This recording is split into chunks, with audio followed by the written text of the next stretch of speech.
right, man.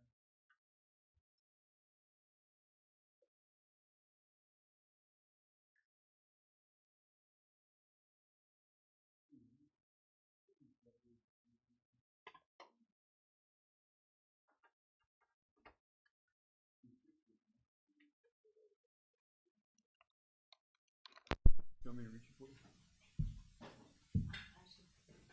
What time you get up there?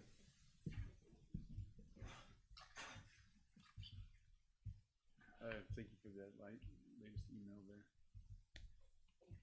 It works out better for me.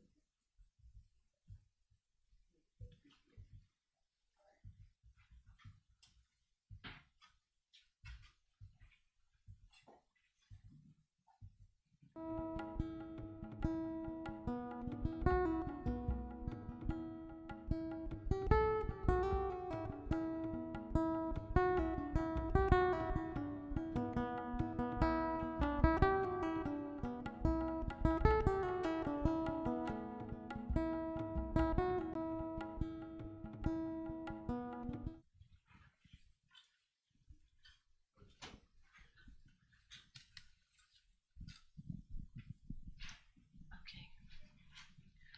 We will call this work session or retreat to order. One, routine matters. A, call meeting to order and verify quorum present through a roll call vote.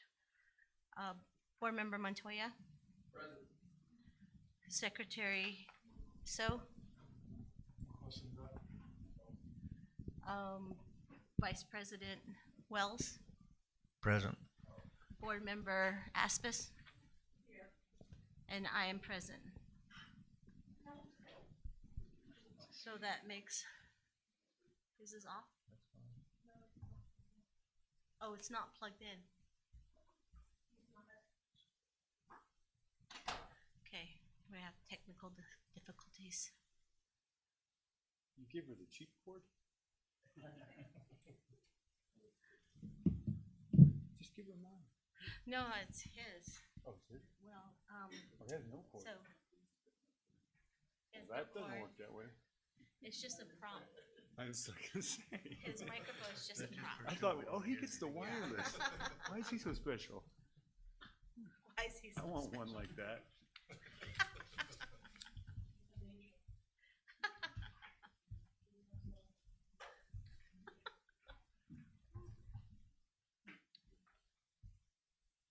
Jermaine, did you jump on the meeting this morning, the House Education meeting, the committee? It passed already? Oh, wait, the updated. Oh, prayers and introduction. Okay, never mind.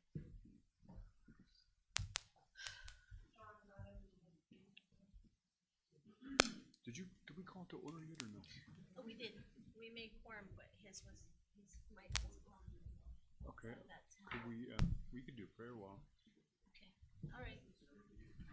We'll continue. Now? Yep. You're good? Good. Okay, Mr. Wells, can you do a prayer for us?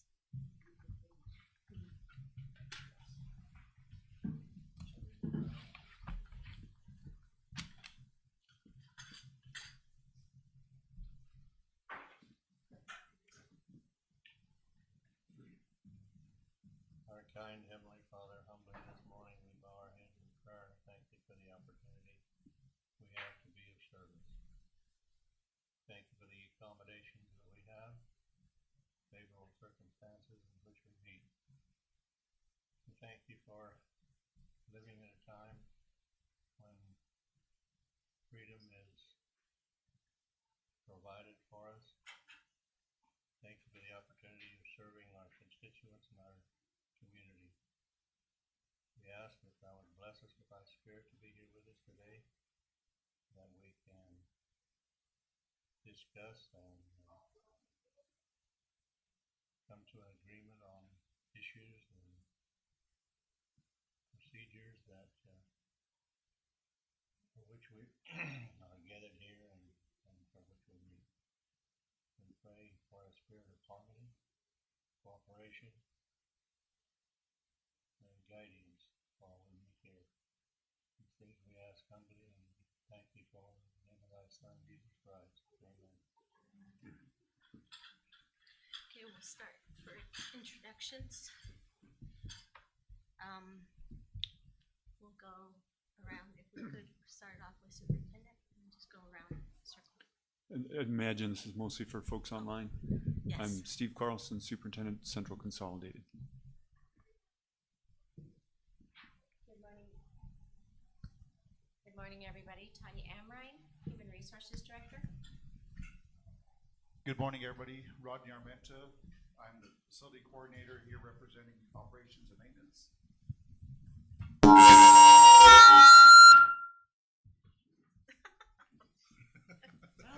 Don't do that. Wake up. You killed it. Give it up, Peter. There's an introduction, all right. Not yet. No.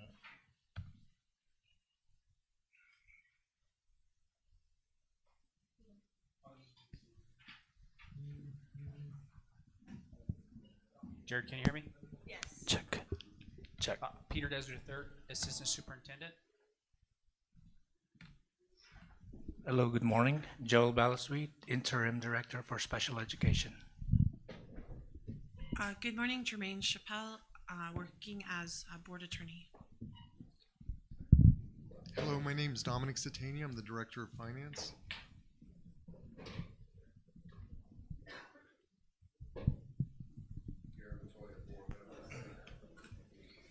Good morning, Matthew So, Board Secretary.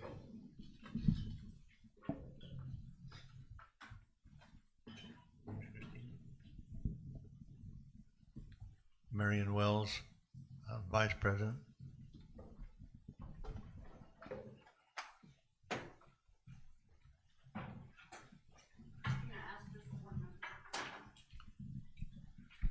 This is really tight. And Suzette Haskey-Oberly, President. We will move on to number 2, reports. A, from 9 o'clock to 10. Go ahead.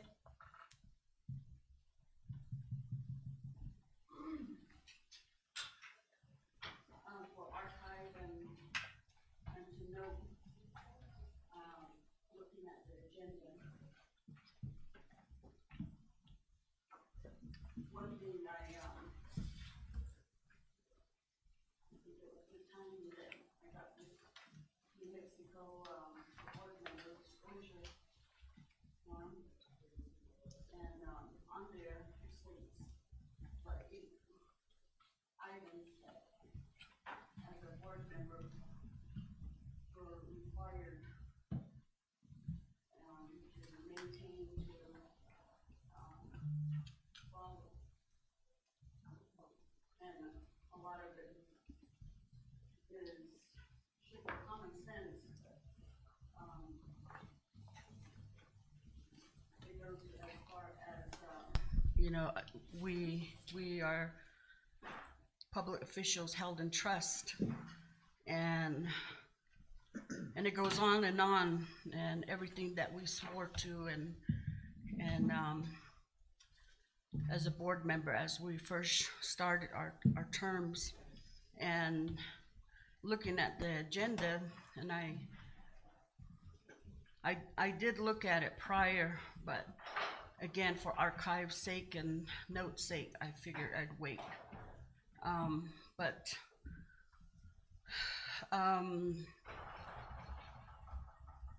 That's just looking at it and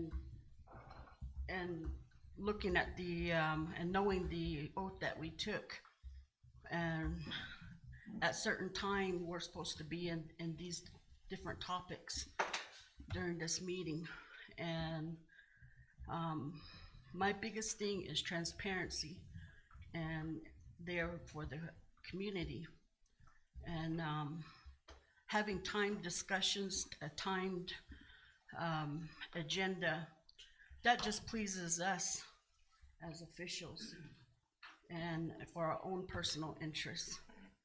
And then I see one here for a book that was supposedly purchased on behalf of for the board. And I really, I don't think that should have happened. When I was president, I thought, everybody should have a business card album, so I purchased it out of my own pocket. And nowhere in the policies does it have that there's a budget for the president of the board or, to buy such materials. And especially now, we've talked about these great ideas that our department heads come back with, our principals, and how in curriculum or other matters, and that we need to be aware of the money that we spend. And this is no different, and we're supposed to be the example. And then also looking at the executive session portion of it, I did state before, privately, and I'm stating now publicly and for note's sake and archive's sake, is on 3 different occasions, I would like, if those revisions are used that come from the board member, then I think the charges for our board attorney, Chappelle, should not be charged. And we got to make up our mind on what roles that we do play. And because more and more we're being looked at, and we have a board attorney, and as far as I know, I don't write up, nor does any other board member other than board member So write up revisions to legal documents. And so we got to make up our mind. You either do your own legal work or don't charge us. So I just wanted that noted and wanted that said. Thank you. Thank you. And then to reply to that, in order for us to move forward as board president, we do as a board, that's one of the reasons why we're having this retreat, is to be able to focus on students. Leaving ego, leaving adult issues on the wayside. And I am also thankful that this is here as a reminder, as was stated, as a reminder that we will act in the best professional manner that's really becoming of our school district. And I mean, who here in this room is here for the students? Right. I mean, everybody should be here, and that's the reason why we're having this work session, is to reevaluate how things are going. And we've been in react mode for years, not having consistency, not having a consistent superintendent, not having positions that were unfilled, and now we have a superintendent that's been here longer than 2 years, right? 2 years, and our positions are being filled, and this is the perfect opportunity to start planning and be proactive instead of be reactive to all the things that are coming down the pipeline, especially in regards to our funding. So from here, we will go over the vision and mission statement. Vision and mission discussion. Ms. Chappelle?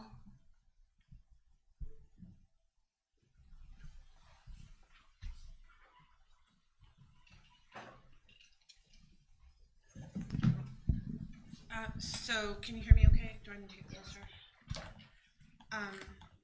In the past, the board has focused on a couple high-level priorities in terms of vision.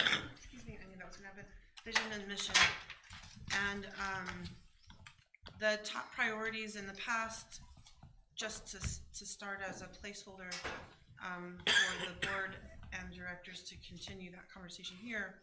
So in the past, one of the overarching priorities was bridging gaps and really taking a look at the outcome of Yazzie Martinez and also the issues that are part of the Zuni case with respect to capital facilities. And so we, as we go through today, we're going to obviously walk through what work has been done in that area with bridging gaps on an academic, social, emotional level with respect to the outcomes of Yazzie Martinez. The other very large priority over the past several years has been to make sure that with the closure of San Juan Generating Station, we're looking at all sources of funds to make sure that we're not leaving money on the table that we can potentially obtain through grants, through legislation, through other mechanisms to make sure that we're doing our job with that. And that goes back all the way till 2019, 2018, that particular conversation. And really talking with the community and stakeholders about economic development projects to make sure that we're doing our part as a district to attract and help bring economic development so that we do have jobs for our families, so that our students can raise their families closer to home. So that's also been another large priority of the board. President Haskey mentioned a few others, which was getting some consistency in leadership so that we could then start addressing the things that weren't working in the district. And then the other one has been the development of a strategic plan. Sometimes we call it the equity strategic plan, sometimes we just call it the strategic plan. But that's really how do we, from a district level, have on paper what the issues are, how they're being addressed, and who kind of owns helping get those addressed, so that to Board President's point, we can then have data to determine where our students are and spend our resources appropriately to programs that are working. And if they're not working, then we can go back to the drawing board. And so that really goes back to the conversation about a continuous cycle of improvement, which we've been talking about and doing actually. And so we'll get to that in the strategic plan. The other component was obviously impact aid, and as a board priority, thankfully with the team that we had with Gallup and Zuni, we were able to get 100% of those dollars coming back to the district. And when San Juan Generating Station closed, that really did help us avoid our tax-paying members of the community to have a big increase. So while that helped us there, it didn't quite help us enough with the intended reason for going after 100% of our impact aid dollars, which was to deal with historic underfunding that had a disproportionate impact on our kiddos and our facilities in this district. So those are a kind of very high level view of the past priorities. More recently, from a federal standpoint, the board has talked about making sure that we are working on a federal level to have impact aid fully funded. It hasn't been fully funded since its inception. To also take a look at that formula, which hasn't been significantly revised to match what the needs of students 50 years later. So it's pretty much the same formula since the beginning. And then also those funding streams are part of the discretionary budget from a federal standpoint. And so every year we are kind of caught up in the budget or government shutdown, I guess, jockeying. And so The other thing that has been discussed in recent years is lobbying federal officials to make sure that Indian ed funding is part of the mandatory budget, so that we're not caught up in that budget shortfall. I mean, budget shutdown fight every couple years.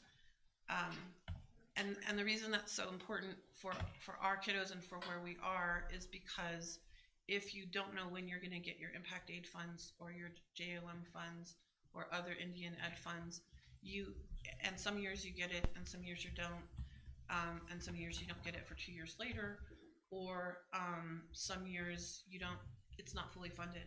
And so with respect to that issue, that specific issue, we can't actually build sustainable, meaningful programs for our kids because we don't know when the funding's going to come. And so we don't have that security to be able to do that. And it kind of forces us to be our own bank in some ways by having a bigger cash balance than is probably helpful or necessary for what we're trying to achieve. So from a high level, those have been the previous priorities that have been discussed. Under the Yazzie Martinez discussion, we've also talked about whole child and making sure that every student gets their needs met as a whole child, including, rings of culture and social economic issues and social emotional issues. So with that, I turn it back to you, Board President, Okay. for you all to have further discussion. Okay, and I forgot to also include like the what we have been talking about for years. Our, especially being at the legislative sessions and at the federal level, looking at our school district. Our school district is very unique in terms of the number of students that are enrolled from the Navajo Nation, from any tribe. And then the challenges that we've had probably in very recent years, in the last 5 years, we've been challenged with a lot of different things. And to be able to meet the needs of all our students from Nosh Chitty area, where the social economic status is basically around 18,000 for a family of 4, to Kirtland that has a higher social economic status, and all the communities in between. The challenges of tribal sovereignty, the challenges of municipalities, the challenges of functioning across the different areas, plus the climate, our school climates, how challenging it has been to get the right people into our schools so our students can be successful, and understanding culture, how culture runs across our districts, how important it is. There's different levels, and understanding the makeup of all our children. I stand as a person who came from the city, lived in the city, and then came back to the Navajo Nation, and seeing both lenses, but also seeing the diversity and the richness of culture here, and the traditions that run deep within our communities. And the challenge, and I hope that Ms. Chappelle will be able to read the mission and vision statement a little bit, but the challenge that we have before us is understanding our population.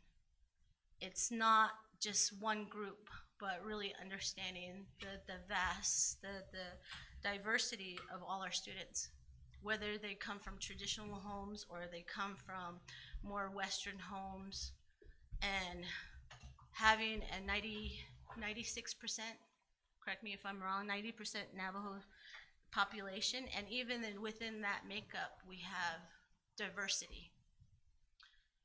And it's a challenge for all our educators and directors, and especially our superintendent and the board, to make the right decisions so that our students can get the education they need so they can be productive citizens when they leave, that they're career ready, and the decision would be upon them to go into the work field or into college or trade school, whatever it may be, that they would be ready, that we have given that time to honor their heritage and then also be able to educate them in the right way. So, and if you could go over the vision and mission statement, and then we can talk about the challenge before us, the challenge that has been bestowed on all of us to do what's best for our students. One of our issues is that we have not updated our mission and vision statement since the poster on the wall. And so when we did talk through that in our last board retreat, a lot of those still do apply, but unfortunately they are also outdated. And so we have some, in our last board retreat, we did do some work on kind of what each board member's top 3 potential adds to vision and mission would be. We now have a new board member that we need to incorporate that in. And so I thought maybe we could kind of revisit that to include, just to go back and kind of check in with what the top 3, mission visions are for you all. And then we do have directors here and other folks that could also participate in that exercise if that's what you would like. I am prepared to hand out the bullseye diagram for that if you would like. That'd be great.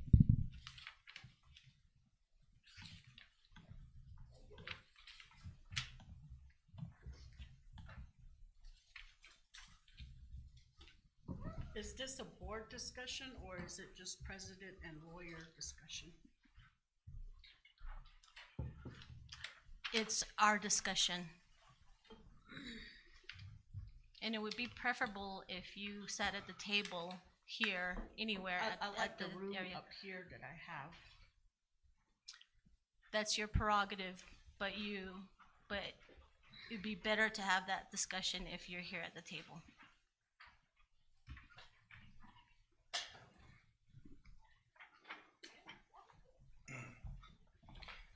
If I could ask, when is the last time the board went over the vision and mission for the district? A year ago? Couple. It's been a while. 2015. Yeah, that predates most of us. And this was, when did this come about? Like 2016. 2016? That's way before, like 2000s. Yeah, that's what. This is 2000s. 2011, 2012.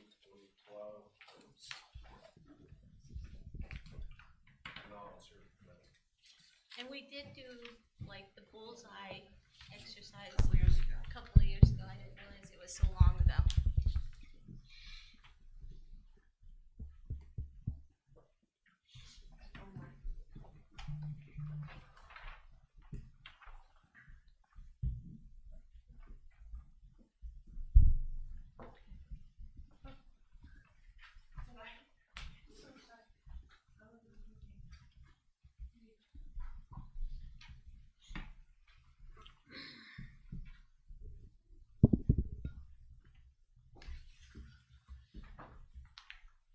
If you have more handouts, we do have folks, we're all willing to help. I found some more and now we have extra.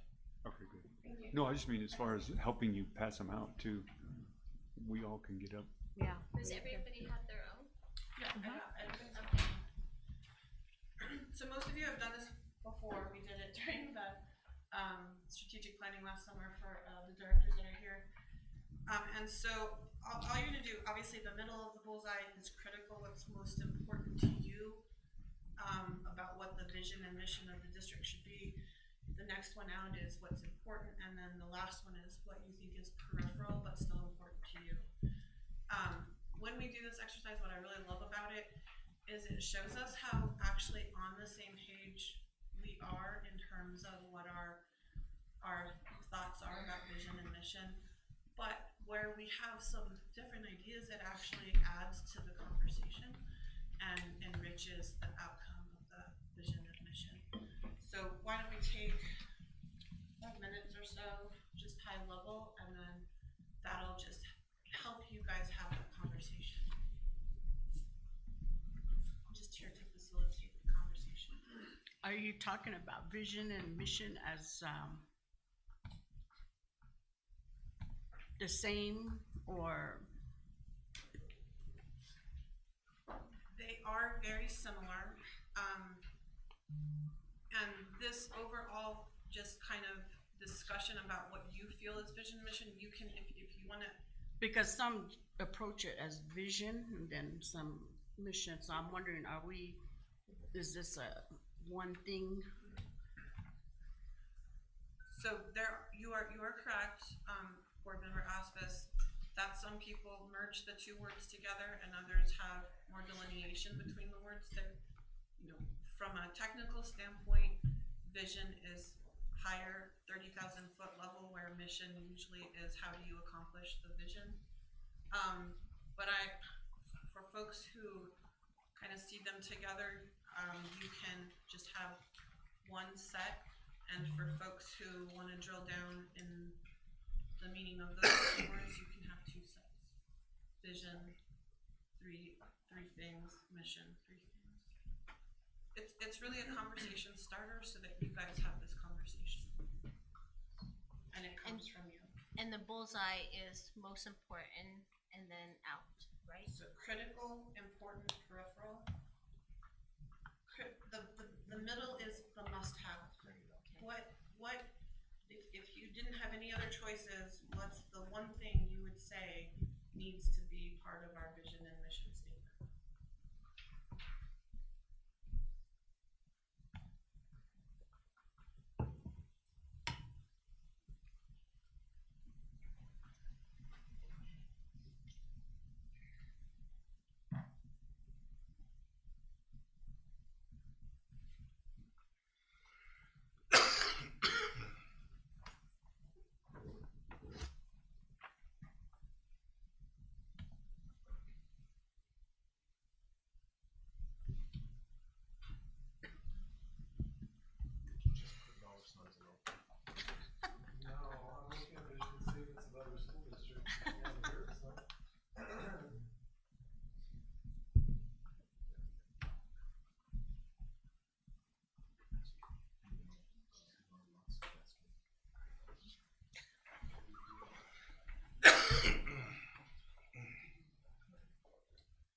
Shorting their stock has been a good money maker. I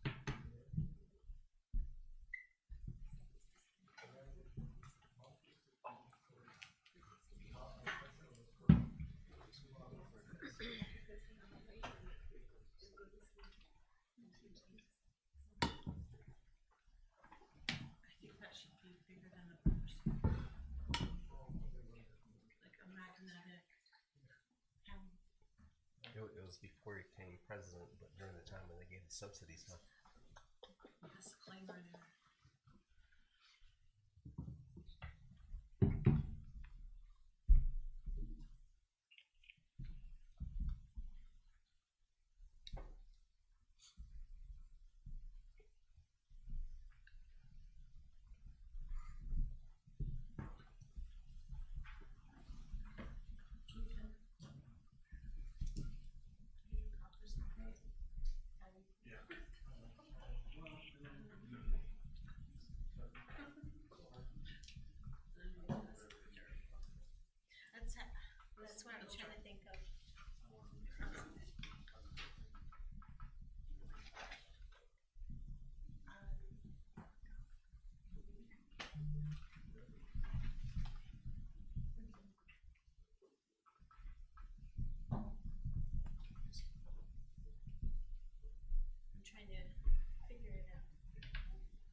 Did you need it back or? We're gonna talk it through, everybody's gonna say what they are, and then we're gonna, what I would, sorry, I'm gonna. Once everybody's done and you're ready to talk about it, we'll kind of have each person say what theirs is. And then you all can talk about kind of how you want to pull those in, which ones you all wanna adopt essentially, so that we can at least have that focus moving forward. And we'll have plenty of time, by the way, just to talk about this throughout the day. This is just a starter for the conversation. But the themes will play out throughout the day. And then the other thing just to note is this is our introductory to this, so it's gonna be high level. The next board retreat will have more info from our departments and budget on how to drill down on what your priorities are. I'm done. Awesome, and everybody done? Cool. Who would like to go first? I'll go.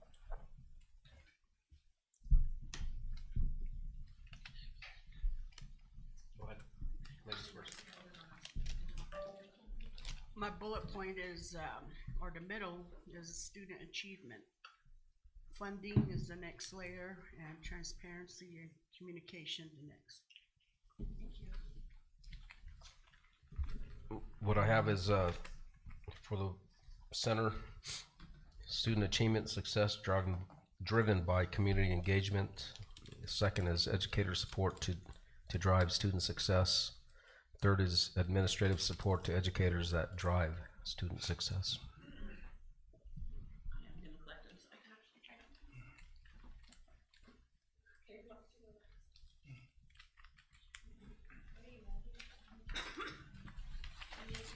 All right, I have provide a high-quality education to ensure student success. The next tier will be building community relationships, collaboration, trust, transparency, accountability, openness, and also respect for different student backgrounds and their communities.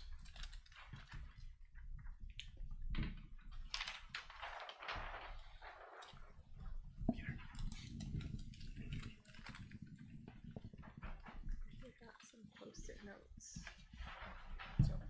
Huh? No, I mean, just to put it on there.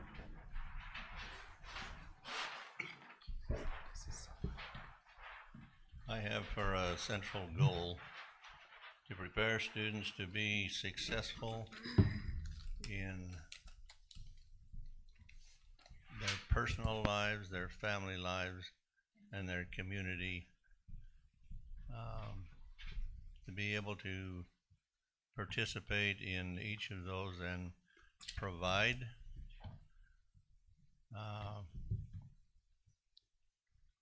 financial and emotional support in each of those areas.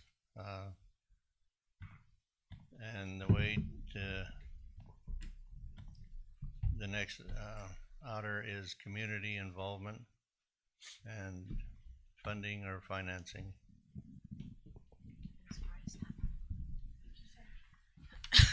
Sorry.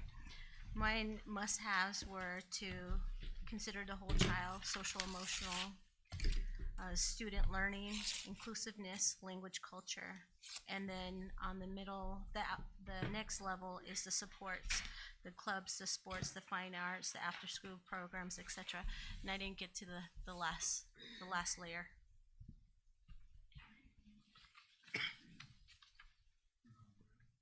Me too. Should I go? Yeah, so of course, for me, the focus on improved student learning should always be at the forefront, as well as whole child initiatives. I think at this time especially, that's just as important. Social emotional learning, those kind of initiatives should also be a focus with student learning. Also, any kind of community focus that's important to our communities, the traditions, especially language and culture, obviously are very important to our communities. And at the same time, the board, as well as I, need to focus on fiscal management. And then there are also all the programs, and the rings, my outside rings are more of the sports and those other programs, drama and band and all those kind of programs, so. Ms. Tanya? In the middle, I have communication and collaboration, and in the second tier, I have clarity, consistency, and collegiality. You want to just keep it? In my center of the region of Kirtland, I put down trust, breaking cycles, communication, accountability, having best teachers and a great, best learning environment for our students. That's what I feel is critical. Second ring is building bridges, filling gaps with the communities and students. And on my last ring, put that we have the ability to face change and keep integrity in the forefront.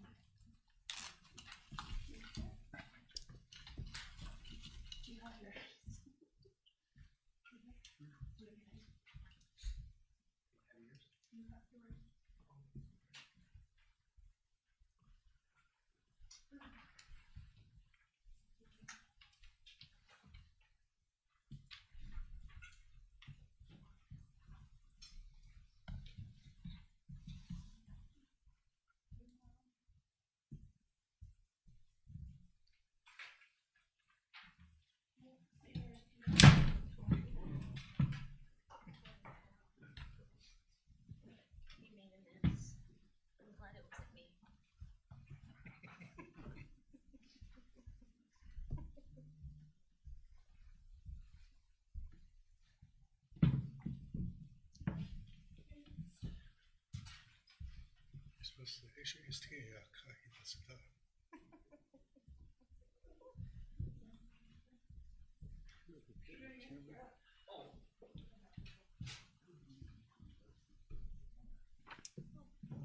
Jared, can you hear me?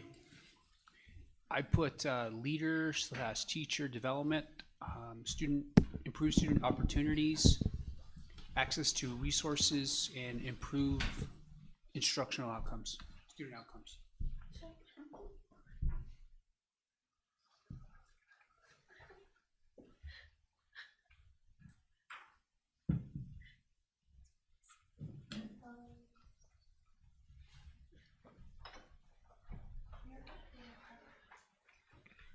My inner circle is about student achievement and opportunities for them, as well as capacity building for teachers, administrators, staff, basically human development. Second layer or second circle would be budgetary and accountability procedures. And lastly, support and collaboration and communication within the school stakeholders.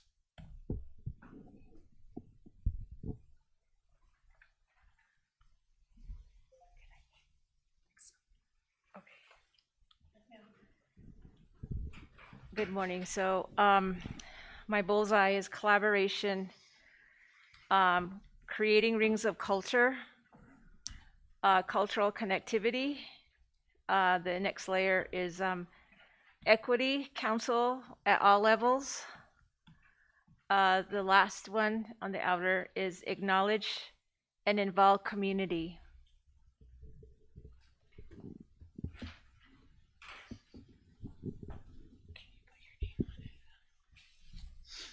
Good morning. My core is all student and community success. I believe in the student success is the community success. The second one is empowered teachers and staff, learning oriented, goal oriented, they care, accountable. And the third one is strong and supportive leaders in the building level and in the central office.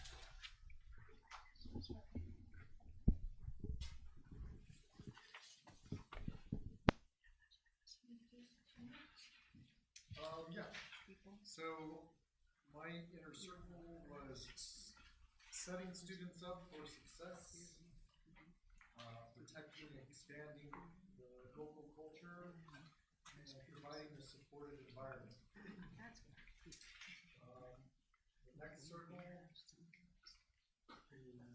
equity, fiscal responsibility that best serves all students. And then on my outer circle, I have building relationships, financial literacy, community engagement, successful arts and sports programs, and creating effectiveness and reducing waste. Awesome.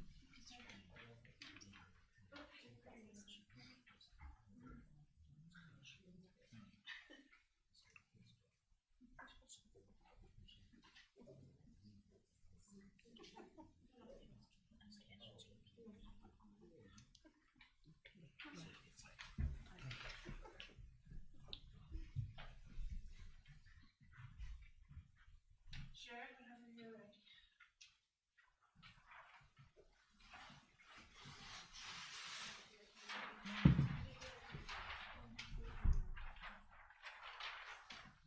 Would you?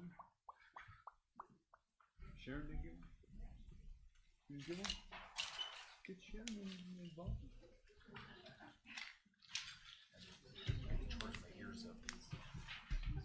They got, don't do it. We need those, No, it's the control piece.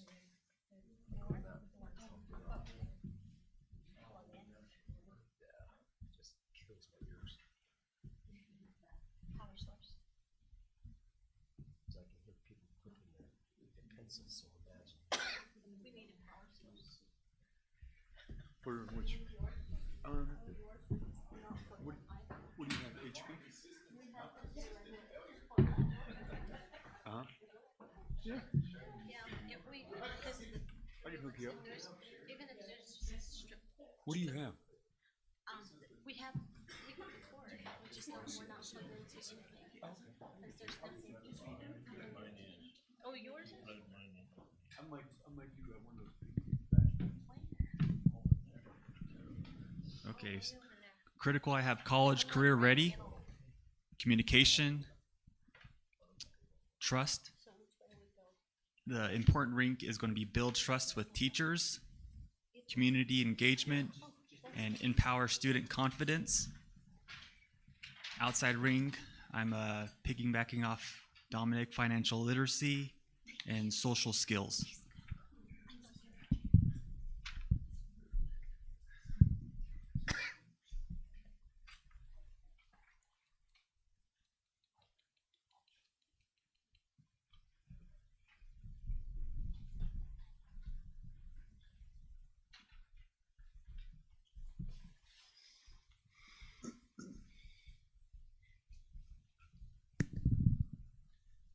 So Peter is essentially grouping so we can see where the most commonality is, and then talk that through, and then talk about the ones with less commonality and how you guys want to include those. But from right off the bat, the critical center, pretty much everyone had something to do with student achievement and students in the center. So that is obviously awesome, because that's why we're all here. So that's huge. The next one that Peter has several check marks on is success driven through community engagement. And then the next one that has a number of check marks is language and culture, the importance of that. The things on the side, on the like a column, Peter, are those separate or? No, these are additional considered. Okay, got you. So this one was two steps though. Okay. Then the next one is communication and collaboration. So those ones that I just read off are the ones that have the most commonality amongst everyone in the room for the critical center. And then the other ones I'll just read off. High quality education, which actually kind of does go into student achievement. So we can also group some of these high expectations, prepare students to be successful. That also falls under student achievement. So obviously that's the highest commonality.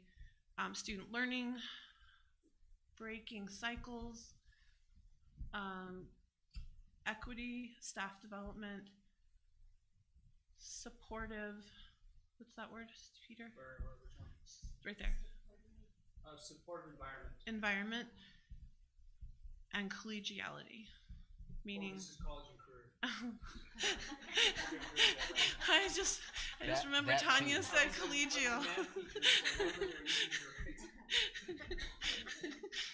So college and career ready, and most of those actually can be grouped under student achievement.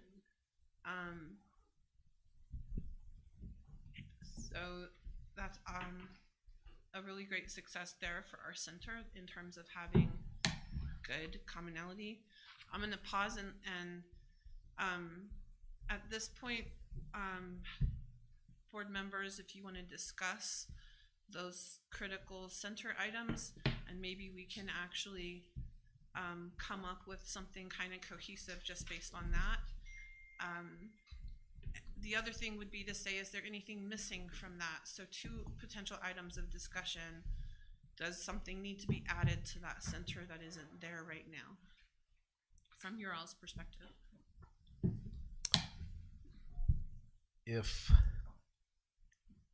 Or I should say, I will add to the centers for what I wrote down.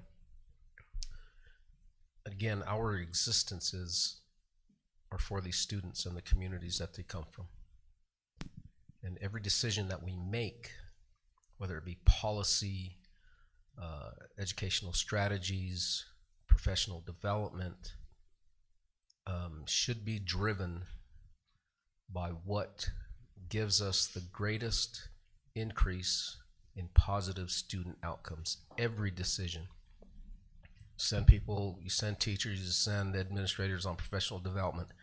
How is that money that we are spending going to increase, whether it's in primary or secondary education, going to increase the success of each student in that classroom, in that school, in this district, to increase that positive student outcome and increase the chances of success in whichever endeavor they choose once they leave the educational institution of Central Consolidated School District.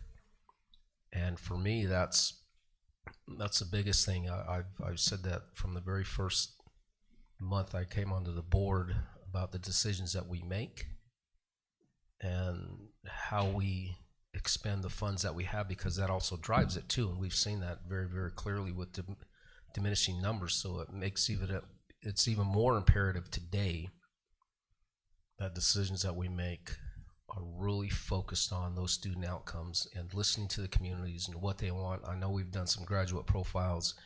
It may seem to me, in my opinion, that we go that direction with the elementary schools and the primary education of what are they looking for, what are they wanting, how do we best focus on those positive student outcomes. So as a board, and again, to me, that's the focal point of what are we truly trying to achieve and how are we trying to achieve it with the information that we have from our communities for what they think their children will be successful moving on into the secondary education. So I think that is huge, and that ties in directly to, again, just those 2 words, student achievement. But again, utilizing the community as partners to help determine that. Again, that's why we're here as a board, to do that. So that's my 2 cents worth. And may I add to that? I'm sitting here listening to all the different answers to this, and especially the roles that we play, and I was asking Gary that, you know, how is this all supposed to fit? I mean, how does it all intersect? Because, and I guess it does, because the way he explained it, because I feel like our role, and then we can see where we may not be in our role, with our answers, because I think as a board member, your first is student, and then funding. We play a large part in that. And then the transparency of that funding and communication with our communities and with everybody, not just community, but, and then how those administrators, they would be more of the data. And but then I liked what Gary was saying, is that really our role is over one person, which is the superintendent. And if anything, I don't know if that's a point we missed, that he's the one that from that point on drives the curriculum, drives the everything else. Anyway, that's my 2 cents. No, that's true. I mean, that's absolutely true. I think when we're looking at this is kind of like the roadmap. It's the map of where we want to go. And every decision that we make should reflect that. So with our vision and our mission statement, the mission is how we're going to work towards achieving that. The vision is what we have, and we're putting students first. So any decision that the district makes, any decision that we make as a board towards policy and funding, and we give it to superintendent. Superintendent that's his roadmap. That's his I guess like on a board game, that's the way to meet that goal. So it's good. Even just sitting here thinking about like the bullseye, I wanted to put everything in the bullseye, like all the thoughts, everything, just incorporate everything into the bullseye.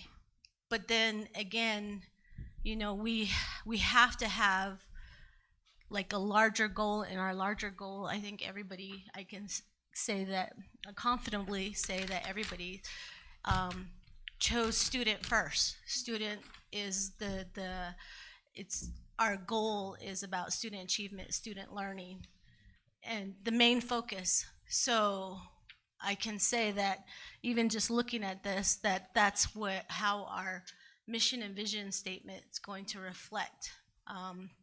Somewhere on there, that's going to be the driver of everything, all the decisions that we make.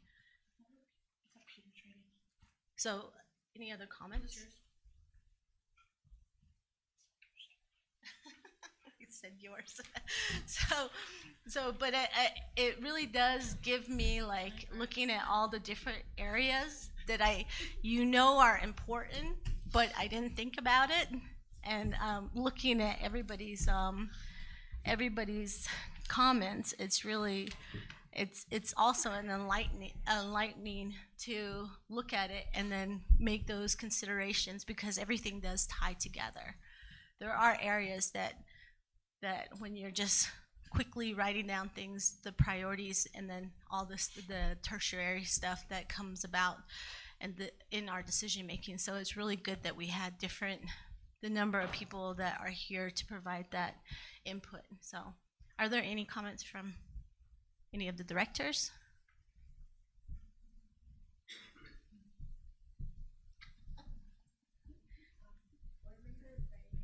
Yes, go ahead. So in doing this activity, I think that when we all filled out ours, we were thinking of the direction of what we do in each of our sections. So for example, when you say that our superintendent is the one who drives most of this, we as me being in the intercultural community outreach, the expectations, we make sure that our staff is aware of them And also we take it down even further to the teachers and how they can fit these expectations into their lesson plans and how they are able to communicate to their parents. And that really helps with that. And I can say that because I'm responsible for overseeing, the heritage and the dual language programs with my colleague, Dr. Berlinda Begay. But we ensure that a comment was brought up about professional development. And that is a very unique opportunity for our heritage and Navajo teachers. And we have to go and seek those types of presentations. And sometimes it takes us out of state, regional, some local. And it's just to help support the strategies of how we can make that cultural connection for teaching language and to see the language growth and how we can incorporate the data to help our programs. As you have seen that we had 2 recipients of the bilingual seal.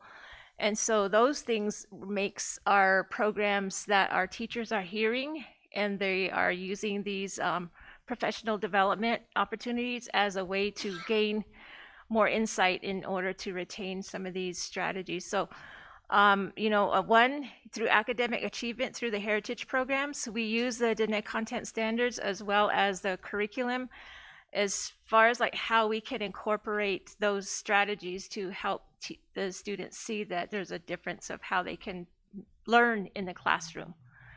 Another one is the term was cold calling, and that was provided to the teachers as a training at the beginning of the school year to say that, our students can speak, whether it's in their language or academic language in this classroom setting. We ensure that that the teachers know that they have to be able to do that. Another strategy that was emphasized was teacher movement. So which helped us shape another coach, instructional bilingual coach, to get into the classrooms to help these teachers in giving them ideas of how they can move around the classroom and to be engaged. So those are the things of what I wanted to share. Thank you. Any other comments? I'm looking at you. I'm kidding. I'm kidding. If you want to speak, I yeah. would like to say Okay, something, sure. Madam President, and like my colleague said here, looking at it from each area and looking at it from a facility and maintenance standpoint, that's where a lot of my points came at. And knowing that the constituents and the communities that you all are their voice, and that Mr. Carlson, we work for Mr. Carlson, and we do our best to we want to be leaders out in our school district to make sure that we're pioneering and that we're leaders in the whole county and in all the school districts, that Farmington, Bloomfield, all these areas look as central as leaders, and not, that we're bringing forth new stuff to our students and breaking them norms and stereotypes that have come with this area, and knowing the culture and the background of this area. Our job is to move forward and to prepare these students for the next centuries of how we grew up and where they're at now. And looking at these facilities and a lot of the stuff and being financially sound with that. Of course, the expertise, and we have experts in these departments that we lean on, and we got to be able to work as a team and as a group to be cohesive, to be united in I always looked at that one vision, one mission, and like you said, they really do work together, but we need to have a clear vision, this roadmap of how to get us there. So looking at it from a facilities and a maintenance standpoint, a lot of this stuff, we rely on the educators to do their part, but we have to have the buildings and the educational space being a good environment for the students.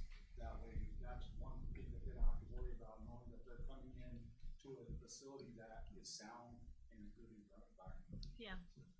Thank you for that. And you actually said something that I think should be up there. Innovative. You touched on preparing for the future and being a district that other districts look at. And I think being innovative, I'm not sure if it's up there. I didn't see it, but I think that's important too. I'm not sure which category, but I think it's important to somewhere, and probably in all of those, yeah.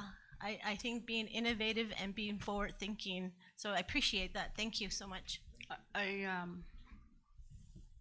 Finance director, I didn't get to hear can you repeat? Yep, I can get it. As somebody new to our district, I'd like to.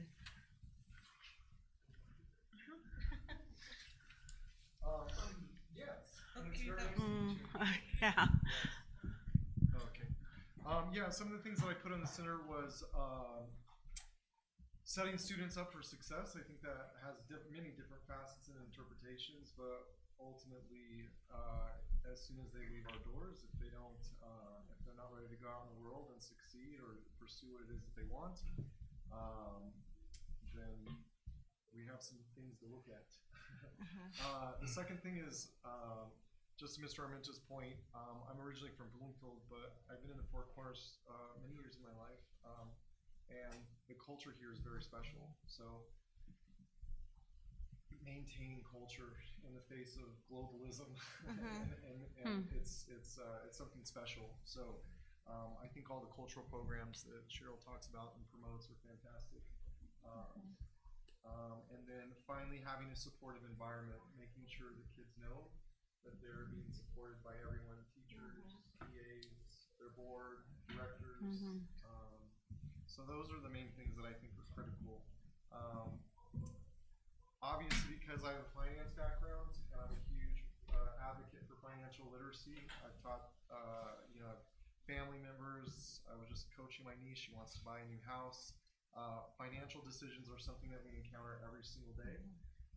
We deal with credit cards, and I think that making sure that the kids have financial literacy is the next thing that would probably be in my next circle. So other things that I mentioned were equity. I believe that equity is important. Making sure, regardless of what school or what classroom a kid is in, that they're being treated equally. And then finally also being fiscally responsible. I think that it's important that we're not wasting dollars. Those dollars were given to us for those kids, and making sure that we're fiscally responsible is always a priority of mine, not only personally but professionally as well. And then kind of on the peripheral is always looking how to build relationships and community engagement. How are we getting along, reaching across the table? Again, having that common goal in mind, and then creating efficiencies and reducing waste. So that's I just, as a new employee and especially our financial director, I just thought it was important. I just want to hear that a newcomers, what their thoughts are, and I think the next very important person next to superintendent is you. So big job. Well, thank you for letting me have the opportunity to share again. I appreciate it. Thank you. Superintendent, do you have anything to share? I just appreciate all those comments, especially what Mr. Satania said about being from the area, but really appreciating the background of this district and being able to see that as someone who's near it. I think that's a special perspective, and I also appreciate the folks who spoke up over here as well, because sometimes we forget about the support services, and I talk all the time about how these people are supporting the classroom, and so it's all a focus on the children and what they're doing in the classroom, but we're supporting them. We should be seen supporting them, and that's another big thing for me, is to make sure that they see and understand who these folks are, and they're not sequestered in Shiprock or Kirtland in some office somewhere. So I do appreciate the comments made, and thanks for Cheryl for bringing up some of my big priorities and attacking those with your teachers as well. So thank you. Thank you. What I also heard was, like, it takes a village.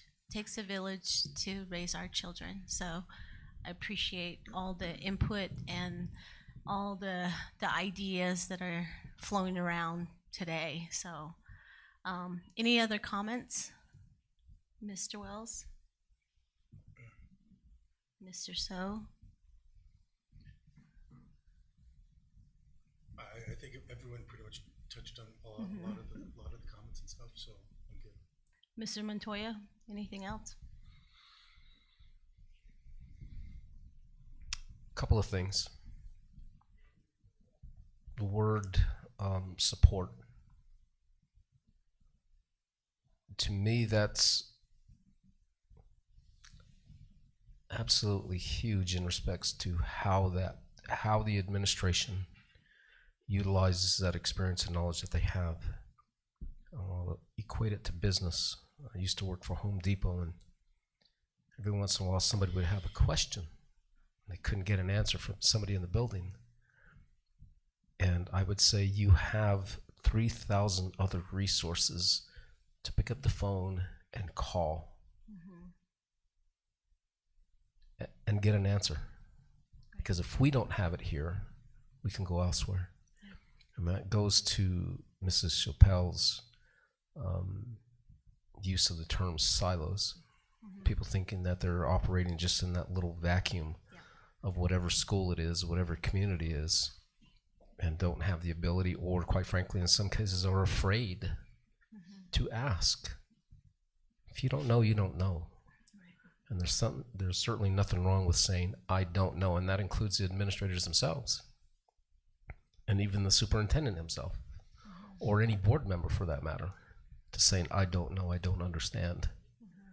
And then we go and seek and find, and then we return that response back to whoever's asking that question or needing that support. And in my humble opinion, I think that's one of the biggest faults of this district, is that people are afraid. Not afraid just to ask, but afraid to fail. Because of what may happen to them. Or even utilizing the term that I've said numerous times, is that creative deviance. You have somebody that's successful, and all of a sudden somebody's threatened by that success and wants to squash that success. So what does that do to the attitude in the building? Not just that individual, but their colleagues and others around, because they see that, right? So now people start to shut down, and that's what I mean about people are afraid, and they shouldn't be. For God's sake, this is education. We learn from each other. So therefore, I think this is, quite frankly, in my humble opinion, the opportune time to let people know, because there's people at this table, and to express, and I've said this to the superintendent, what is stated to him by the board should be repeated by him to the people, to his subordinates, and then on down the line to where it gets to the teachers in the buildings, understanding and realizing that they do have that support from the buildings on up. Because again, I've said that here to this group about how we are the ones who set that tone. And that fear needs to disappear and quite frankly dissipate immediately. So these teachers can teach and do the best that they can, knowing that they have absolute support of not just the principals in the building, but the principal to the administration and the superintendent and the board. And I think what you're saying is to be innovative in the classroom to help our students succeed. They can't be afraid, and the superintendent knows my position. We've had plenty of conversations. The one word in education that I just truly appreciate and like to use is differentiation. You have to teach to these kids where they are. And that takes differentiation. Thank you. Thank you. Ms. Aspis? Do you have any?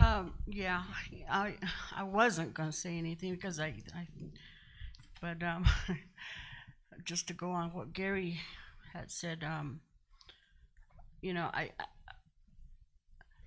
when we do talk as board members, you know, it's not till the last part of his comment that he said, you know, teachers, that's who he was talking about, fear and things like that. And as board members, I think we really need to pinpoint and not generalize, and because even that in itself, if somebody just caught that word, you know, they would think it's the administrators, or So, yeah, as we do communicate, we need to pinpoint and as much as we can on what we're talking about and not generalize. Definitely, if our teachers, I think the goal would be to create that environment of support, whether it's at the director's level or all the way into the classrooms to our students. It should be across the board for our teachers and our students, because our kids are learning from our behaviors. And if our teachers are afraid to ask questions or ask for support, then our kids are going to pick up on that and they learn from that.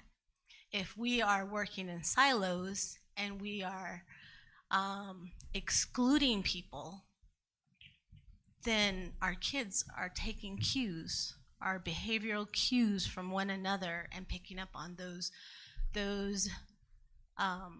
unspoken gestures or behaviors.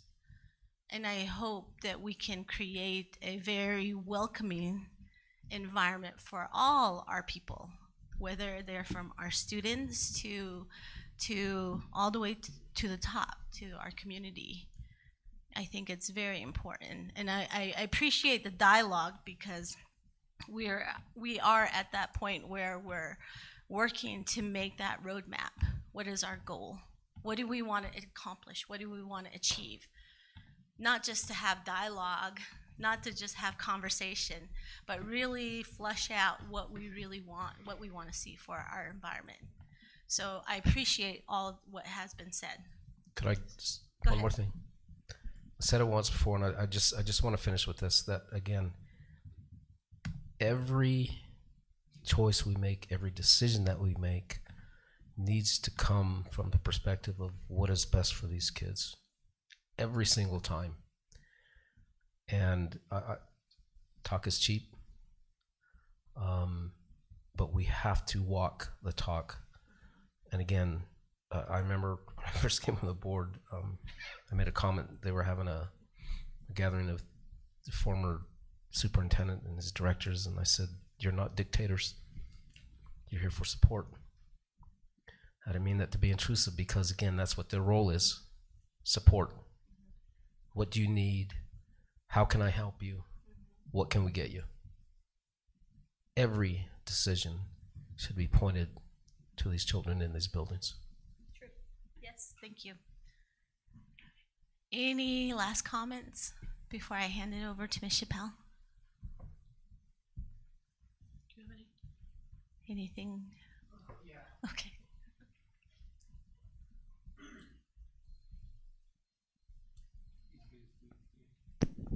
Do you have PTSD? All right. On my left ear. So I just wanted to say a couple of things really quick. First of all, thank you for putting this together. I think we've been really looking for direction. Not having a plan in place that's updated, right? That's innovative. That was mentioned before. It's kind of like we're on a ship and we don't know where we're going. And the message that we talk with school principals about is their 90-day plan. Their 90-day plan guides the direction that the school is going to be going. So from the conceptual or 30,000 foot level, the strategic plan, we need to have it, because whenever we have conversations with building leaders and also teachers in the community, we can always fall back on, this is what our strategic plan says. This is what we said we're going to do, right? Like Mr. Montoya said, put our money where put our mouth where our money is, or however say that saying. But that gives us leverage whenever we have conversations, like when I have conversations with principals and the direction they need to go. Like if you look at those themes up there, I did red circles around anything that was related to students. There's some that are missing, but red is students, blue is like community stuff, equity, orange is those are values, right? Those values that we use to lead, to be leaders, right? I think everyone in here is a leader in their department or a leader of the school, but those are the things that we need to fall back on in times of like stress and in times of success. So, but I just want to say thank you for putting this together, because if it's been more than 10 years, imagine, I mean, we've had growth, right, in these last 3 years, but imagine the growth if all of our arrows are aligned, all of our departments. And then I know I've heard quite a few times that silos, right? I firmly believe the silos are created because we have no unified or common direction that we need to be going together. Like one of the analogies I use with principals is you have to get your staff to row in the same direction, right? So I feel like from the 30,000 foot view, from our view, we need that strategic plan so we can all row together with our people. So I just want to say that. So yeah, thank you. So I agree, and I'm really glad that I know you all have busy schedules like all of us here. I can say that all of us have our busy schedules that you know, are bread and butter, but I really appreciate everybody here at the table to be able to have this, because each of your voices are important. Each of your point of view is important.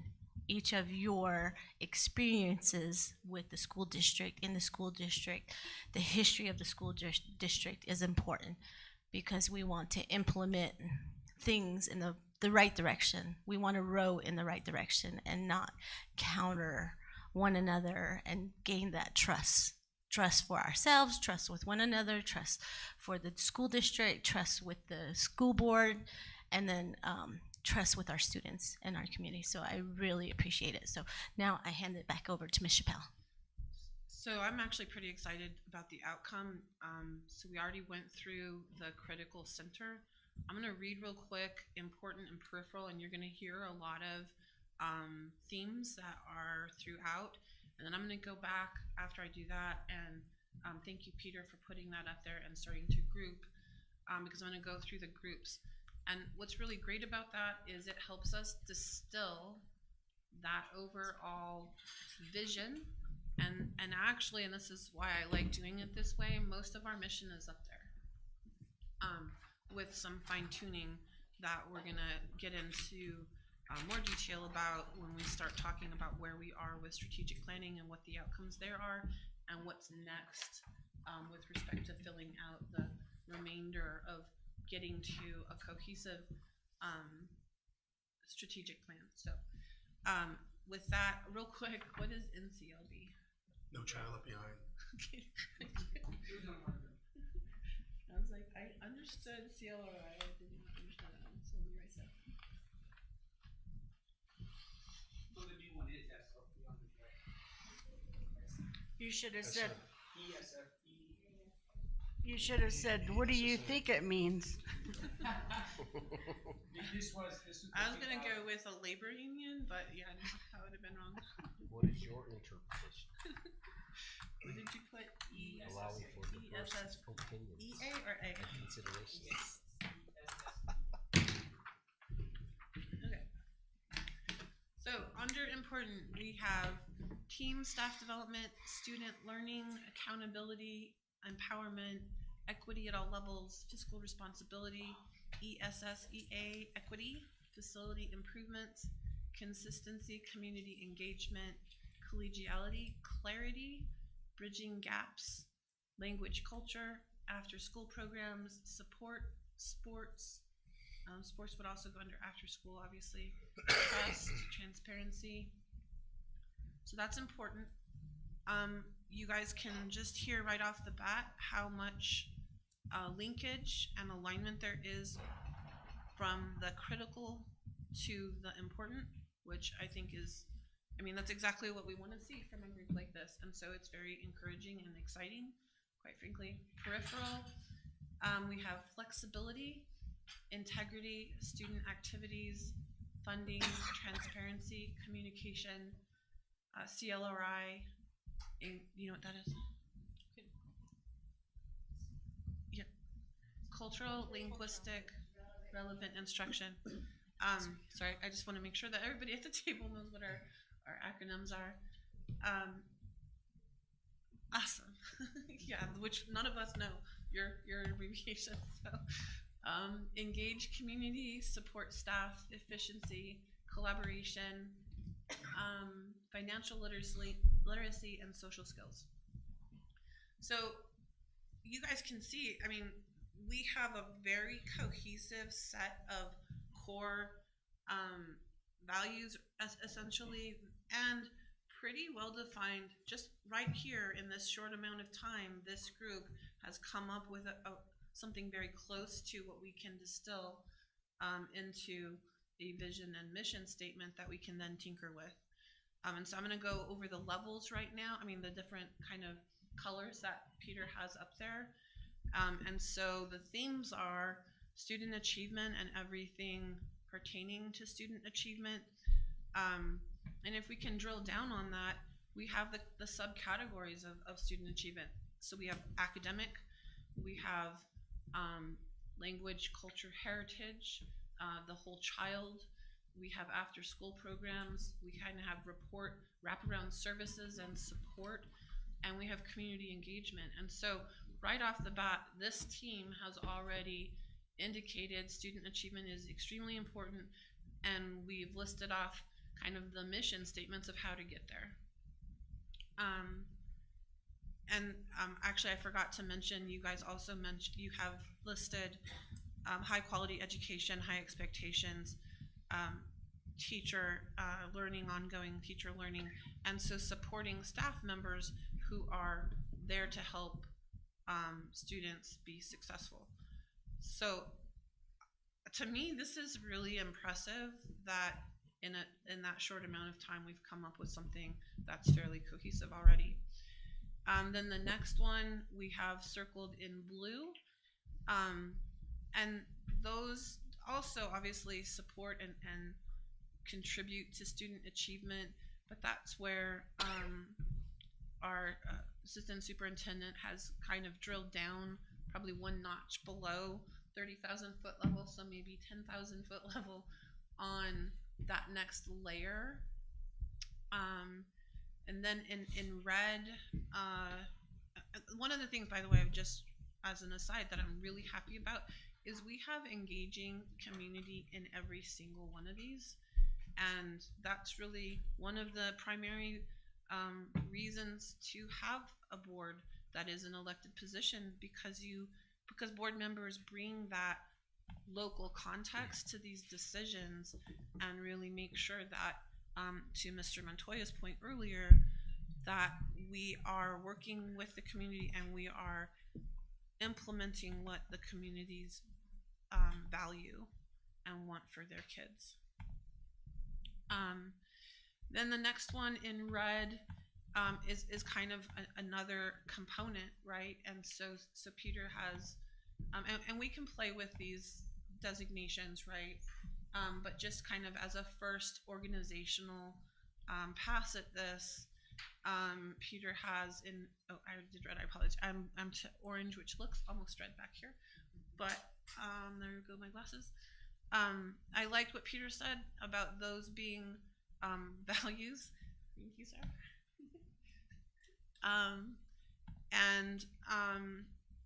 We've got trust, communication, collaboration also throughout, and transparency, which obviously builds trust and communication, and then collaboration. So really great first start.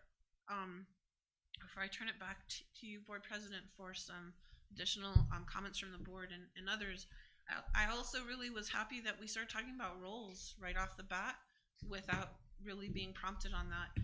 And so sometimes, you know, we think, well, I'll use Tanya as an example, right, for HR. Don't worry, it's good. At first blush, you might say, I'm a little far from having students at my center, but you're not. because you're the person that helps us make sure our most important resource, teachers, support staff, etc., are well taken care of in that personnel matrix, right? So we did a number of years ago, we did this exercise, who's your client? And it kind of helps you think, okay, so I do finance, who's my client? The numbers? And you have already answered this, Dominic, which is no, your client is how do I manage the numbers and the budget to best serve students? And Tanya, yours would be, how do I help make sure that our staff has an efficient process to do what they need to do from that side of things to give their best effort in the classroom? And you did a great job talking about facilities in that way, right? And for obviously for Leandro, it's data, man. If we don't have a good handle on data, we're blindfolded in understanding where we're on in improving things or what's not working, right? And so obviously we have special education services here, and then ICO, and obviously curriculum. And so all of those roles are just super important, and they come together in a really strong team when we're having these kinds of conversations and keeping them going and refreshing them. We've talked in the past about a continuous cycle of improvement, and that's exactly what it is, right? There's no way, it's an iceberg. There's no way that the things we identify can be fixed within a matter of a few months. They take time and planning. And like from the graduate profile perspective, for example, it takes backwards planning. So you know what your goals are, and then you know how to plan to go to actually meet those goals. So that's just my kind of organizational thoughts about what you guys just did and being excited about that outcome. And with that, I turn it back over to you, board president, board members, for further comment or questions. Okay, any board questions or comments? I don't know how to pose this question or comment, but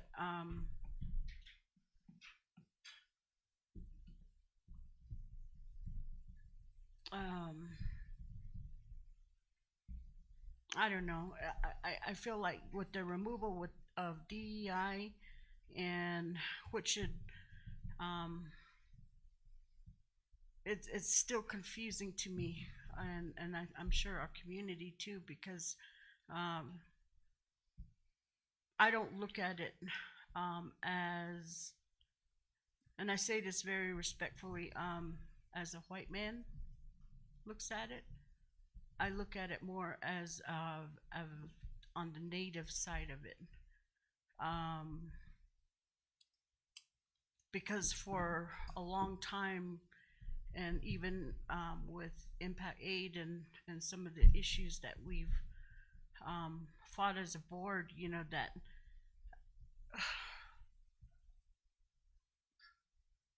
those are some of the things that are in the Indian Act.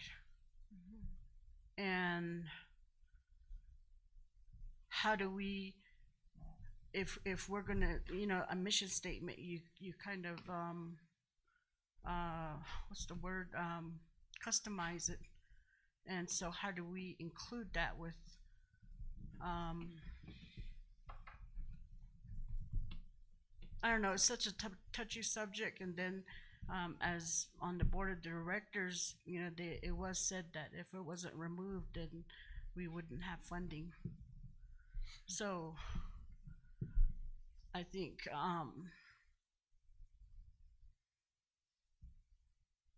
I don't know, take that, and I don't know how to end that. I don't know how, but I think it needs to be included in our mission statement.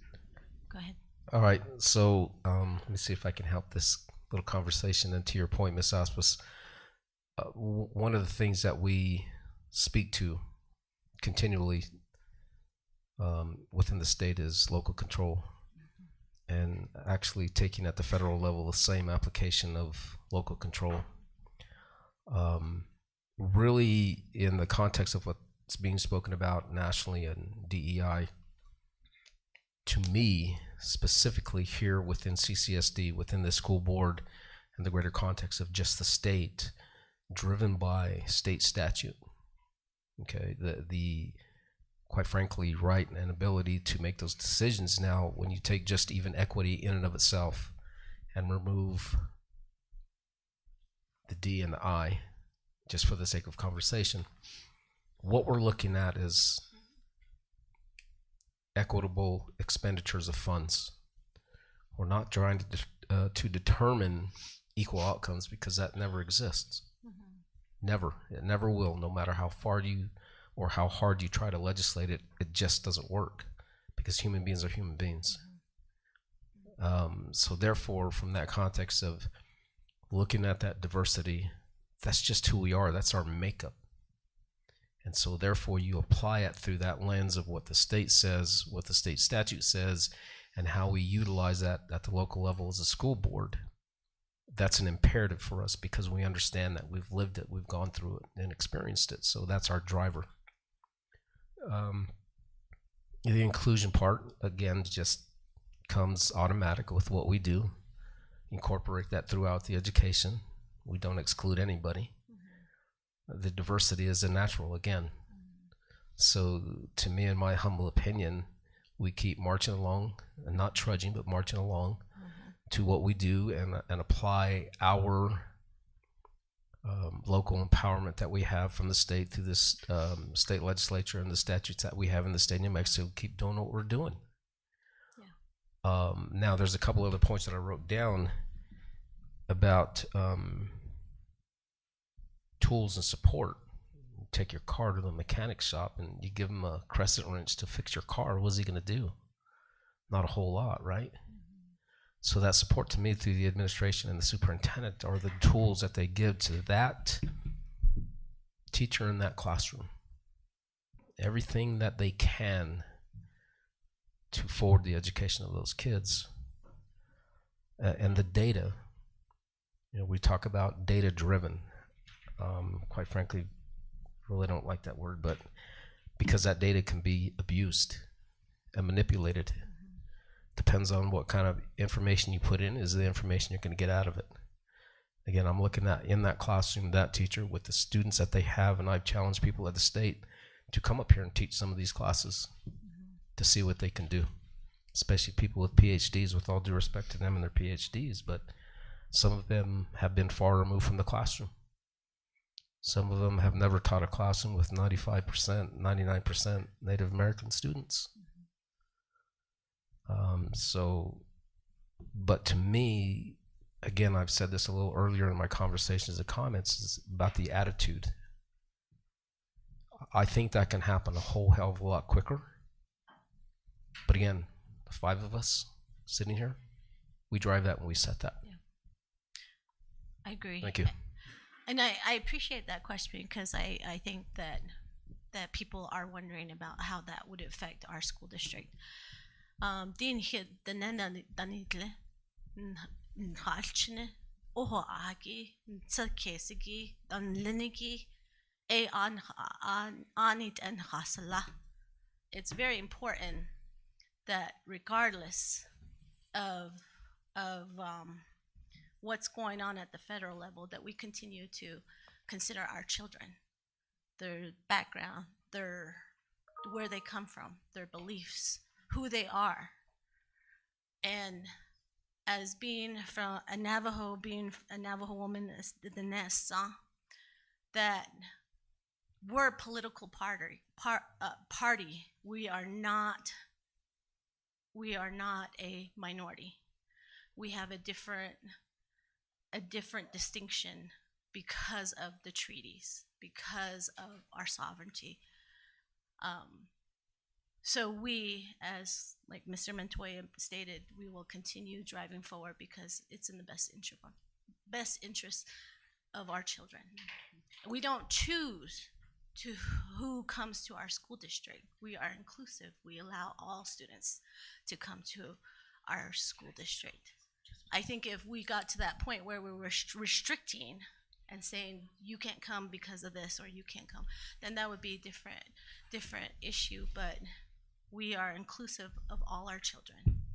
Their children, our doors are open for the children, our students to come, and they will get the same education as their peer next to them and in all the schools across the district. That's what I see.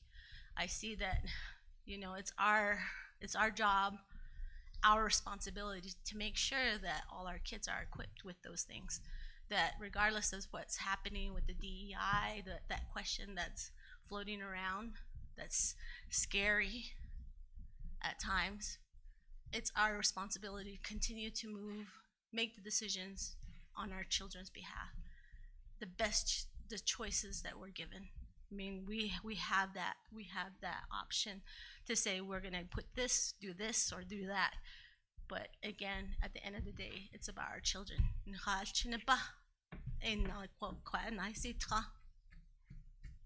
That's the reason why we're here. That's why we're sitting here. So I really do appreciate that question, because I know that there's a lot of questions right now that are floating around, and everybody wants clarity. You know, everybody wants to know what's going to happen tomorrow, but we don't know what's going to happen tomorrow. But we can make the choices as what our goals are, what our mission is, and how, you know, create that roadmap to get to those things. But really, again, we're making these decisions in the best interest of our children. Any other comments or questions? Okay. From the legal side of it, I'm really thankful that you asked that question, Board Member Aspis, because I see a huge distinction. So I'm really glad for the conversation. And it does go back to the treaty and trust responsibility of the federal government to tribes. And so one of the things that I'm excited about with the leadership on the board is that it then allows us to advocate as a district to help folks understand that DEI does not apply to everyone that at first blush you might be nervous that it applies to. And kind of that responsibility we have to help educate people who don't understand that. And later on in the agenda, we're going to talk about the NIEA Hill Week and the outcome of that. And that was actually one of the things. Every single congressional office that we met with, every set of folks that we talked to, we were very insistent to advocate for the distinction to what board president was saying, that Native Americans are a political classification, not a minority, and to also discuss the sovereignty and how important that was. But then all of that obviously dovetails right back into the whole child and what the whole child needs. And for a very long time, our educational system has been about kind of conformity and one size fits all. And from a local, regional standpoint, for our school district, we know through data, through all sorts of different factors, that our kids are not one size fits all, and that in fact, that is a disservice to them in their education if we treat them as one size fits all. And that's not just from a cultural side, that's also from a student learning side, right? We have students with disabilities or varying learning levels. We have language, English language learners, all of those things. And so what I'm hearing, which I'm really excited about, is that we have leadership to advocate, to help folks understand at the federal level that DEI has created some very concerning ripples that need to be walked back and changed, quite frankly.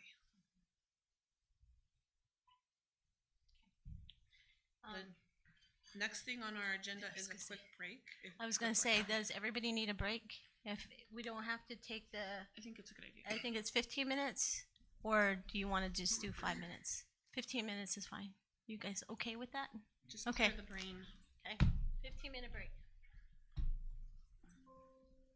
Stretch your legs. Oh, thank you.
utilize this book.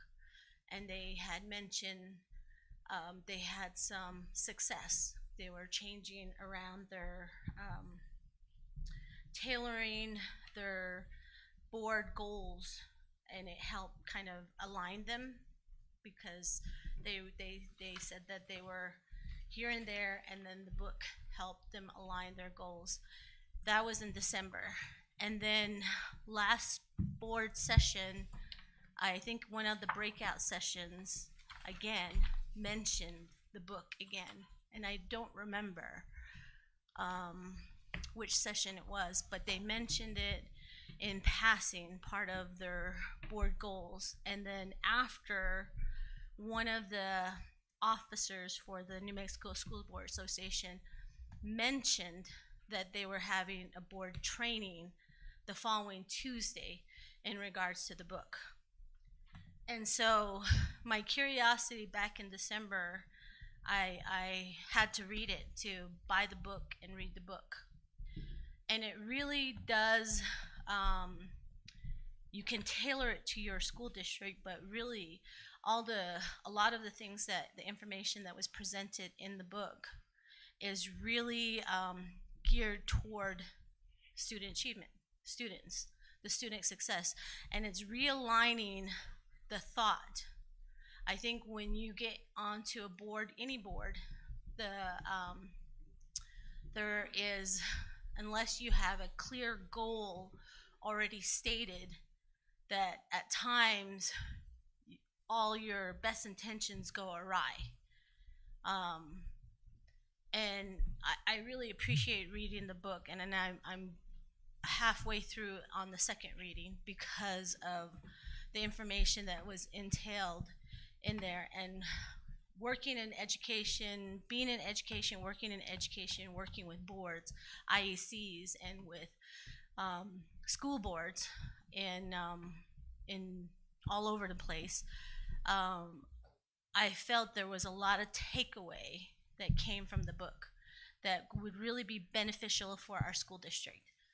Not only does it provide a training, if we decided to do a training with the author of the book, as was, which I didn't realize, and then Jared called me, or I talked to Jared a few days ago about some other issue, and he asked me if I wanted to have the author here. I didn't even know that was available because I just skipped right into the book, and I didn't know that was part of the beginning, in the introduction of the book. So there's room for advancing, continuing to improve our board. Like I said, this effort is to really refine, really to look at our board processes as we are in this transition period, and then to really refine and align what we do to our goals. Everything goes back to what's stated up there, to student achievement, to preparing our students for success. And it starts from the top. It starts from the board. If we're walking the walk, talking the talk, going through modeling, doing all the things that's necessary for our students, that's what really dictates and drives the school district in the direction we want.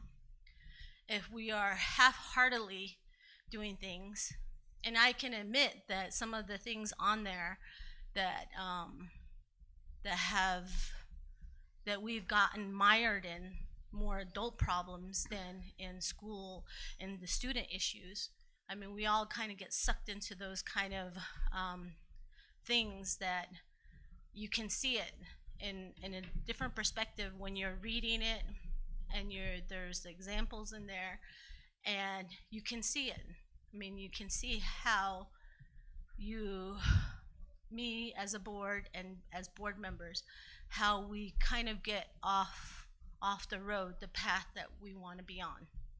And it's no fault of our own other than not having the roadmap.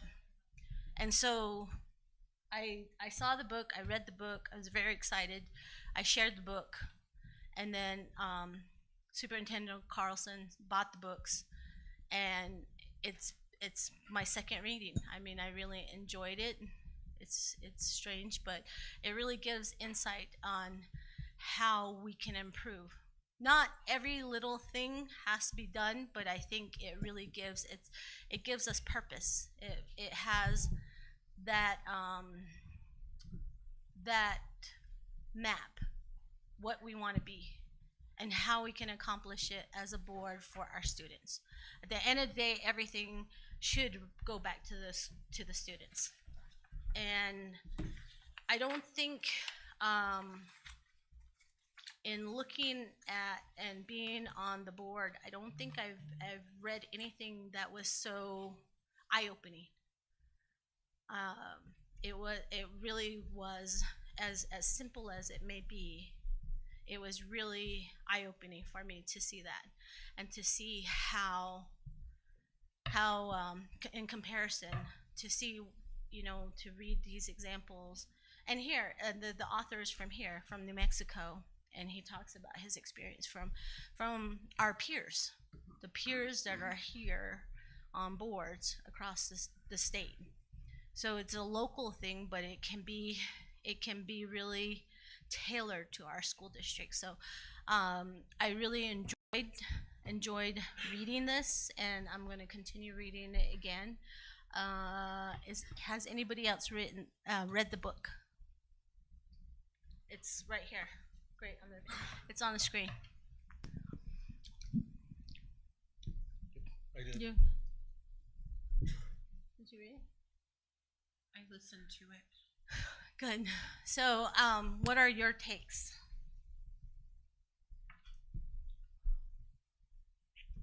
What are your?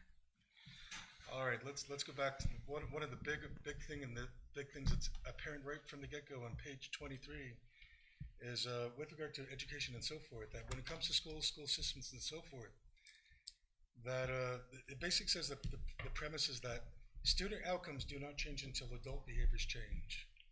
Mm-hmm. And that seems pretty apparent with a lot of the work that happens. If a district organizations get bogged down in stuff that's more concerned, focus on satisfying the adults in the schools or school systems, a lot of the focus gets lost on what we're there for, which is the why, which is kids, students, and outcomes. And a lot of this stuff seems pretty straightforward and self-explanatory, but that goes back to people, or at least the people in the system, the leadership that focus back on adult behaviors and adult issues driving a lot of discussions when it comes to education, instead of having it be reversed at the other end, with a focus being on student outcomes and achievements. Mm-hmm. I agree. And I think the other big one that was also the other red flag, and maybe this is apparent as well, is if an organization really doesn't know what its cause or what the why is, including knowledge throughout the whole district, including leadership, about what is their mission and vision, we're kind of we're going about things on a day-by-day basis, trying to plug away, guessing what the mission and vision of the organization is supposed to be, or just making assumptions about what that is. And then, of course, the other big one that was also good, and I think we're starting to pick up on that, is looking back in data. Even though we haven't really set the clear goals, parameters, at least we've taken some of the different steps to try to review what's working, what's not working, and having those discussions about what's happening in our schools. So even though we haven't really set the goals or parameters, we've at least started to put in bits and pieces along the way. Yeah. Mr. Montoya? God, where do I start? There's a lot. There is, and again, there's the pragmatic approach that this individual wrote this book from. Again, quite frankly, in my humble opinion, should be taken note, because I mean, I've got my highlighter and I've got all kinds of pages and 2-3 word sentences that I've gone through this book that are applicable for anybody that's willing to utilize it. But page 28, there will always be difficult trade-offs in school system leadership whose needs will be at the center of the school board's decision-making process. When school board center adult wants and adult preferences above all else, children suffer. When the school board refuses to make the hard choices that improvement in student outcomes require, children don't experience educational justice. And then at 206 and 207, how the board invests its time matters. How the board invests the rare, precious moments it has matters immensely. Those few precious moments are cultural creating. They send signals about what all the other adults in the organization need to be focused on. How that time during board meetings is spent is a massive cultural impact on adult behavior within the entire school system. And that's kind of what I've been speaking about for quite a while, and us setting that attitude to support the superintendent who supports everybody else below him. And again, more importantly, quite frankly, I mean, the end result is the student outcomes, but at the same time, we need to be equally focused on the teachers doing that work, that arduous work in those classrooms to achieve those outcomes. Because if they don't have those supports from their principals, the administration, the superintendent, or us, then it's all for naught, quite frankly. So, but there's just a wealth of knowledge.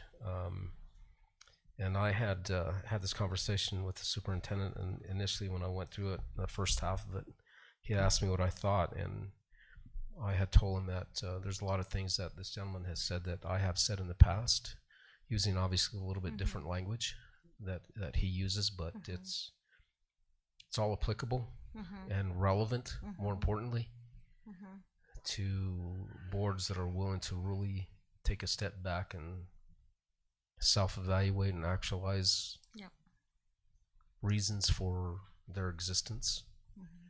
And for us, it's a matter of 4 communities.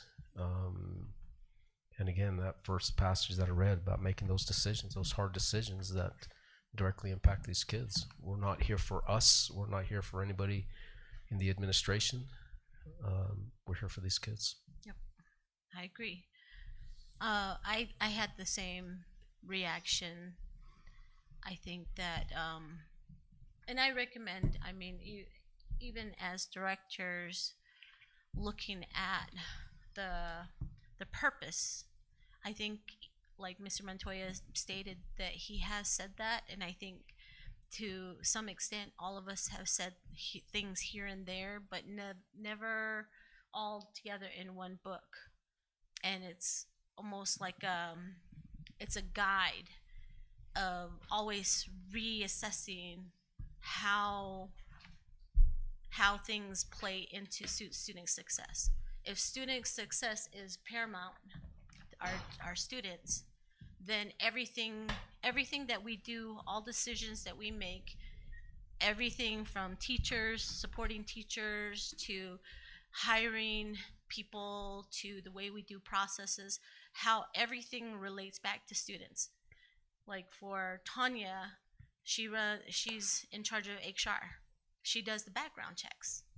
She makes sure that all the background checks and everything is checked out. And it goes back to our students' success and student safety. And I can go through and tie in our students into everything that we do. And everything should revolve around our student success, our student goals, our student learning. But I think the big takeaway was, again, how we get boggled down with adult stuff. And we forget the big picture is about the students, that little kindergartner that comes into our school district, or that transfer student that comes into the school district. How our decisions interfere or elevate that student in learning. How we are the support, how we support one another for that child to learn to the best of their ability. And I think it was huge. I really appreciate that. Go ahead. So I also told the superintendent, I said, the power of a highlighter. I'm not joking. I mean, it's, oh my God. I said, excuse me? It's all yellow.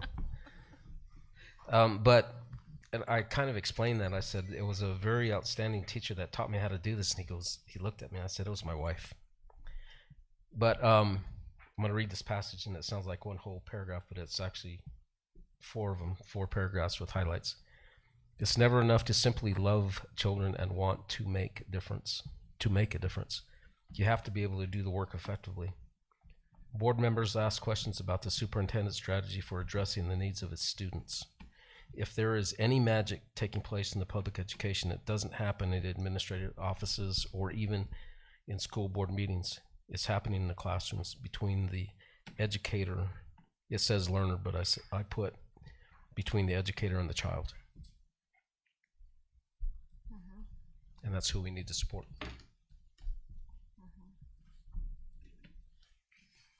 So, in this, I really, there's so many, and I didn't have the forethought to highlight, otherwise mine probably would be just like that, but it really was enlightening, even though we had bits and pieces, even though common sense wise, we have these thoughts all the time.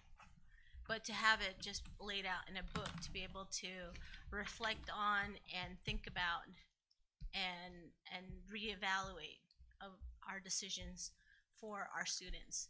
I think that even just changing the verbiage, changing the language to how all of this goes back to our students.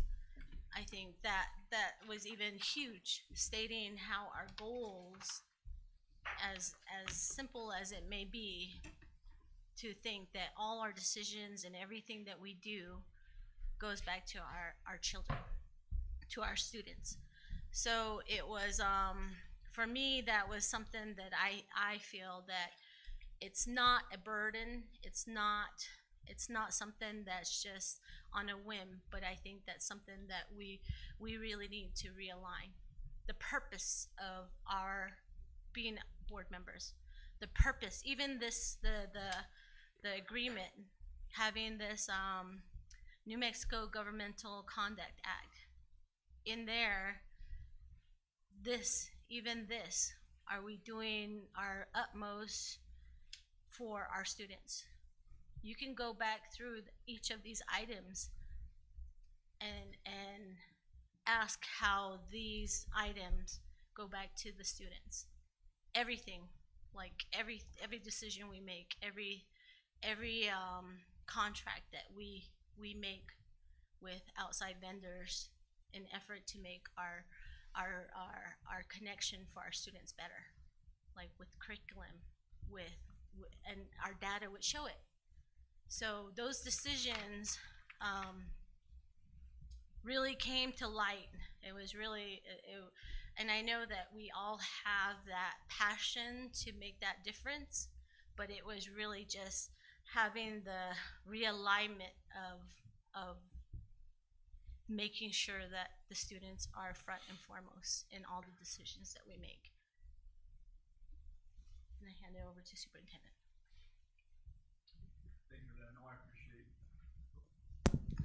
I appreciate all those comments. As Mr. Montoya mentioned, we did have some conversations about it. I think it's just a real good way for the school board to say, look, and this is hard for everybody. Everybody in this room has gone through a process where we realize sometimes our focus isn't in the right way. Like that whole first section talks about the types of failures. There's knowledge-based, skill-based, and mindset-based, and what are our failures.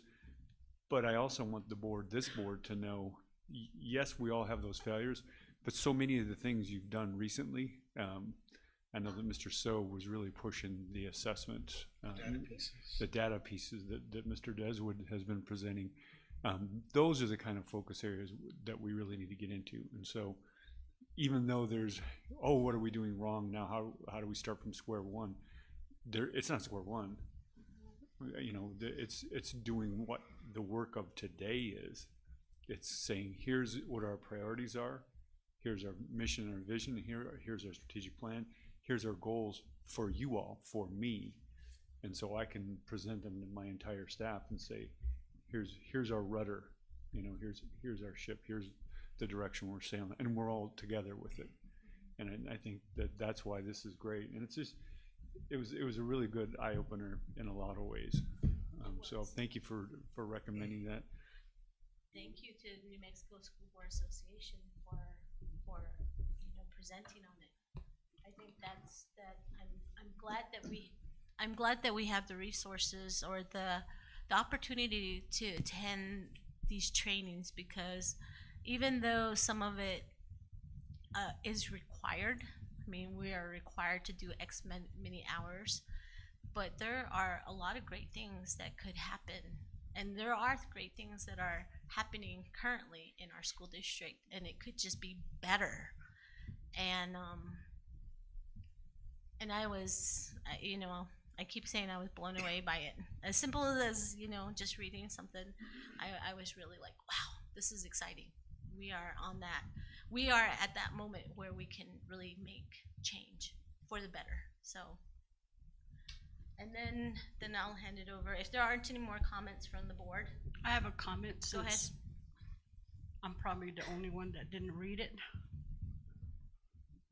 Anyhow,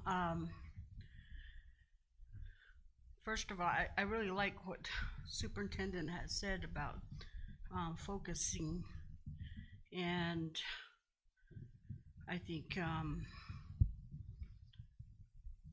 people focus differently, and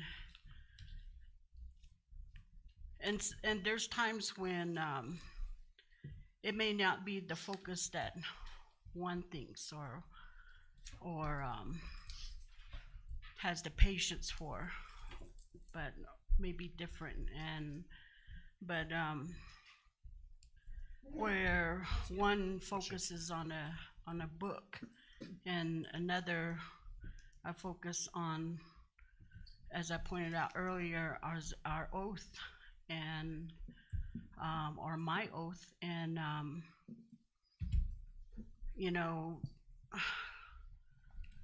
again, we get caught up in generalizing, and if those are the adult issues,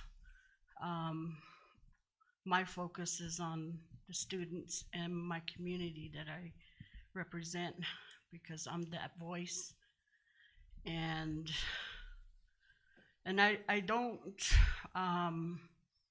don't know, through the years I've been molded to where it's best just to come out and say, not beat around the bush. And I feel that sometimes maybe I do overstep where I have to repeat or remind, but most of the time I need to, and nowadays it's mainly for my constituents online who are listening, and that I am here, and the questions I do ask, they may be lengthy, the discussions may be lengthy, but I'm here for them. And so that not only when I leave, that they have clarity as well, and that I'm asking those questions, because I was once a parent, and coming from the outside, from a blue collar perspective, I feel that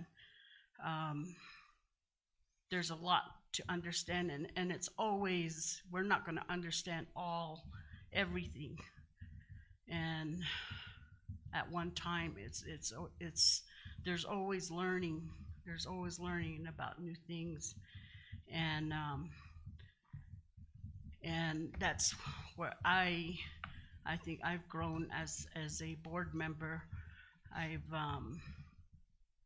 just as new board members came on, we had already heard the graduation report, but I could have made an issue of it and saying we have to listen to that again, or they already did it, but I feel that whoever that board member represents, their constituents need to hear it, and he needs to know so that he can go back. So, I think those adult issues, it's a problem when it becomes obvious, conspiring, and that's when it's a problem. Okay, thank you. I think we're all here to learn. Each of us are here to be better. I myself said I had also read the book, and there are things that I was enlightened in. So as board members, we all bring our different skills and our knowledge to the table in the best interest of the students. Although the community plays a part, I think I can say that looking at our goals, it's the outside, either the second or the important or periphery. And my role as a board member will always be for the students. Everything, decisions made will be for the students. If I'm going off on a tangent, how does it benefit students? If I'm going off on something else, not relevant to student learning, how does that benefit our students? When students, the reason why we're here are because of the students. And with our board, we have a lot of strengths that we bring to the table. And we also have a lot of weaknesses. We also have a lot of things entrenched in our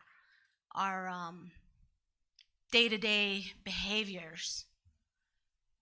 And I think working together, not being adversaries, will benefit the students and the student outcome better than if we are fighting amongst ourselves. And it doesn't reflect very well on the district either. There's plenty of people out there that are looking for the failure in this school district. We have disgruntled people that will continue to look and try to find fault with everything that's done. And I asked the board to really try to put those personal differences aside for the benefit of the students. To really reevaluate, because all of us are here, we're elected, we were chosen by our communities to represent. And we have to do the best we can. And we're not here for the money because we're volunteers. And education is something that's, so important in civilization. Without education, we just run around amok. We go back to what was before, prehistoric times. But right now, we have this opportunity to move forward, to work together, and really look at the data, and really think about what we're doing. We're modeling the behavior. As was stated, we have people online. We modeled the behavior instead of giving people drama and sideshows and all this stuff online, which is documented, which can be rewatched over and over. But I think we have an opportunity to turn that page on what was then now and really make that change, really make that difference. And I really hope that the board can agree to that, to make sure that we are working for the best interest of the students. and modeling the best that we can for our students. At the end of the day, it really does come down to how we interact and work with one another. And I say that across the board and all the boards that I've sat on. Like you may not like me, I may not like you, I may not get along with people, but in the professional working sense, we have a job to do that we have to do, and we make things work. We put aside the ego, we put aside our differences, because at the end of the day, we still have, our priority is still the students and the children. My personal grudges and bickering, or my personal vendettas, or my misunderstandings, it's all on me. That's all on me. And I'm the only one that's accountable for that. I'm the only one that can dictate my behavior. I'm the only one that has those thoughts. It's not other people's problem to fix me. It's me that I have to do that. And I hope that in this process, as we're changing and trying to be a better board, that we can all have that introspect and look at ourselves and really, truly do an evaluation of who we are, and do the best we can for our students.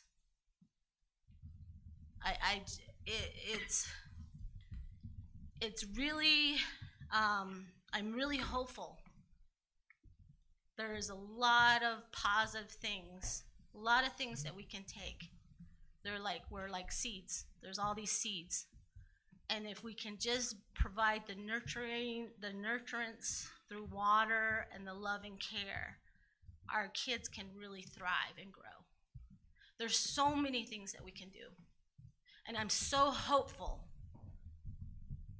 But what I need is the board to be able to put those differences aside and work together so we can make those best changes. I want us to be good collaborators. I want us to work together. I want us to model the behavior that we want for our district.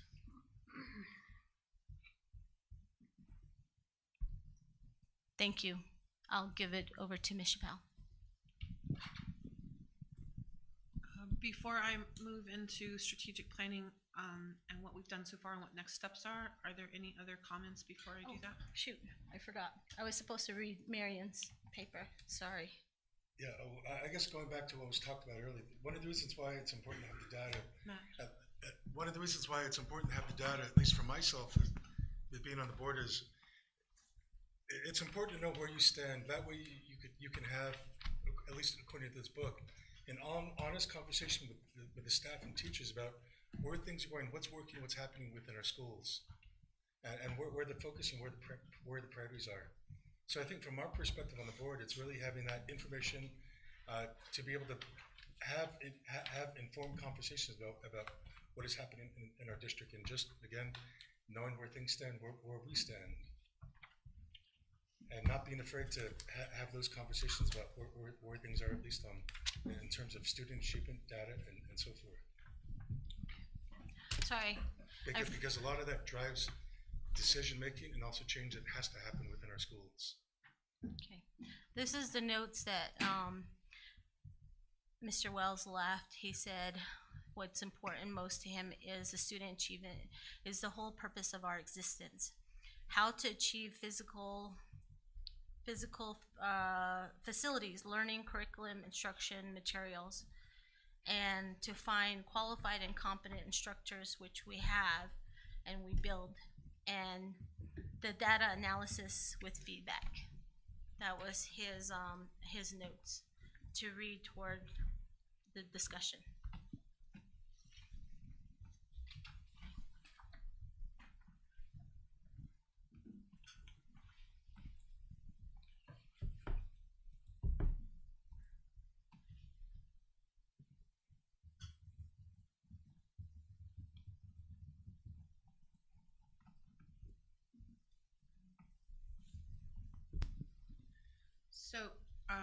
with respect to strategic, I guess I forgot to say this.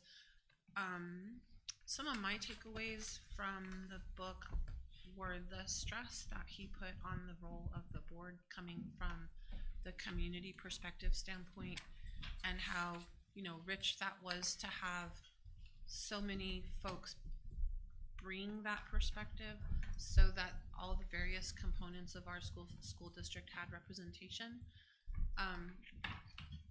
And so my OCD, you know, legal brain also kind of listened to what he was saying in terms of roles, and it made me remember that the board in many ways is the legislative role of the school district, with policies and vision and kind of that overarching focus. And then the district itself, through superintendent, directors, and everyone else, are kind of like the executive in a way, and they implementing those policies and roles. It just kind of reminded me, I mean, we've talked about that in the past.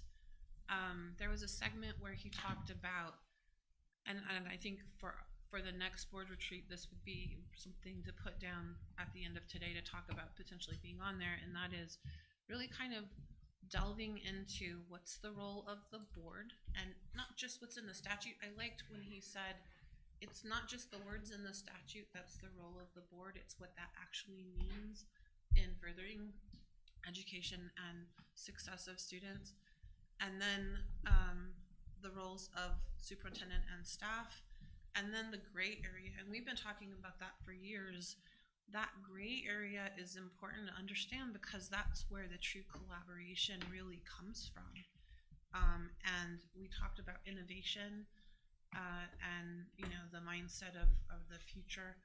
And so anyway, that, it just reminded me of that. He also talks about this continuous cycle of improvement. One of the things that I found really encouraging was a lot of the things he's saying boards need to do, this board is doing collectively. All of the folks on the board are coming to it with that mindset signal. Thank you. So what I want to do right now is kind of, some of the board members have heard this before, but I'm going to touch on the certain documents and the certain efforts that have already been underway, just to bring us back to that foundation of information we have. And then I'm going to talk about what the next steps are to complete that, because at the end of the day, what's going to come back to superintendent and to board is a comprehensive strategic plan that we can then use and continually update. Does that sound like a good plan, board members? All right, so the first effort, I'm still trying to get used to bifocals and not bifocals. The first effort started back in 21, I think it was, right? The graduate profile. And I have put up the last presentation that our assistant superintendent walked through the board on graduate profile. I'm not going back to the final one, and I promise I won't like read through all of this, but just to kind of remind the board that let me just find, okay, it's what I wanted right there. So when the graduate profile was first initiated, that team did get over 1,600 responses, and those responses came from parents, grandparents, community members, students, teachers, administrators, and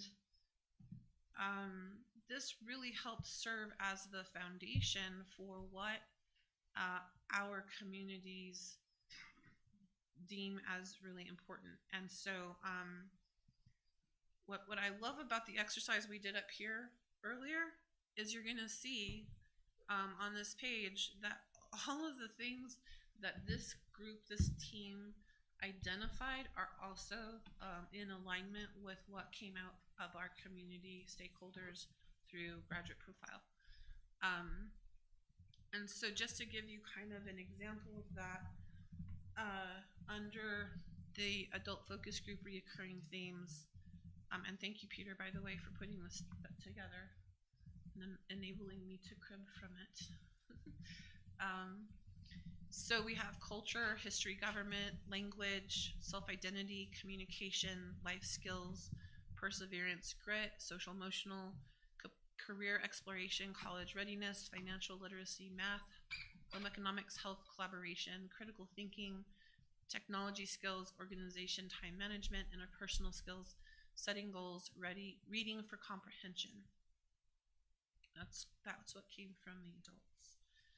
And then from, next one, students, and you're gonna see the recurring themes here. And this came from students, not adults. Communication skills, collaboration, critical thinking and creativity, technology literacy, financial literacy, career skills, college readiness, real life learning, hands-on learning, interpersonal skills, life skills, organization, time management, staff mentorship of students.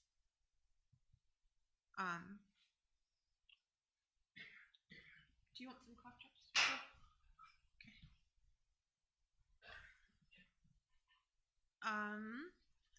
The next drill down in Mr. Deswood's presentation is how will students reach their individual goals for success. And anyway, just high level, I wanted us to remind ourselves that we have really started with a very good foundation by having that many responses help create that foundation for graduate profile from the community. And obviously with graduate profile, it's a living document, a living effort. And so it doesn't stop with just one iteration of that. It's a constant going back to community and saying, this is where we started. Do we have changes? Are things improving? What's working? What's not working? That kind of thing. So from graduate profile, the next step that we took was to do some mapping. And this kind of came out of, this started in 2021. And I'm going to go through this very high level just to help you guys see. Oops, I did not share it. Oh, that's so awesome. Okay, old people and technology is awesome. So, I know, I was just gonna say. I feel old. Our whippersnappers can just sail through this so easy. Zing, zing, zing, and then they're done. And I'm like, how did you do that? So, coming out of the board priorities at that time, which was hugely focused on Yazi Martinez, the issues pertaining to the Zuni lawsuit in terms of the underfunding on our capital side and how that impacts our operational funding. And I'm going to circle back to that here in a few minutes. I don't know if it was.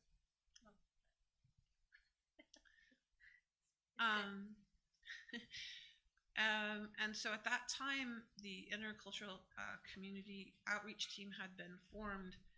And so as part of that bridging gaps, the team started saying what's working, what's not working. And as I scroll this, let me just kind of give you high level the colors. Green means whatever that topic is functional. Yeah, it's not very big, is it? Orange means needs work. Red means don't have it or needs lots of work. And just please remember that this was several years ago. Things have actually improved in a lot of these categories, and the team has already started kind of updating that so that we can show the progress we've already made just in the last 4 or 5 years on some of these topics. And we'll get to that towards the end of what I'm going to show you guys. And so, you know, the basic issues that we've been kind of circling around, this is the how to the why. So access testing, we have a lot on that, as you can see. Exited students, kind of getting our handle on that, levels of proficiency. Language assessment, so Navajo DLPA, Spanish Avant. Did I do that for? Go away. Surveys, needs assessments, professional development and learning, education programs, and the list goes on. IEC, IPAC, tribal consultations. And so at the next retreat, what I would recommend is that we dive into this a little bit deeper, so this whole team has more knowledge about the actual specific things that were looked at, and how that kind of plays into and how it's improved and where we still need more improvement. And so then the next piece, and remember also during this time we had quite a bit of focus at the state legislature and from PED on how do we right size this? How do we not make education one size fits all? And so remember, we had this ongoing conversation about equality versus equity and the difference. We have a slide that I'll show here in a minute, but I just wanted to remind folks that remember that, but folks who are more new to some of this progression of how the discussion started evolving. And so the difference obviously between equity and equality is not all students cost the same to educate. And what Yazi Martinez really boils down to is that the state of New Mexico in its constitution has a duty to educate students as they come with the challenges they have to be educated. In other words, it's not one size fits all, right? So from a students with learning disabilities perspective or other disabilities, we know that those students, especially the earlier that we do it, benefit the best from those expanded opportunities because of the way the brain maps so early and has so much resiliency and adaptability. And so that's just kind of an aside of where we started with all of this. So as you see, this is the New Mexico Comprehensive Strategic Plan that they put out in 2022. It was a draft for a very long time, but this no longer says draft, so maybe they've decided it's not a draft anymore. And I'm going to come back to this, but what we did for the first draft of our strategic plan, and that's just the first draft, and I'll get to next steps and towards the end, but we didn't want to reinvent the wheel. So we took what PED had done, and we through a pretty big effort over the summer, included directors, coordinators, teachers, members from the community, everyone in this room actually, from a staff perspective, participated in that. I was really impressed with staff participation and the way that folks really worked together through that. I mean, I wasn't in every group, so, but in the groups I was in, I was really encouraged by that. And so what essentially occurred is we used the PED framework as a framework and then said how does this work for us in our community, in our school district from a local control standpoint. And so I'm going to go next to our school policy, our equity school policy, because all of those things dovetailed into the development of this school policy. Do you want me to pause? That was a lot, and then I can circle back on to the next phase of it. Okay. Everybody, lunch is ready. Okay, we So can pause. do you want to grab lunch and then sit back down and then we can unpause? Can Give you a little bit- I say something first? Go ahead. Go ahead. This is for Mr. Sustainia. What she was talking about is really in respects to the funding part of it that this board and previous boards have been championing, especially all the way back to 2019. and the inadequate funding per child and the costs per child and the encumbered cost for the school districts, especially now for us in the economic dire straits that we're in. If you know anything about Zuni, they're 100% reliant upon the SEG and impact aid because it's all on federal land. And we're moving that way with the diminishing of the economic development, especially within the school district, where we become more reliant upon our impact aid and that multiplier that the state utilizes through the SEG to fund the students. So the board has really been focused on that, and it's not typical of other boards around us, like in Farmington or in Santa Fe, or in even Albuquerque for that matter, where they have economic circumstances that help them fund the education.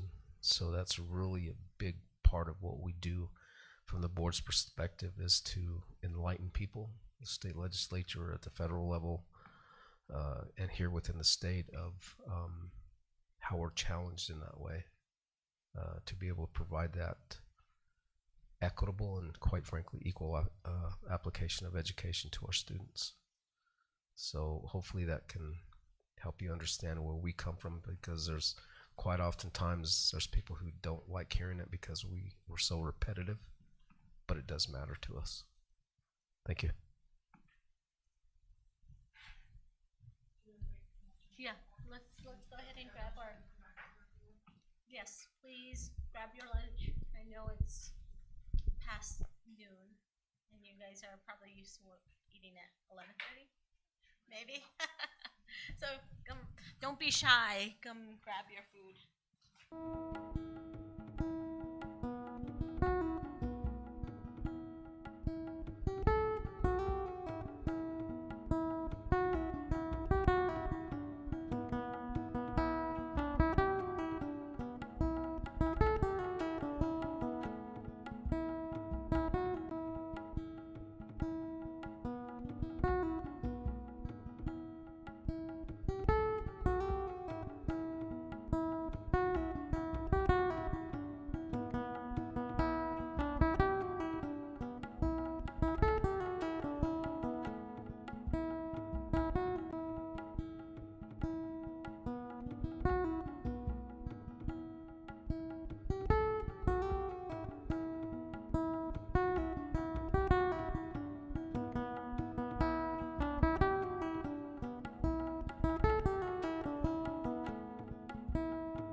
We're back reconvening, and I will hand it over to Ms. Chappelle.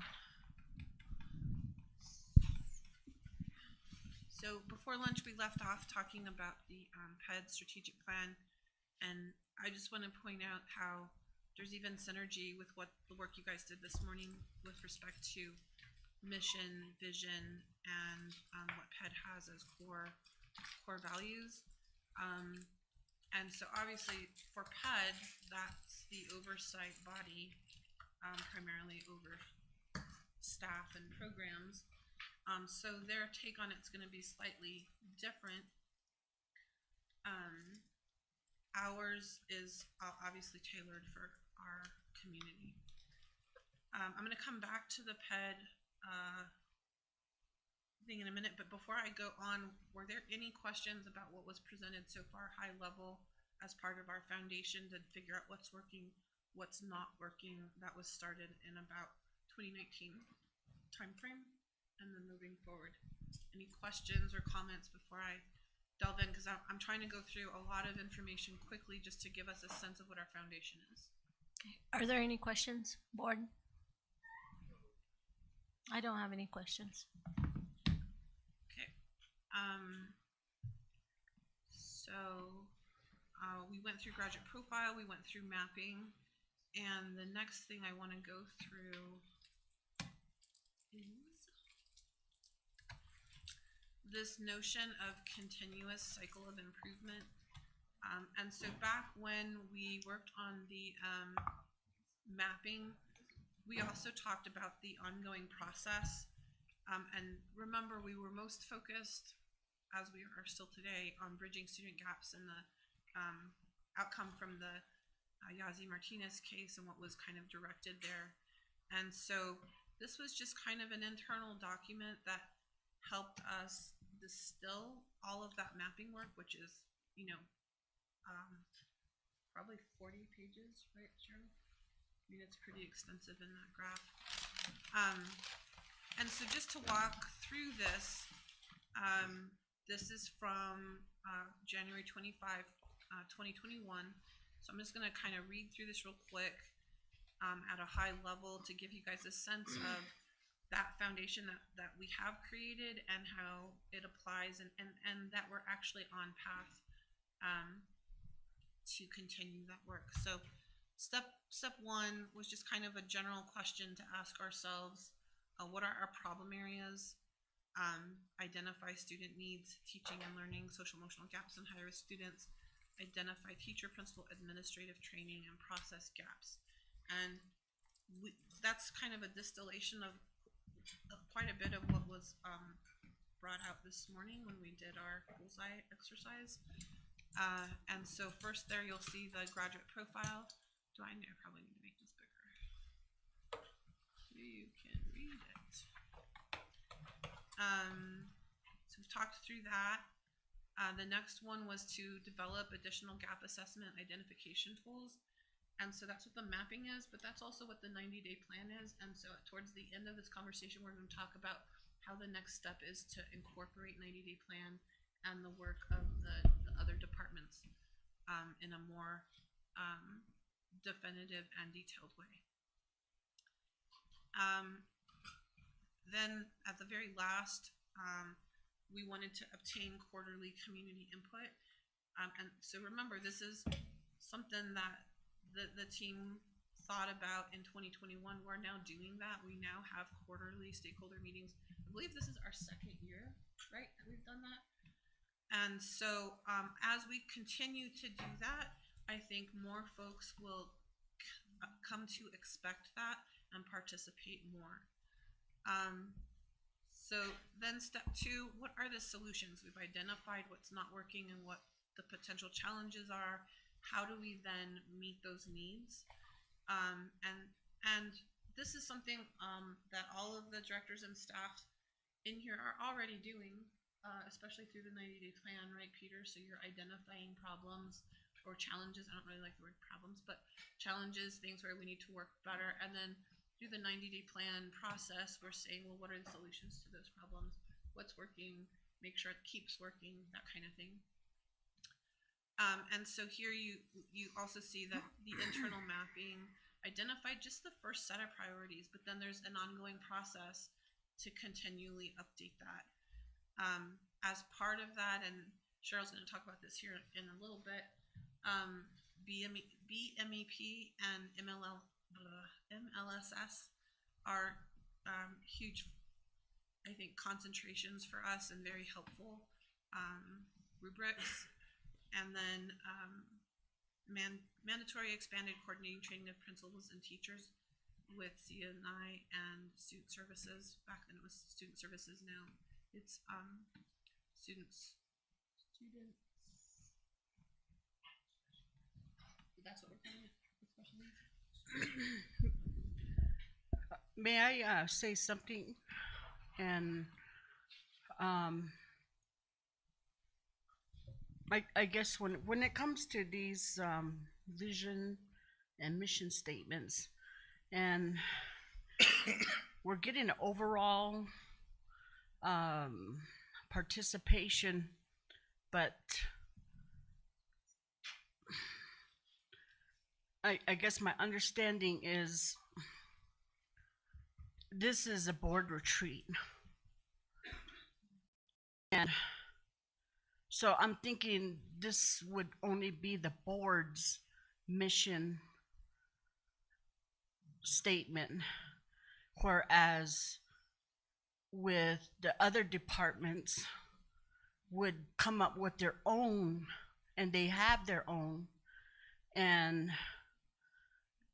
I'm gonna say this, but I feel like because of the time and everybody involved, everybody here, are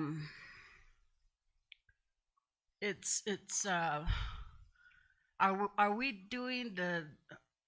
doing this right? I mean, because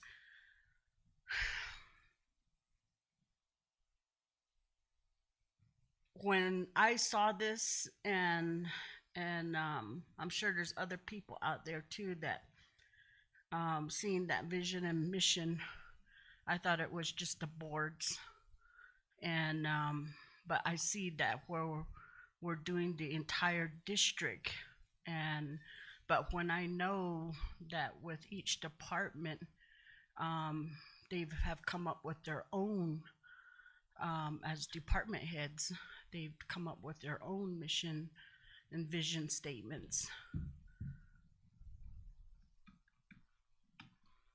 Board Member Aspis, I think I understand the point you're making. I'm just going over what has already been done in the districts to provide an understanding of the foundation that's feeding into the strategic planning. So it's mission and vision is part of it, but it's kind of the foundation of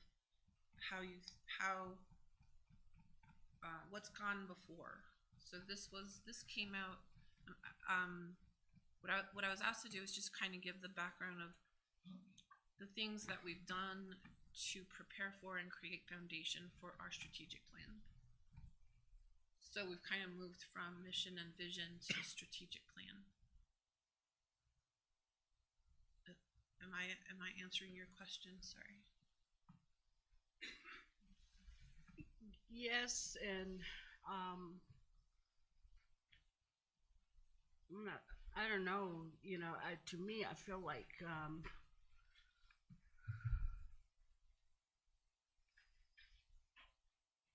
when you look at why we're sitting here today, as a board retreat,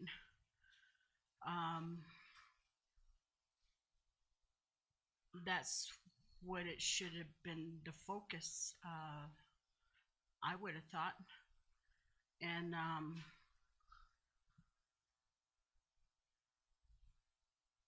I don't know. Maybe in other meetings,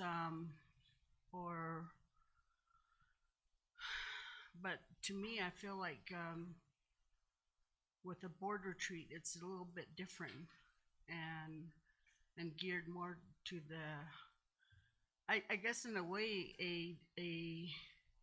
a professional development, but things are agreed upon before going into that as a board. And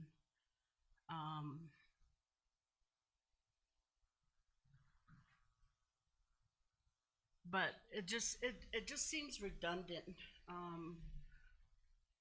Maybe that's why that we're still looking at guiding principles over here.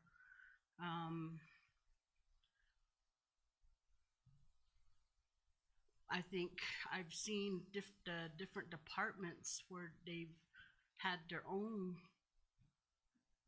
mission and vision statements, and I would have thought this one would be more the board's.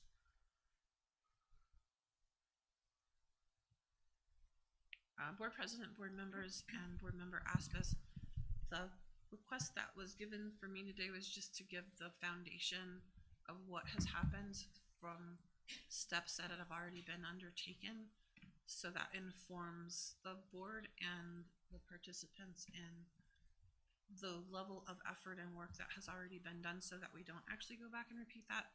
The next steps is what I'm going to talk about as we get through this process. And the next steps takes the work that's already been done and then gives that to each department, so that each department can say what's missing, what works, what doesn't work, and so that you start with a kind of a core set of information that you then build on with all of those stakeholders. And so that's the next part. That's the next step. But I haven't gotten there yet, because I'm just helping you guys understand what's already been done.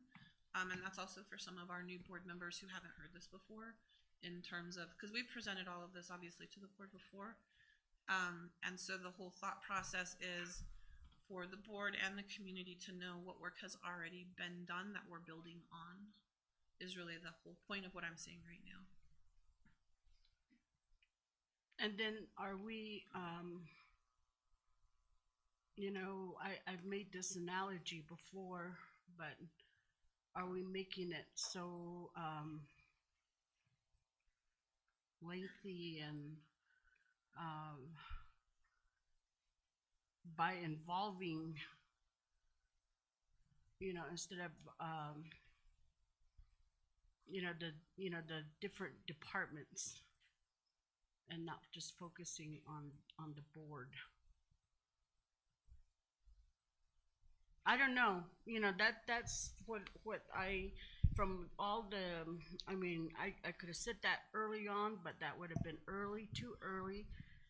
But just looking at all the information that has been gone over, and you know, early on it was said, I didn't know you guys were working on the vision and mission statement, and I thought that was already done. That was a constituent, and I said I don't think we started to at one point, and then it just fell apart. But that's at the board's level. But all the other departments, I think they've had their own. So, board president, board members, board member Aspis, I don't really know how you separate that. So, if the vision and the mission comes out of the board, which is actually very, because I feel like I'm sorry to I don't mean, it's the thought that comes to me. It's just like legislation. I mean, we get bills mandated and things like that, and yet and I feel like with this extra vision, extra mission, we're confusing on down the organizational chart again. And that's just my thought. I mean, instead of making it a simple, you know, right now on the website it has a mission and a vision statement on there, and it's there. Somebody went ahead and put it on there, and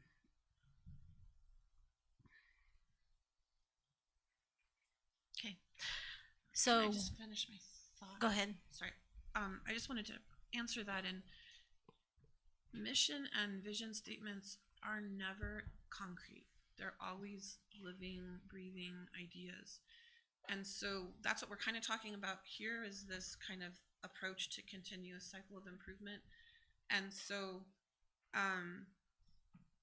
if we want to have silos, then we would do this really separately, and unfortunately we might not get that synergy by doing it together. And so having this conversation with board members and directors, I think, is really important, because if there's and we have it up here, if there's a misunderstanding, if there isn't clarity, then we're kind of doing this instead of saying, here's our vision, here's our mission. Now what this is saying, how do we actually accomplish those things? And there has to be good synergy and communication and alignment. Alignment is like a really great word for this, between what the goals of this leadership entity are, going down all the way to the school buildings, to operations, to human resources, so that everybody has a really good understanding inside and out how to do that. But it takes work to get there, because it takes work to do all of that mapping, right? To understand what's working, what's not working. What do you mean it's not working? How do you fix that? So if we're not doing that work, which I'm trying to help you guys see, for the last 5 years, we've been doing pretty methodical, moving forward work, and I'll describe the next steps. But if we're not doing that work, then all these things up here, the values and the missions, are just words without action. Well, I see it as for for communication, for transparency, that they hear and see firsthand where the board is talking about and discussing these things. But like Gary said, our only concern is up to superintendent, and then from there he's supposed to relay and give those goals and the mission of the board down to the departments. So I'm just. So when we're looking at strategic planning and looking at vision and mission statements, we look at all our stakeholders, which includes our directors, which includes the feedback from our students, our community members. We as a board can adopt the mission and vision statement, and we can work on the strategic goals, but we do take the input from our stakeholders. And the directors are direct contact with the different departments, and they have that direct impact on our students.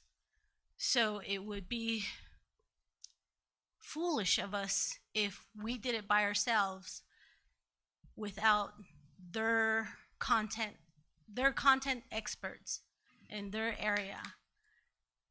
And it would not benefit the district if we made plans by ourselves without their input, without their feedback, without our stakeholders. We're making a plan that's supposed to move the school district forward in a positive way. And if we're going to do it by ourselves, we're not those experts. We're not in the classrooms. We're not at the forefront. We're not the boots in the classrooms. So we don't understand that. And that's why when we're having the strategic planning, it's to get everybody's input. It's best practice to align all our thoughts, to understand what each person's perspective is, especially the department heads. And yes, at the end of the day, once we make policy and we adopt, maybe we amend the mission and vision statements, that will be our purview. and then we make policies based on the information that we're receiving. But we make decisions together, because if we're making it by ourselves, we don't have all the information. We're not doing what's best for our students.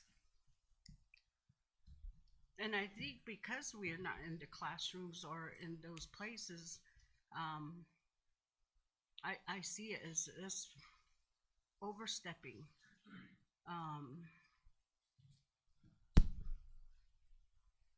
Overstepping the superintendent. Because we're the policymakers.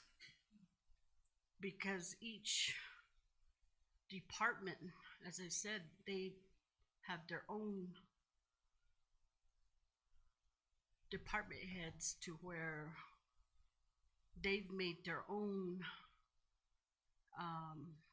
mission and visions and goals and whatever you may call it. And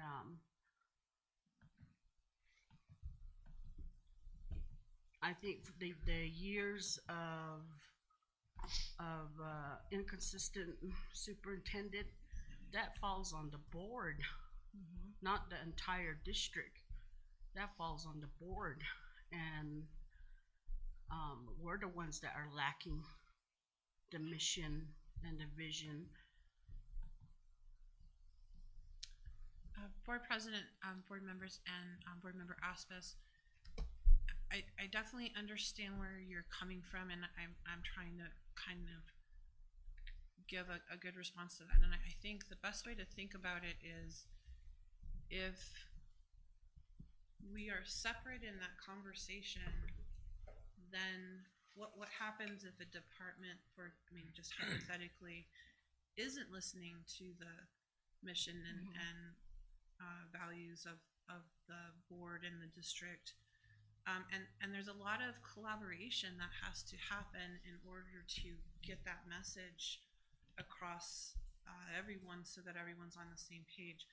And so really all I'm talking about here is how the work internally made sure that we are aligning to all of the things that have come out so far. Graduate profile, what the board has set as the priorities, what's going on a state and federal level in terms of laws. And that's why I referenced to the PED strategic plan, so that as we go through that process, what comes out of that is a very good, thorough, workable plan that has input from everybody. But you start, the best way to do that, and I've been kind of doing this work my entire career, but most notably at Department of Transportation, where we had 3,000 employees. And you have to start small, and then you bridge out.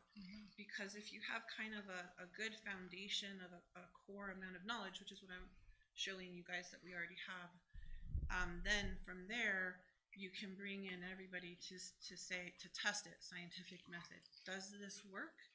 Yes or no. If it doesn't, then you can make it better. And so that at the end of it, you have a document that incorporates everybody's needs and thoughts from each departmental level, and that's coming next. So that'll be the final piece of the strategic plan, and the precursor to that was the work that happened over the summer. So that's the thought process. All I'm doing right now is trying to give you guys that foundational knowledge of what's been done, so we don't actually repeat that, because we've already done it. And it's just aligning processes, and then we're gonna come up with the goals that we can continue to move forward with. And each department may have their own goals in supporting the overall goal. It's the whole district that we're looking at with every department, and how that reflects on our students. You want to add something? Thank you. So let me see if I can sum this up with what we're doing here. Ms. Aspas is right that what we give the superintendent is what he forwards to his directors and then the principals in the buildings and inevitably the teachers that directly impact the students. But we, through this strategic plan, have to give him those outlines and those goals in order for him to enact and ensure that our policies, our, dare I say, directives on the goals and vision that we institute are enacted. Now, the information that's been given by Ms. Chappelle over the past few years is really the outline of information that we utilize to create and to develop that strategic plan. It would be redundant, but not in the sense of having to start all over again. But I think we have enough information to be able to create that template for him for the accountability aspect of the board to our one employee to enact and to utilize to help develop and create and improve those student outcomes. Because on one of them, for the graduate profile, what the community wants, the parent wants, and then the student said, what do we want, what do we need? And again, that's that template that we utilize to create and develop that strategic plan to hand to the superintendent to enact. And then we hold them accountable through that measure. And they have to be attainable, again, those SMART goals that we all hear about and talk about at these conferences, and to utilize and develop to be able to gauge his progress through his directors and through the principals in the schools. And inevitably the data that comes back to us to see if we can measure that through this strategic plan. So again, it's right to say that he's the only one that we look at. However, we can only view him through the lens that we give him to be able to utilize through that strategic plan, through the information that we've been able to gather over the past few years to create that strategic plan for him to utilize within the buildings. So it all really works together and is connected, but you can't do that with any information. Yeah, we can sit here and say we would like to see A, B, C, and D. However, if we don't have the sub-information to be able to get to those points, then we can't do that. And that's what we've been doing for the past couple of years, is we haven't had anything truly tangible to be able to use for an accountability metrics for the superintendent.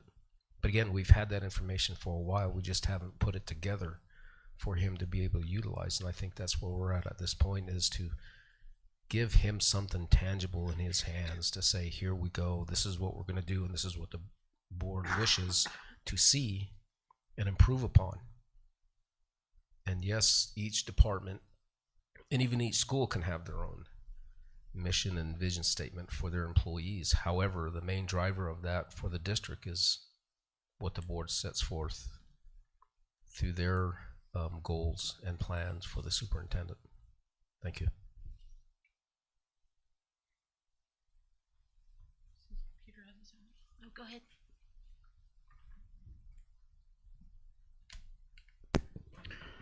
Thank you, board members. So I think one thing, like if you start, remember how I kind of put those color coding on those items?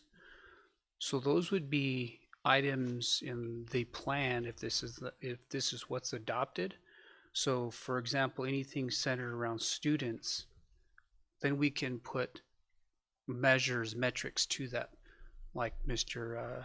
Montoya said, was that, well, maybe then we write a stretch goal by this year, by next year at this time, or by the end of the school year, students will have grown in mathematics by 10% as measured by IMSA, progress monitoring, all of the tools that we use to measure students. Very similar on there, like with Joel's department. Once we have these numbers, then Joel can say, well, we'll decrease the number of students who have IEPs by X amount.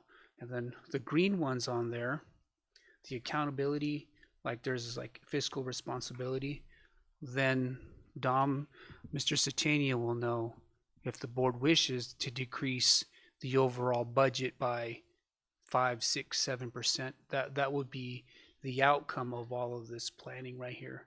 And then some other stuff would be like, as you can tell, there's a trend for focus on community engagement, focusing on equity, which would be ICO's department.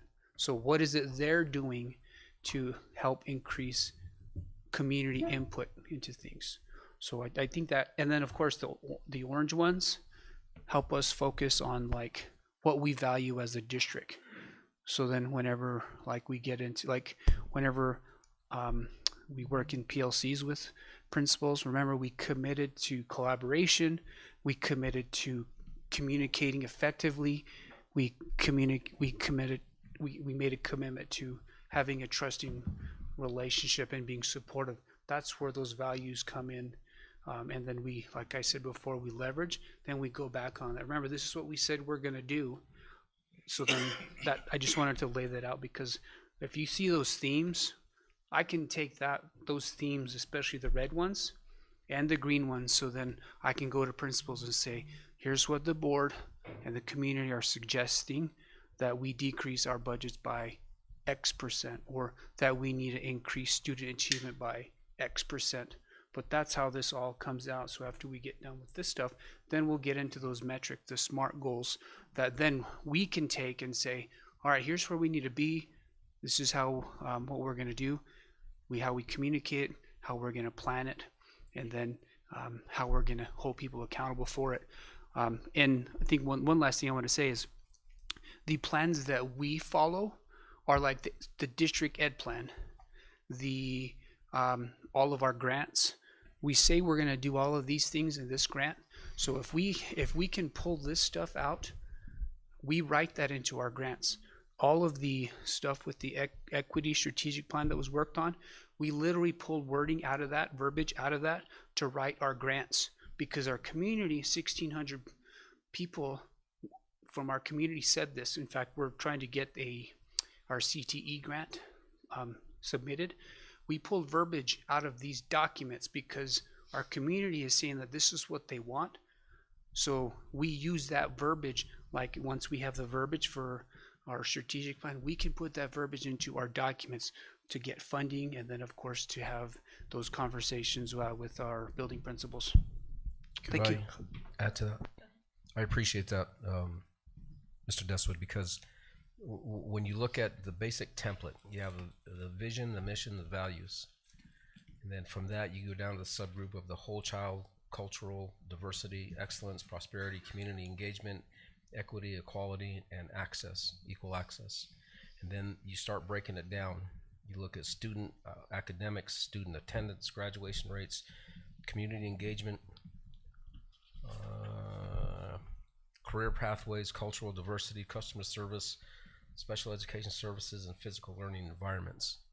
All those things are broken down, and to your point, that gives the departments, again, language, guidance, a roadmap to write and try to attend to creating more blended braided systems of support, financial systems of support to support our students, whether it be through PD development for bilingual teachers, whatever it may be. You're pulling, just as you said, you're pulling from the template that we gave you, that this board gives you to maybe utilize to attend to what their goals are. And that's a perfect way of defining that, because you're not just pulling out of the hat or recreating the wheel to say, well, I think this might work. No, this is really what the focus is from the board, and we have to set that in order for you to be able to do that in those independent departments. And we can't say we think that's gonna work. A lot of times it's already put forth through legislation, what's mandated, what we're gonna do. And like the math, the changes in the math area, you know, I just think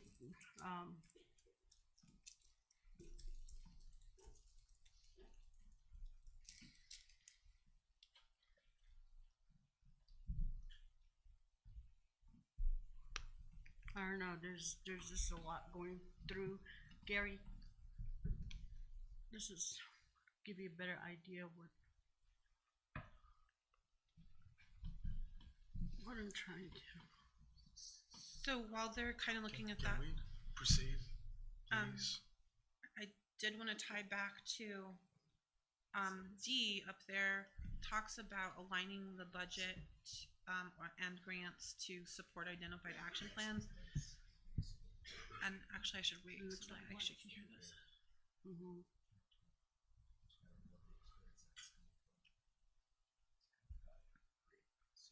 And that's what Peter's talking about. Yeah, exactly.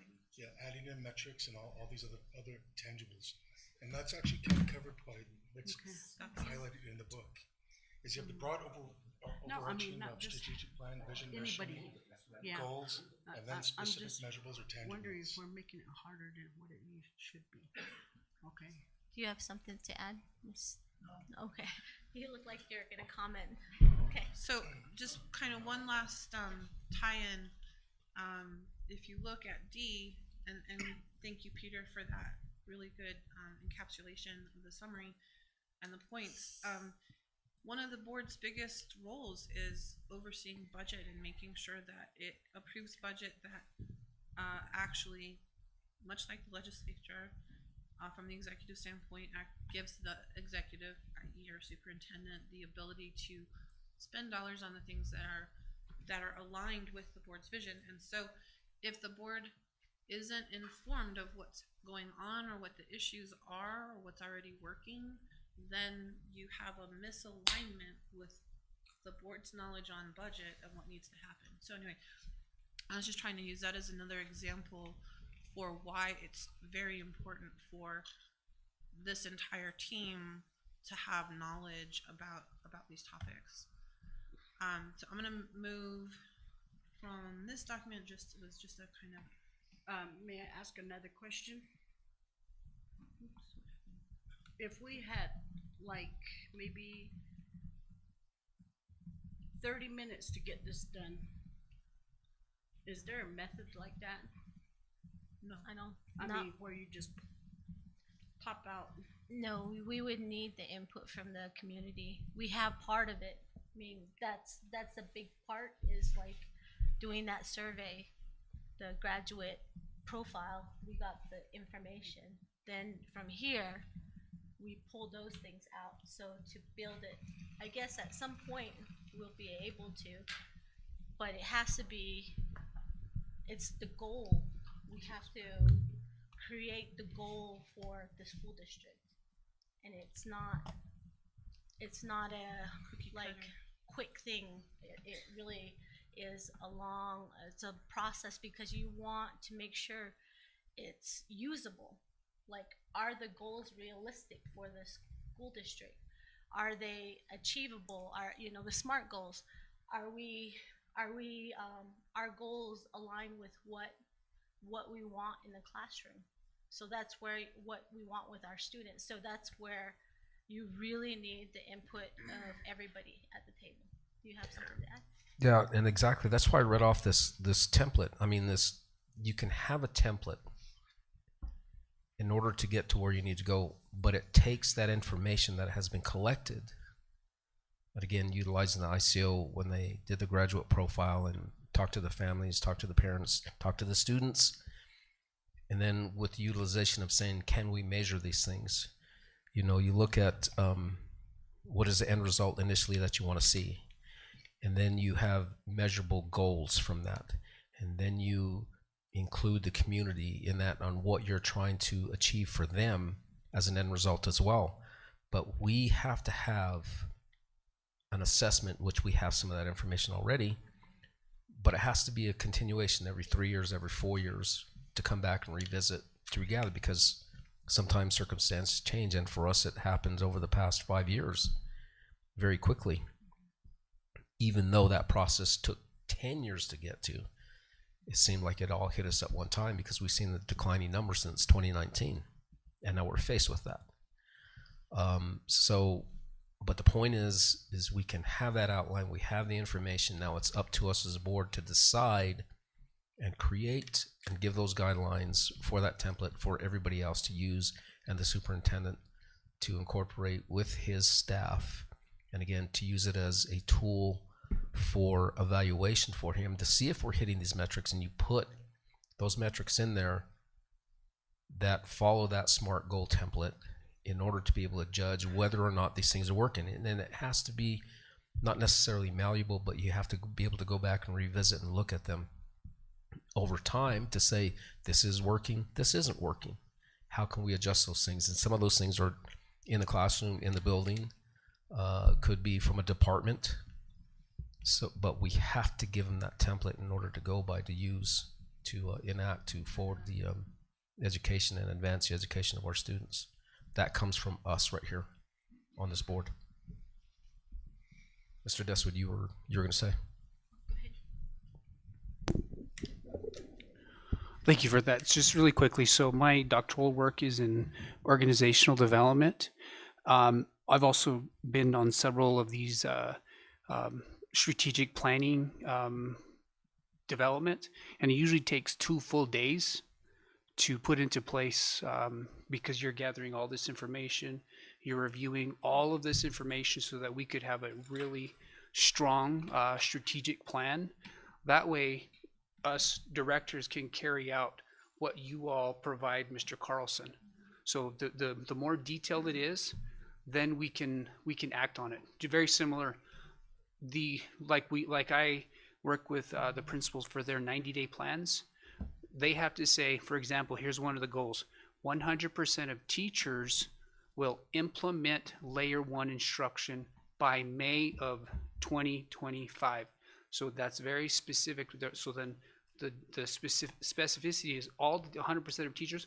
The thing that they're going to do is implement all Layer 1 instruction, and they're going to complete that by 2025. Now, what happens there then is when we get to May 2025, then the principal will ask the teachers, did everybody in here implement Layer 1 instruction? And if everybody says, oh, yes, I did, we all did, then you write that in the reflection, 100% of teachers completed it, that particular item. And then, like Ms. Chappelle saying, it's continuous. Then the next time around, then you look at data, like what we're looking at, and you do root cause analysis and say, okay, why are our scores low? You ask the teachers, why are scores low? Because the teachers are the ones working with the kids. Why are our students' scores low? And then maybe this next time, well, we did tier 1 instruction. This next time, we probably need to focus on Layer 2 instruction. So then the next 90-day plan, then you incorporate Layer 2 instruction. Then you say 100% of by May or by December of 2025, 100% of teachers will implement Layer 2 interventions.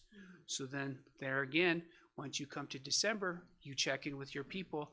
Did everybody implement Layer 2 instruction? Then everyone will say, oh yeah, we did. So then you're systematically trying to do one thing at a time to make sure students' scores go up. So that's where we've been working on that with schools. That's why I made a comment earlier. We've been doing these things with the principals, and we've been seeing growth on data. And I said, imagine if we have a strategic plan that can spell out and define our roles, so then it will be more effective. Remember I said, if all our arrows are aligned and going in the same direction, it'll be more efficient for us as a district. So to add to that point is they're doing that in the buildings with the principals. Now they're looking to the superintendent and then to the board to see what metrics did they set for us to achieve. Now utilizing that example in the 4th grade and 5th grade to where I'm going to throw a number and somebody correct me if I'm wrong. Let's say we have 25% proficiency in reading in 4th and 5th grade. And the board says we would like to see it moved up to over a 1-year and 2-year period by 10% or up to 35%.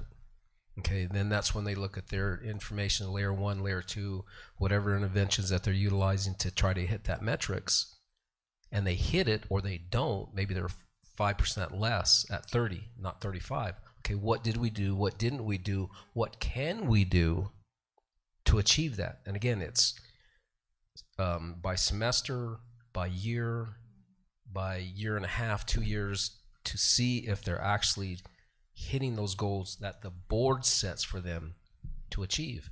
Without that, then you're just shooting arrows and trying to achieve for the sake of achievement. And there's nothing wrong with that. However, because we are the ones who are elected and representing the communities, and we're held accountable by that, and I've said that before, all of us are held accountable, and sometimes it come off a little rash in respects to being dissatisfied with some of the progress. It's progress nonetheless. However, if we give them something tangible, then we certainly can be able to use that and say, yes, we are achieving these metrics and we are advancing forward as a district, because that's really what we're supposed to be doing. Cheryl, then Mrs. Chappelle. Go ahead, Cheryl. So thank you for all of the dialogue that is happening. So I want to go deeper into what Mr. Deswood had explained. So when he's talking about layer 1, that's where our department would go into as far as looking at layer 2. So if there's some pieces that are missing, we go deeper and we identify if some of these students are English learners, are identified as English learners. What kinds of support do we need to provide with our teachers? So one is at the elementary level, we also ensure we work in collaboration with data and curriculum and instruction to ensure that our teachers at the elementary level obtain a TESOL endorsement. So that way it helps them with their strategies and things that are also embedded into that, ELA, ELD classes. So we provide them with that extra training with the Elevation program and provide those monitoring progress monitoring basically under that program. And we go even further than that. We identify those students that we call duly identified, those students that are identified as an English learner and have an IEP. And that's where Joel comes into place and how we can help those 287 students to go further and provide these teachers with more strategies, support, and even professional development. So these multi-layers that are happening, we look at those and we kind of see how we could help with the reading, the understanding math. And so when we go into secondary, the middle school and high school, we do specialized training with the teachers on how they can read problems, problem solving, those word problems, and those really get a lot of students. And maybe they understand it a certain way or a different way to make that connection with the teacher. And that's where the culturally diverse, culturally relevant instruction comes into place, because there are some terminology that may be different from the textbook, for example, and this is what they actually mean. So when you incorporate those things, we provide the CLRI training, culturally relevant, linguistic relevant instruction. So with the training with the teachers, so they kind of know who their student is in their classroom. So that's how we're able to make that connection.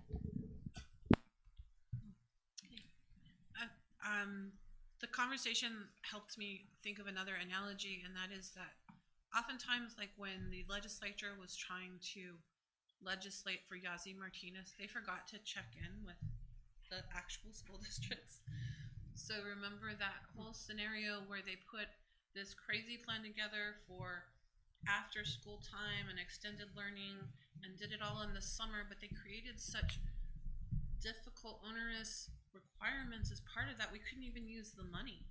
And so that's why it's so important to have this cycle where the board gets the opportunity to hear from these guys and vice versa, because if it's not well informed, then I can't remember who said it, but it's essentially like we're blindfolded and trying to shoot darts and we can't even see where we're going because we haven't done that work.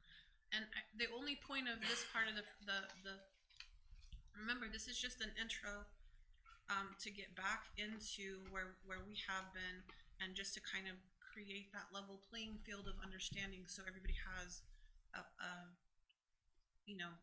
good set of information and foundation about where we have been, what we've already done, and how that informs where we're going.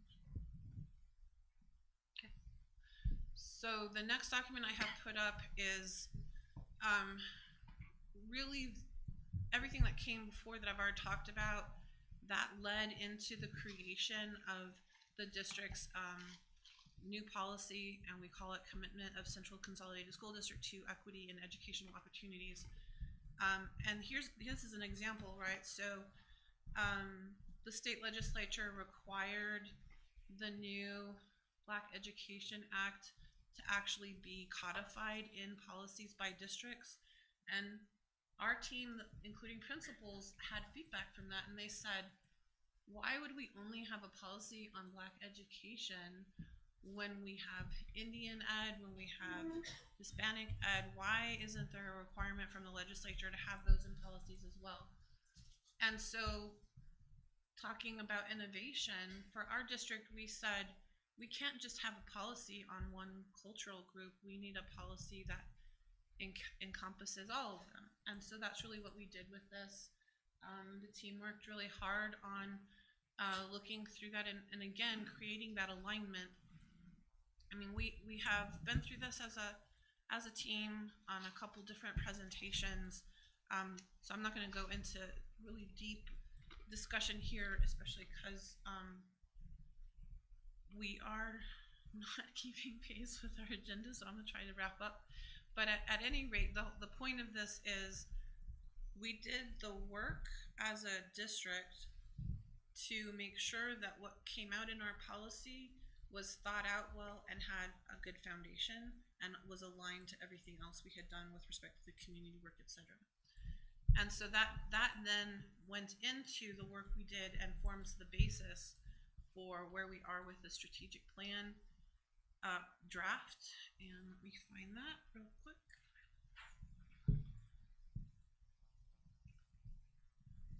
Okay. So this is a pretty lengthy document, but what it does is it goes through the pillars that were established in the policy, and it then brought in the directors, the coordinators, building level, superintendents, principals. That's why I put it in the middle. Actually like parents and grandparents and other people in the community. And so we did exactly what we talked about, scientific method. Okay, here are the pillars we started with in terms of our equity policy. Are there things here that are missing? Are there things here that we need to expand on? What's working, what's not working with these pillars? And that then started the first draft of our strategic plan, right? So that information is being compiled. It's very close to being in a draft form that we can then take it to the next step, which is each department head, coordinators, etc. will take a look at that. The community can take a look at that. Board can take a look at that and say what's working, what's not working. And that's kind of the steps leading up to finalizing that strategic plan. The last thing that I'm gonna talk through with you is that as part of, is this the right one? No.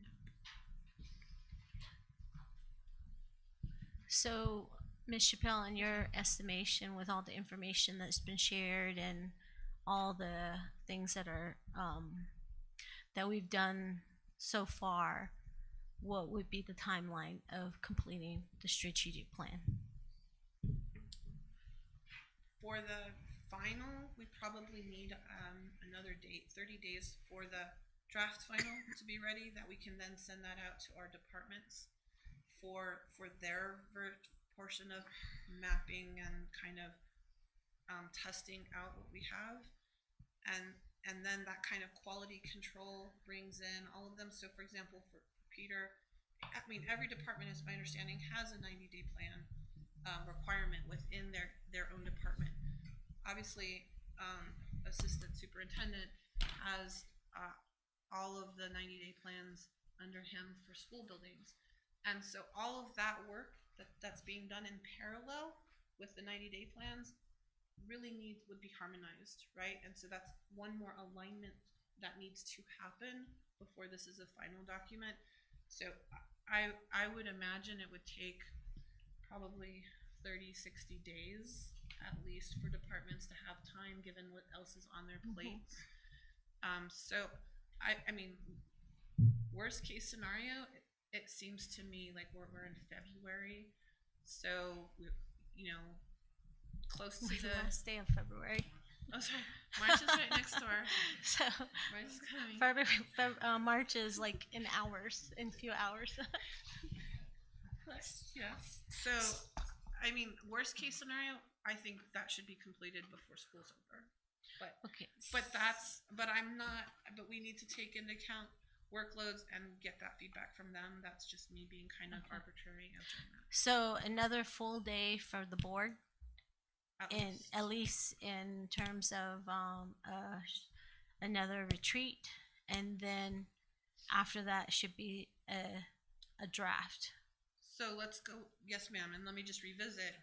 As part of the strategic plan, we're also talking about potential restructuring, not potential. We're already engaged in restructuring, in potential consolidation of buildings. That's why I wanted to use potential. Sorry, I put it in the wrong place.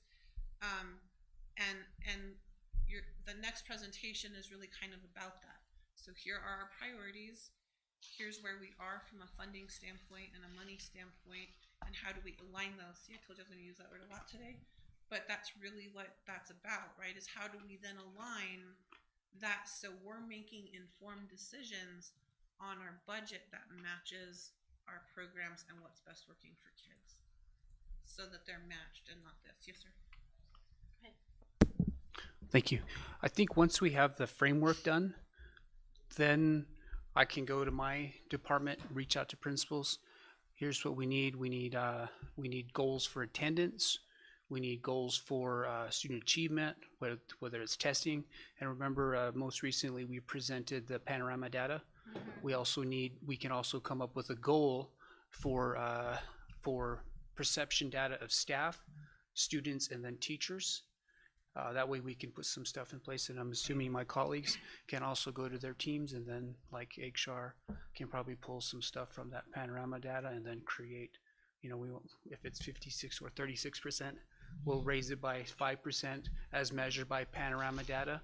So then that way we can go and take it back, and that's typically how it's done. Is once we have the framework, we can go to our teams and then come up with the metrics, because then we present those metrics to you all, and then if we say like our math scores right now are like 14.9%, so then maybe our metric would be 25.9 or 25% within 2 years, 5% per year. So then we can present that back to you all. But we just need the criteria that you want us to focus on. Thank you.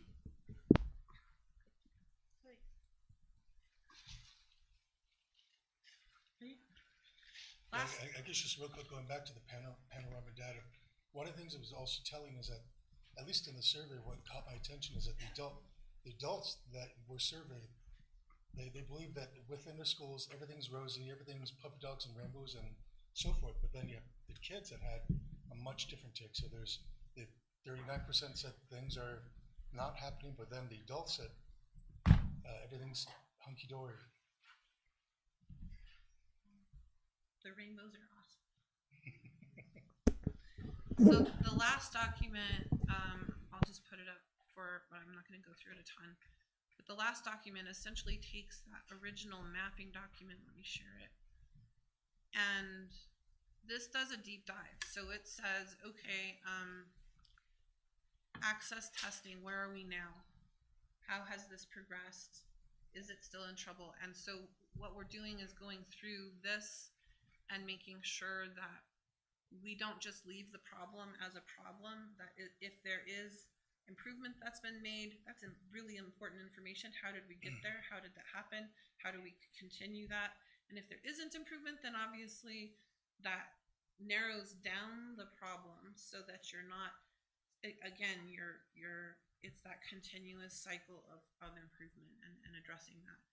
I'm gonna turn it over to Cheryl for a few minutes to talk about the requirements. Dr. Begay wanted us to make sure we shared this with you guys, and Cheryl definitely has this well said.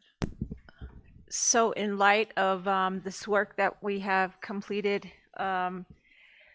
there's 3 items that Dr. McGay would like to ensure, because she is overseeing the equity part of it with the Equity Council. And a part of that is to ensure that we have the CLRI involved, the culturally linguistic relevant instruction, as a part of this work. Also, that we identify the framework for the equity framework, that we have things in place with our school district as a result of the Yazzie Martinez outcomes and the rulings. One of the things to address that is that our goal as in the equity initiative is that we ensure that all teachers and staff are trained by cohorts with the CLRI framework, and we bring a presenter in each cohort. We finished our 5th cohort for the whole school district, and the teachers come to learn more about the strategies of what they could do. So that's the equity framework. And also that includes the Equity Council students, the students at all schools. And the goal was to have it at the middle and high school. And those are things that are presently happening now. And also with the parent component of the Equity Parent Council. And Mr. Russell is the one who leads those meetings. The last component is the English learner component, is that we ensure that the students that are identified, have the access to opportunity to have that ELA, ELD component, and also to ensure that that is happening from K through 12.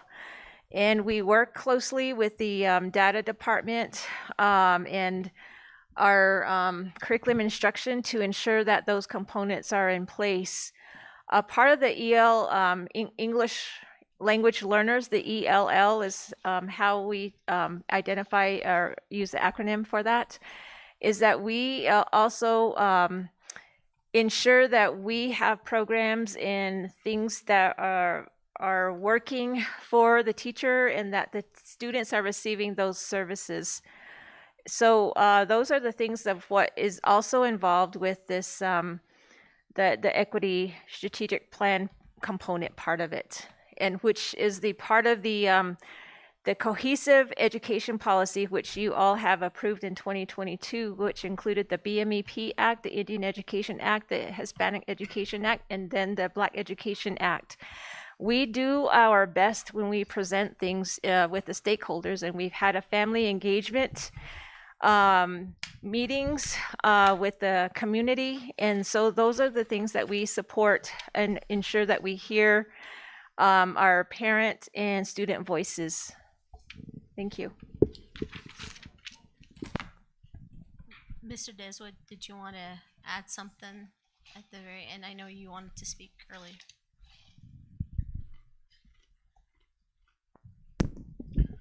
I was just going to add, I know, so one of the other areas that once we have this plan in place is some of the metric we can put in there is like, we can say that, oh, we're going to have, like we had 2 bilingual seals this year, right? Then we can say we'll have 5 bilingual seals in 2 years and work towards that, or Spanish bilingual, work on that as well.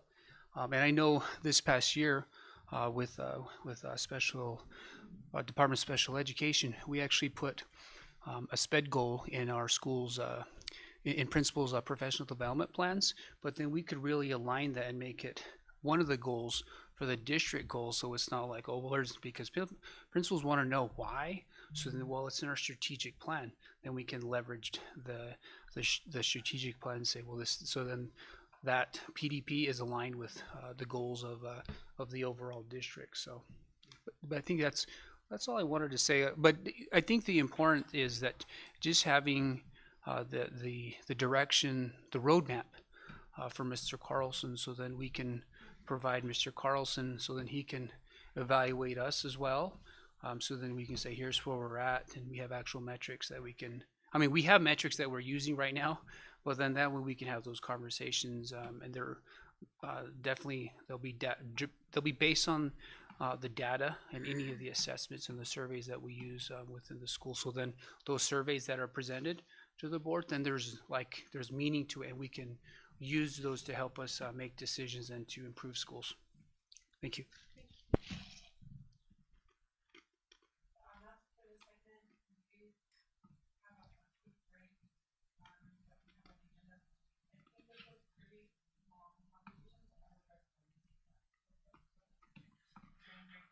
All right. Yes. Just here, I think.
Item E, revisit district reorganization and consolidation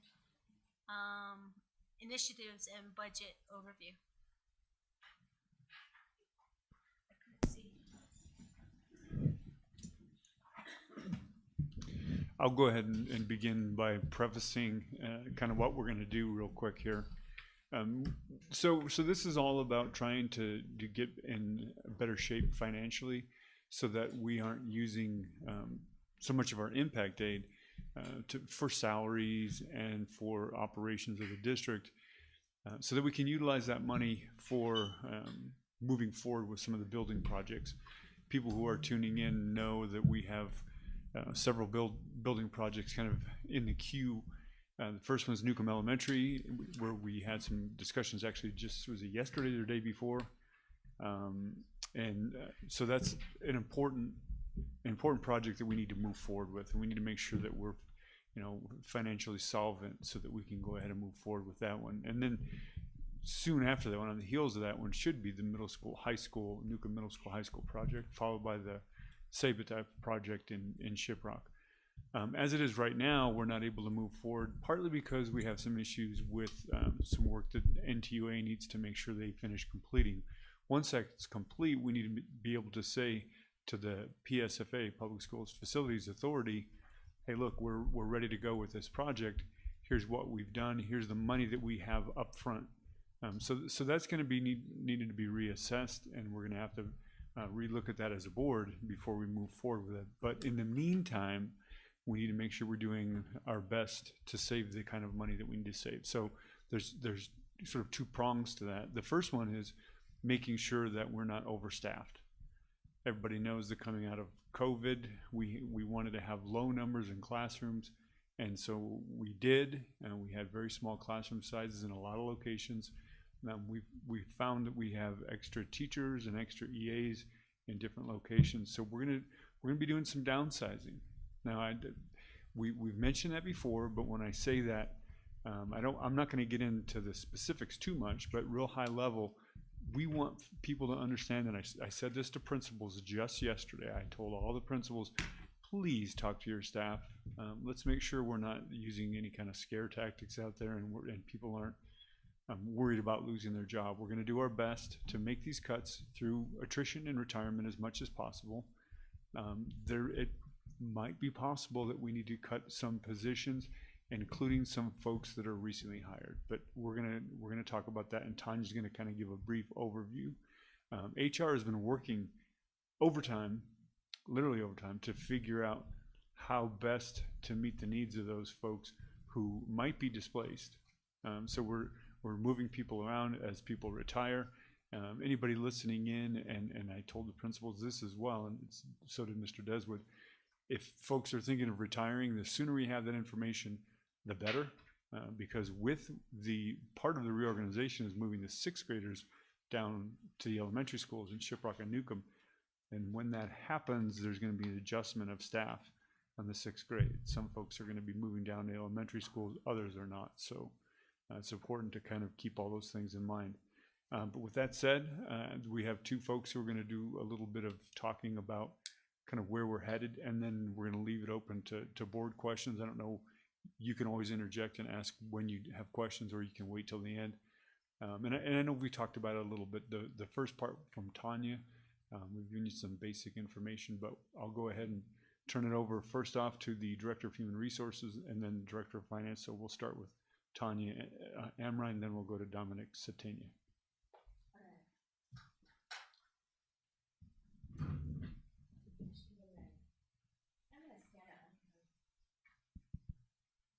This on? This on? No. Don't mind. It Yeah. is kind Okay. of. All right. Hello, everybody. Tanya Amrine, Director of Human Resources. I want to talk a little bit about the positions that we have, the process that we've gone through so far, and then the process that we're going to be going through. So several times throughout a school year. Okay, oh gosh, yes. Okay, several times throughout a school year, we look at positions, and when we're looking at those positions, we usually start at a school. So we look at a school, and then we look at all the different classrooms within the school and the staffing within that classroom in ratio to the number of students in that classroom. Does it make sense? Do we need to add a teacher, add an EA?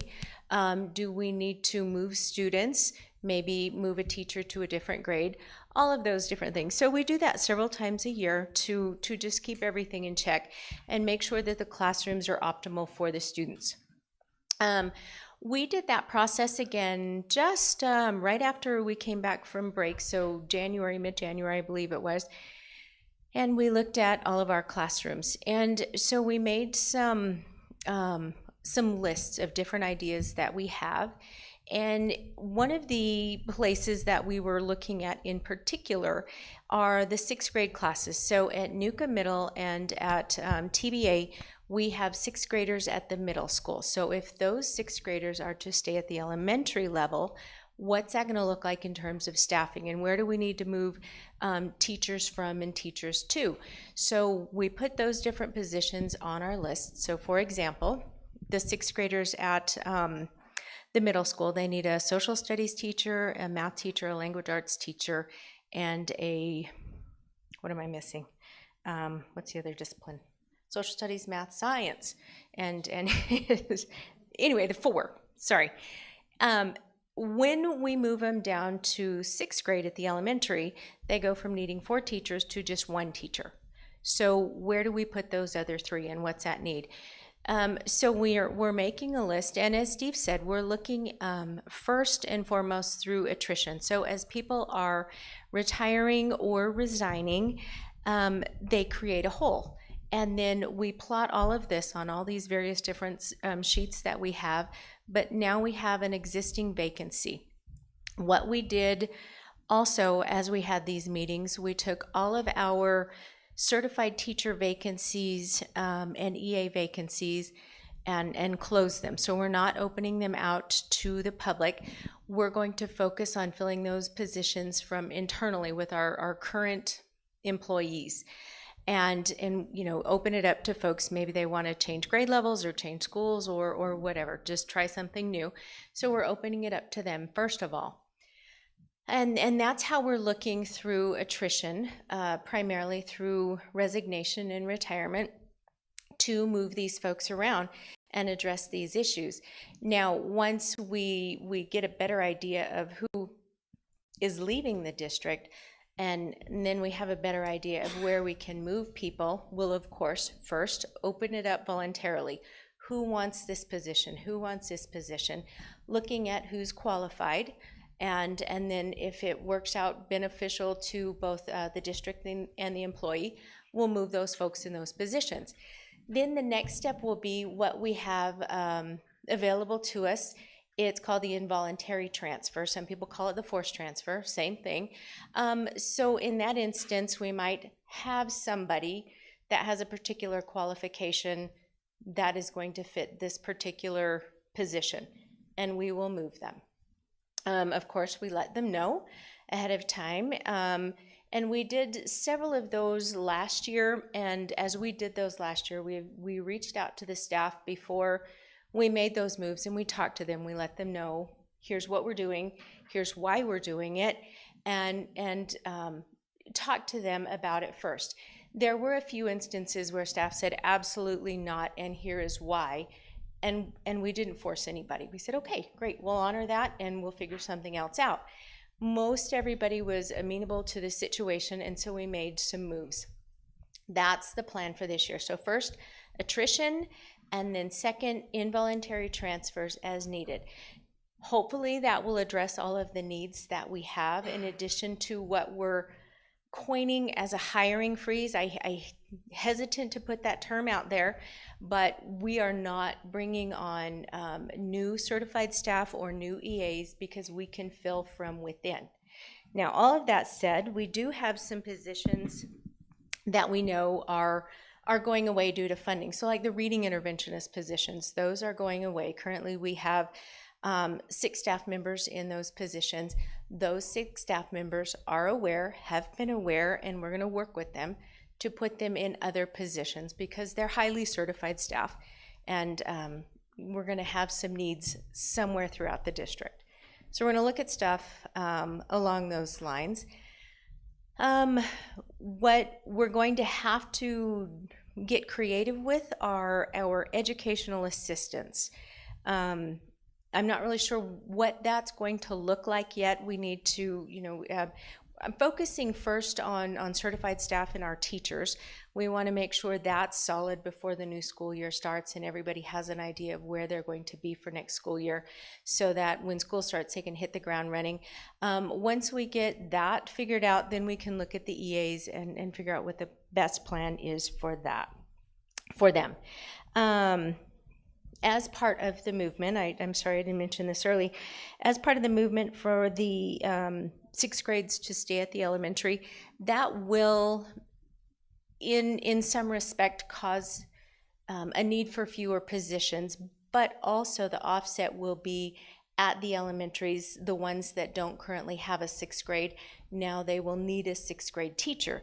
So overall, that will be an addition of 8 6th grade classrooms across the district. So taking some of those classes down from the middle school to the elementary, a little bit of an offset there. We're still going to be probably in excess of positions, so needing to look at attrition to address that need.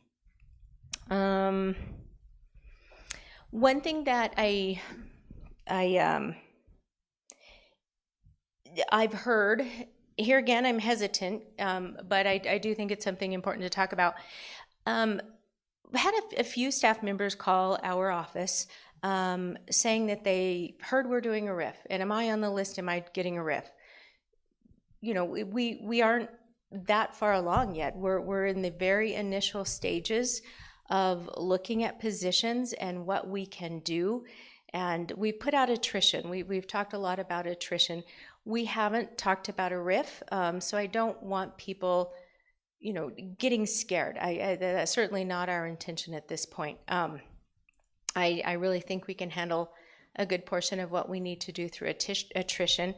If we need to take further steps, folks will definitely know before any of that has to happen. So I'm not sure what else to share there, but I'm sure y'all have questions. Any questions? Question. Go ahead. Obviously, any reduction is going to be taken pursuant to the union contract. How do you mean? Like if we were to go? Big if. If we had RIF occurred. Absolutely. But again, yes. Even with moving people around without having to do that, you're still looking at years of service, tenure, those types of things, if you move them around? Great question. So per the CBA, yes. We are in open session, and so I do want to caution getting into personnel type questions and answers that may be better for executive. Good point. I can keep it vague. Fair enough. Don't answer. Okay. We can Mr. Montoya, can you send her an email and maybe we can go that route instead? Okay, thank you. Is there anything else? Are there any other questions, board? You're safe. Okay. I don't have any either. So, oh, you have one? Okay, go ahead. Forgot to turn my mic on. Oh. So when we talk about restructuring and things like that, we've had this conversation down at the Shiprock board meeting in public forum, and I stay and maintain that what I said last, which was anything near the students I want to keep, because as it is, such as teachers, that's I'm hoping that the superintendent, you know, looks at it in the same eyes I do, because already our students are lacking, and so even with ICO, what they offer to students, anything near our students, whether it be academics or their well-being, you know, my hope is to keep that in place, and I hope that's shared by the superintendent. Can I add that, just something to that real quick? Yes, sir. I appreciate that comment, and you know, I just want everybody to understand that as far as the teachers go, especially, the discussions we had, we are not even up to where we would need to have a waiver in any classroom. So they're all within the guidelines of classroom sizes, whether it's at the elementary, the middle school, or the high school level. And so we just made sure that we were having those conversations. It's just that in some cases, especially, well, I won't go into too personal too much, but in some cases, we were nowhere near where you would need to have a waiver. We were in very, very, very low. And so we're trying to make sure that that's not happening kind of across the board. But again, there's, you know, what I've been in the district for, as an administrator for 20 straight years. And before that, when I was a teacher, I can tell you right now that we're not coming up close to the class size that I had as a principal or as I had as a teacher. So we're just so everybody's aware of that. Thank you. I also wanted to just say thank you for that comment, because from Board Member Aspis, because it's a really good example of the gray area between board responsibility and superintendent responsibility, because this conversation is in both purviews, from a budget standpoint, but also from an overall ensuring the quality of education in the district, and then from an operational standpoint on part of the superintendent. So I just wanted to stress that it's a really great conversation to be able to collaborate between the two roles. Okay. Could I add to that? Yes. And that's in respects to even part of the discussion we've had a little earlier about why we advocate in the manner what we do, because of those economic circumstances. And the example that I use is what works or how it works in the northeast heights of Albuquerque is not the same as it is in Nos City or Newcomb. And the opportunities that are created by the revenue benefits that they get from their communities and the surrounding communities, quite frankly, to be able to provide those opportunities, we don't have that anymore. And so therefore our students are challenged in not just one way, but many different ways that we have to take into consideration to ensure that they're getting the fullest quality education that we can, and as we can provide it to them. And if that takes pushing the boundaries in staffing in regards to, as the superintendent said, asking for waivers and not getting to that point, well then all that's going to do is benefit our students in the long run. Definitely. Okay. Next. Was there anything else? Okay. No, before handing over to budget. So, all right. Dominic.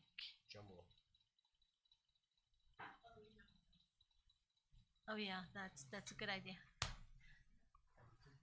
And you can, yeah, you can, if that is helpful to you, you can stand up and walk around. And you can start out if you want, just to let everybody know what day you're on. Yay!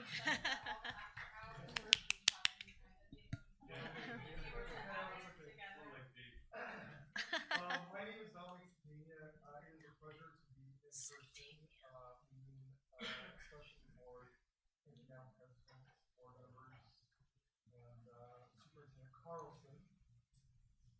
Is that going to be posted? Yep. It's okay. I have a lot of detailed information I could provide, but I thought in terms of making an introduction, knowing that this is the important for people to listen. It's really an introduction to a budget, and I know that some of you all know a lot about budgets, or you've had a lot of experience, and maybe others have not. Now you can hear me? Okay, thank you, sorry. But I invite each one of you to listen newly. You might, even though you've had lots of experience, you might hear something new or in a new way.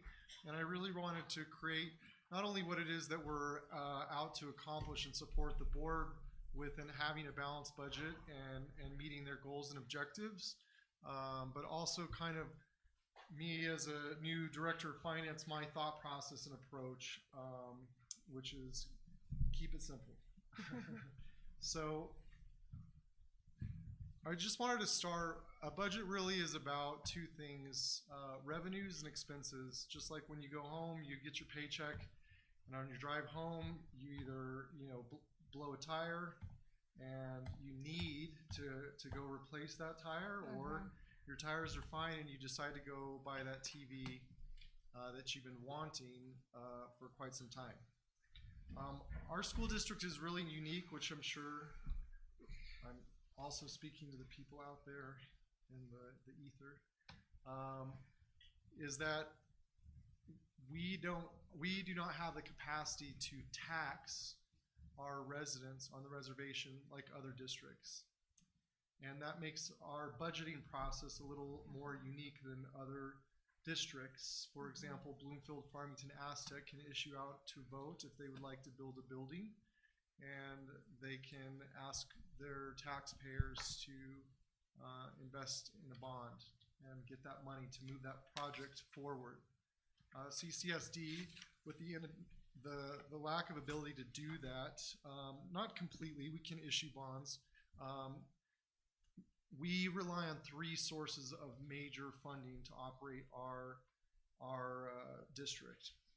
Impact aid, which is provided by the federal government, and there's certain criteria you fill out, and depending on your area, whether it's a military base or a reservation, Native American lands, they supplement that income that you can't receive from bonds because you live on those lands. So it's really based on your inability to tax your taxpayers to generate revenues for schools. So we get some supplement from the federal government to support us in that. The second one is grants, which most people might have heard of, which is comes from both the public and private sector. And then finally, we have SEG funds, which are issued by the state. As mentioned, the federal impact aid helps school districts to have lost local tax revenue due to federal property like military bases, national parks, and Indian lands. It uses a formula based on certain student demographics to determine the awards. Grant funding, financial assistance provided by government agencies, corporations, or foundations, which is given freely and does not need to be repaid. And then finally, a big factor for all schools around the state of New Mexico is SEG funds, the State Equalization Guaranteed Distribution Funds. Those funds flow from the state, and there is a specific formula where the base unit for each child that attends school is $6,553.75. Yes, I need to move in?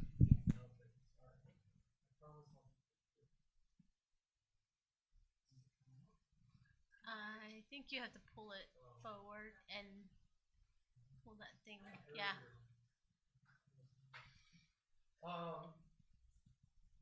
So again, most schools rely on this funding from the state, and these are our three primary sources of income. Bonds are not. We have two outstanding bonds. They're a very minimal part of our income. But the thing about our district and being unique, each school uses that base formula, and it's used to a multiple for depending on if your kid is in second grade or fifth grade is applied to that $6,554 amount. And for our school district in particular, we actually get about 2.2 times that amount for each student. So we have 4,520 students as of most recently, and that's 14,429 per student. How many again? Count. Students most recently is 4,520 is one of the most recent counts. I think that was in February. I don't think that, or was our most from, it was in February. What's the total in the SEG? Total SEG, so if you go to the next slide, our breakdown from these three main. I thought I wish I knew. No, that's not it. Is that it right there? No, No. that's Oh. not it. I don't mind hearing it over again. No.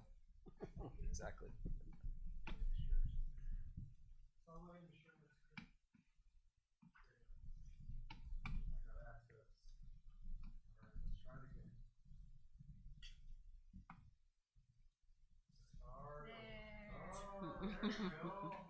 Look at you, look at you.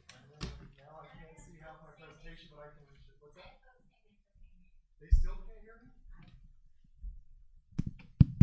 See? Okay, here we go. Sorry, thank you for letting me know. We'll just go back real quick. So basically we're talking about budgets, and there's three major sources of funding for our school, and it's very unique because we can't issue bonds. We can issue bonds, but we don't have a large tax base because most of our lands are non-taxable for the residents that live here. So in that sense, we have to rely on the federal government, the state, and private and public grants. I went over federal impact aid, grant funding, and SEG funds, the State Equalization Guarantee. And the formula that they used for the state was this, for this period was finalized in January for $6,553.75. And given our formulas and some of the needs of our community, we actually do pretty well. We get about 2.2 on average for every student. And what that translates to in terms of size is we actually get a lot of money from grants, $80 million. Impact aid is at $26 million for this year. And for the SEG funds, that formula that's calculated with the state's spreadsheet workbook is $65 million for the year. Now, the reason that this is important is because a lot of schools around the district really try to operate their salaries, which usually account for 85 to 90% of their SEG funds, and the rest is operating. They really try to rely on operating within those SEG funds. But they also have the ability to go out to their taxpayers if they want to go build a building and go issue a bond.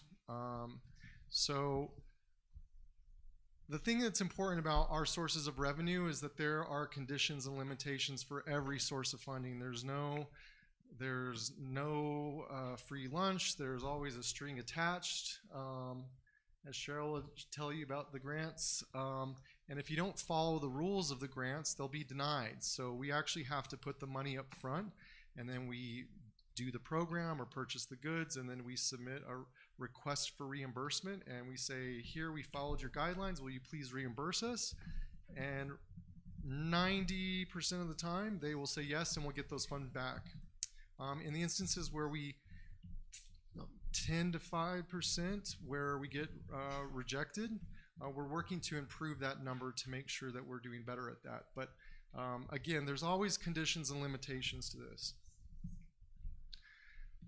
One of the things when you're putting a budget together is not only your income, but also what your expenses are, and trying to foresee, given what your goals are, whether it's building buildings or having better buses or better materials for your kids, whatever the priority of the board is, you're always having to consider economic impacts. There's people that have mentioned here the closure of the plant, where 6-7 years ago the population of our school district was 9,000, and now it's half that.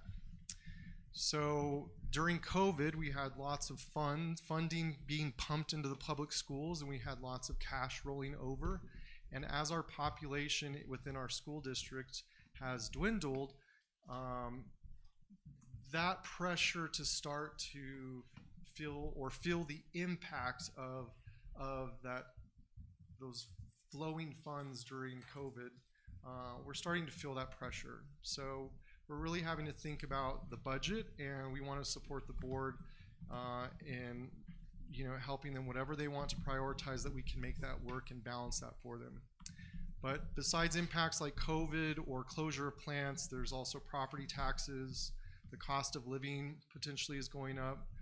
People's revenue streams or revenue streams of the state or federal government can change. So there's lots of different factors. And the question is, how do today's decisions affect tomorrow's results? Not just what you want to accomplish next year, but how will that actually impact your long-term goals and thinking about the economic impacts in the future. So preparing for now and the future is ideal and a best practice. An example of this, and I was asked to share some of this information from the board, is really understanding we never know when pre-K kids and how many of them are going to come running into the school year after year, but ultimately as they funnel into the school, they turn into kindergarteners, and then they turn into first graders, and second, and eventually high school. So you can actually, Leandro tracks up and down through data as to how the size of our classrooms are going, and you can, a good budget practice is to try to understand, are we going to be having more people come into our schools? That might actually help with decisions on whether to move forward with the building or not. Or are we going to have less, and do we want to reprioritize those funds potentially? So again, these are things you want to think about, and the chart you're seeing here is the national birth rates from 2021 to 23. This is from the national website of Vital Records, and they're always a little more behind than maybe the states. But you'll see that it's slightly decreasing, and it doesn't look like much, but it actually is. And if I go to the state's website, you can see historical 5-year trends for birth rates in San Juan County. I couldn't get just our school district, but I could dive down in, and I selected it by ethnic group, just given the larger population, to give us Native Americans, to show that we could probably relate those declines and the trends to our district specifically. And you can actually see it's a pretty significant decline year over year over year. And what that means is that if your SEG funds are based on, you get $14,000 per student, but you keep getting less students, eventually that starts to impact your ability to operate the same way you were in previous years. And it makes it, obviously challenging for the people in charge to make decisions, but to actually, provide adequate services until they, you don't want to keep going until you don't want to service your car until it finally breaks down. You want to make sure that you're on top of things so that things are running smoothly for everyone, and you can get to the destination together. So that is the rates for San Juan County broken out by those 3 ethnic classes. And then the next slide actually just shows the total historical student count for our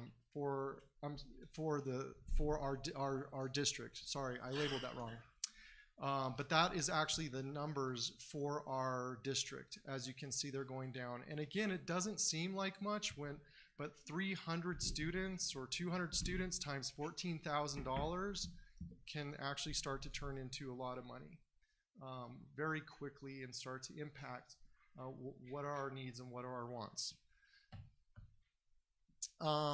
I also broke this out into a 6-year historical student count by grade level. So again, this is our school, the most recent 24-25 period. I know it looks like a bunch of mess of lines, but you're going to see the colors look similar and bunched together. That's actually by each grade. So if you start with the big blue lines on the left side that kind of poke out at first, that's from 2019 and 2020. And then you'll see every single grade, it doesn't matter as you progress through time, it goes down in each grade level. Now what's interesting about this chart is you can actually see spikes, like right where you see the 9th graders 4 rows from the end. that actually starts to indicate when there was increases in population, maybe pre-COVID, and that those individuals that are in ninth grade now were in kindergarten 9 years or 10 years prior, and you can actually start to see trends that have happened in the past as they pass through the school system. And that's really important, because if birth rates are low, those same types of peaks that pass through when times are good, those low peaks can also pass through a school system over multiple years. Now, this doesn't guarantee that our enrollment is going to go down. Going back to other economic factors when considering how to budget, Tohatchi might, I hate to say this, I probably shouldn't say this in the recording, but like Tohatchi say they have a really good basketball team, and people that are kind of living on the border want to go participate in that.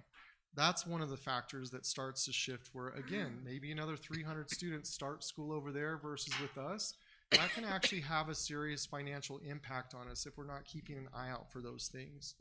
The same thing of, younger people aren't having as many kids, or unfortunately, culturally, they may not want to be on the reservation. They might want to be living in Farmington where the shopping is. And we've seen trends where we're not losing people in the area, but maybe they're relocating closer to the city areas.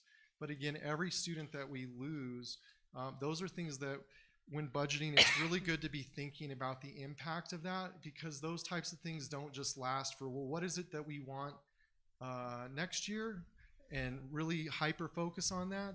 But again, thinking about what happens next year, but how will that look in the future as well? So, and that's just one thing to think about when budgeting. So here's some best practices when budgeting.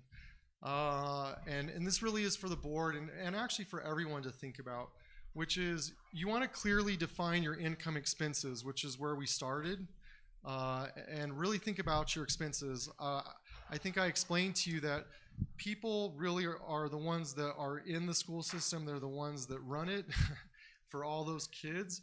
And those salaries actually are what have one of the most largest expenses. And there's nothing wrong with that. It's just important to know that when serious events happen, unfortunately, because those are a larger part of the budget, that unfortunately is one of the places you can correct in terms of making adjustments, especially if populations are declining. The other thing is setting realistic goals, making sure that what it is that you're looking for is actually possible to achieve, and that you have a plan through your budget to achieve that, and that you've considered all the factors.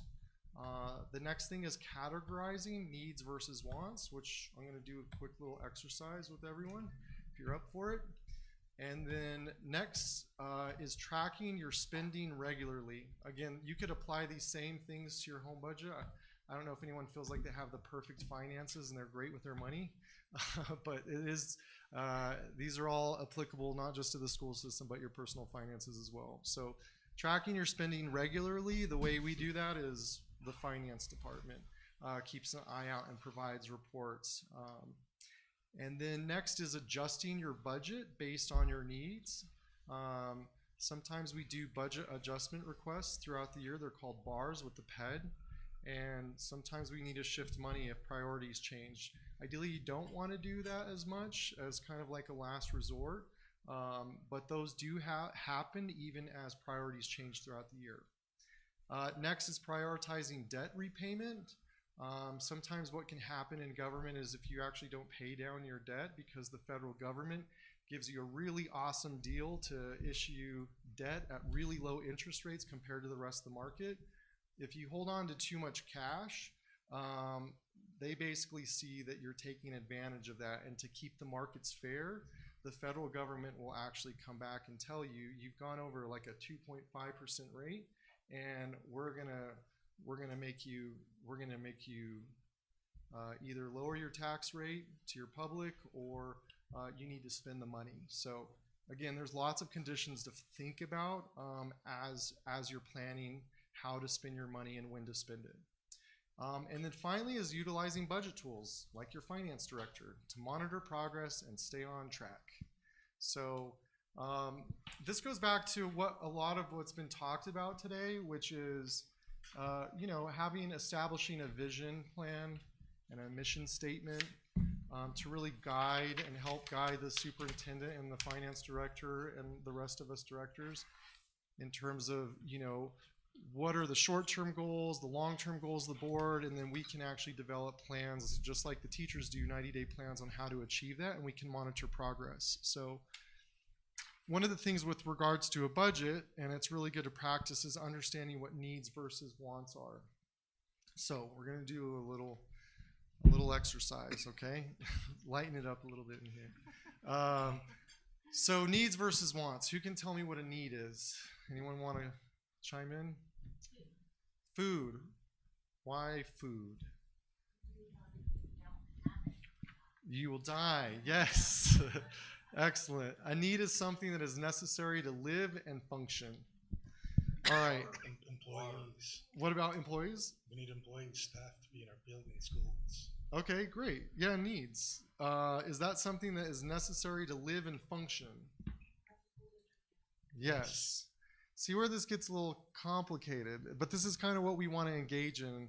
You want to be free to share ideas and question yourself, well, is this a need or a want? And that's going to help you decide, well, what is it actually that we want to budget and prioritize going forward? But you want to have the freedom early on to just throw ideas out there. And then, what category do you want to put them in? Or maybe you might change your mind.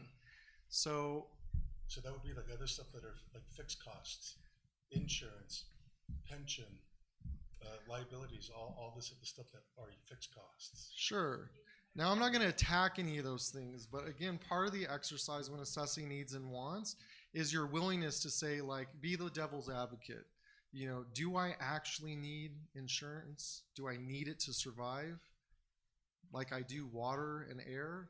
Again, you can take it to whatever extreme you want, but the thing is that you want to be open and practice actually just being willing to kind of look look at it from different angles. Whether it's in your personal life or within business.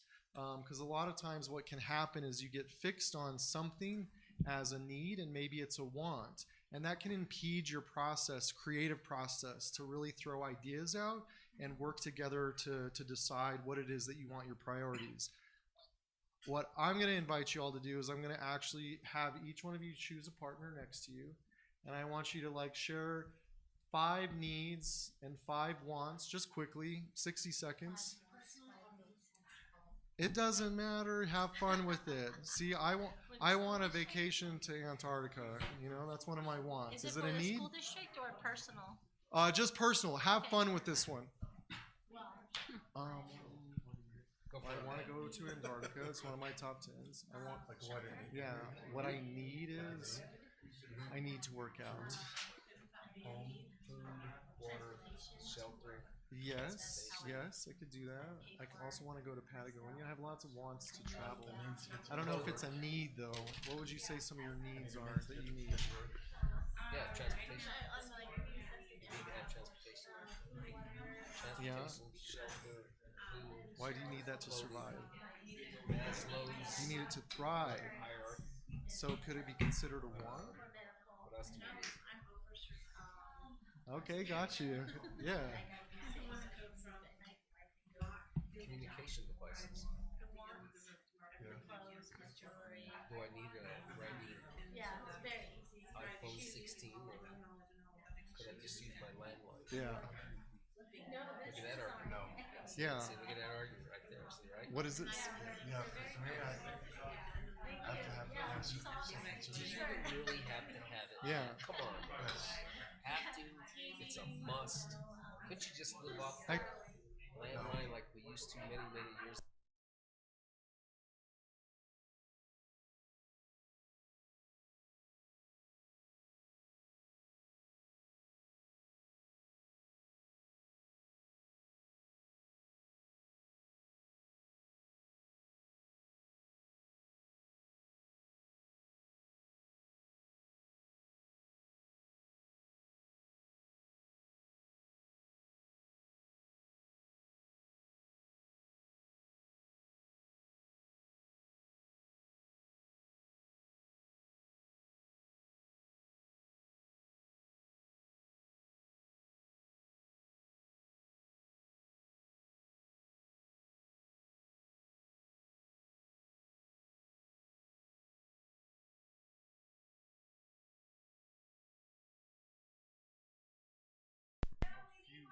Oh, I'm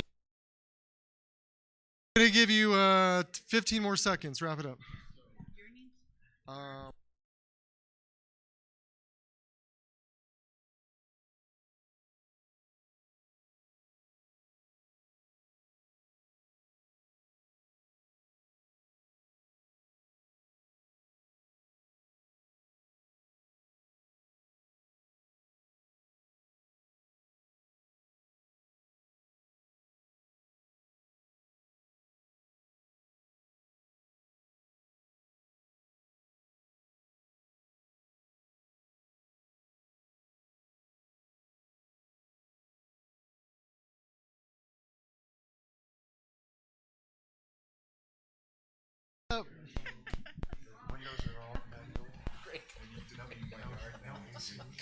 coming back. Bring it back.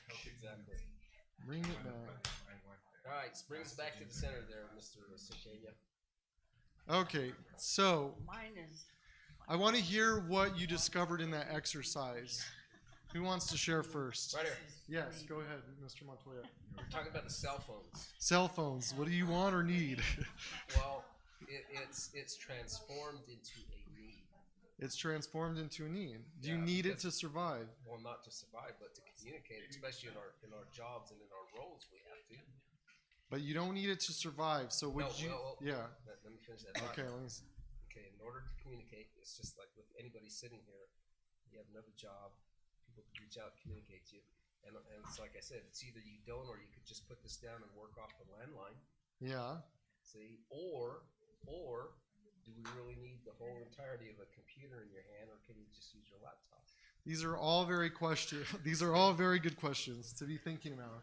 What else are you noticing about when you're actually engaging in what are my needs and my wants, and is this a need or a want? What else are you seeing come up for you? You would like to share? I think the big thing is what President we Haskell. discussed was that some of the things that we think are needs for us, the basic comforts of life, is going to be very different from some of our community members that live like way off in the rural area, because they, for us it was like electricity, the water. I need lights and running right. water. And then, but for them, some of them don't have to have water. They haul water in, or they don't have electricity, and they make do with what they have. But yet they still come to school. They still function. They do the things. So I think it was just really interesting. The perspective based on who you're asking the perspective would be different. We didn't even think about cell phones as a want or need. Didn't even come up. You'll find everyone's different, but what I'm hearing from you is that actually engaging in the conversation of needs versus wants, what became available to you is actually getting in touch that your needs and wants might not be the same as somebody else's needs and wants in your community, in the same community. And that's something to think about. Awesome. Who else? We'll take one more share. Do you want pre-apocalypse or pre-apocalypse? Well, again, it's the question: is it a need or is it a want? That's what did you come up with, Christina? Well, what do you want to share? We were basically the same, which is healthy foods, yes, water, clothing, sleep, and shelter. Yeah, those are all needs. What were your wants? I didn't even list those. I give me one just want. What would be a want for you? Financial stability. Financial stability. I got that. That's awesome. Thank you for sharing. Yeah, so Leandro. What I share is I want to have a more stable and secure connectivity, internet, infrastructure, basically. And I'd like to add to what Ms. Husky said about how you perceive or the perception of what you want and what you need. Yeah. In the lens of being a director, being a teacher, being a board member, a teacher, even a student. We all have a different perspective of what we want. It was mentioned before, and which, all these years and all this time, You know, we've gone out there and we've talked about our district, our students, their home life, about not coming from homes that have no running water, no electricity. But we equate that, or some see that as poor. But there's actually families that we don't have a problem. We're not poor. Yeah, exactly. We're okay. And that was enlightening to me, you know, to hear that from a person. Yeah, thank you. Did anyone at this process question, as a part of engaging in the process, did you ask yourself or ask the other person, well, is that a need or is that a want? Yes? It depends on your upbringing, because I can say as a young child, my grandfather lived in a home without no electricity, without no running water. We had to haul the water from my auntie's house. Yeah. And the simplicity of that. Yeah. And living literally, you know, growing our fruit and our foods and having animals and utilizing that. The same thing on the reservation. And this was in southeastern Colorado. So to me, that was simple. That was easy. Well, you raise an interesting point when assessing needs and wants, is that a lot of what you're speaking to is that our needs and wants actually can be defined from our environment early on. Absolutely.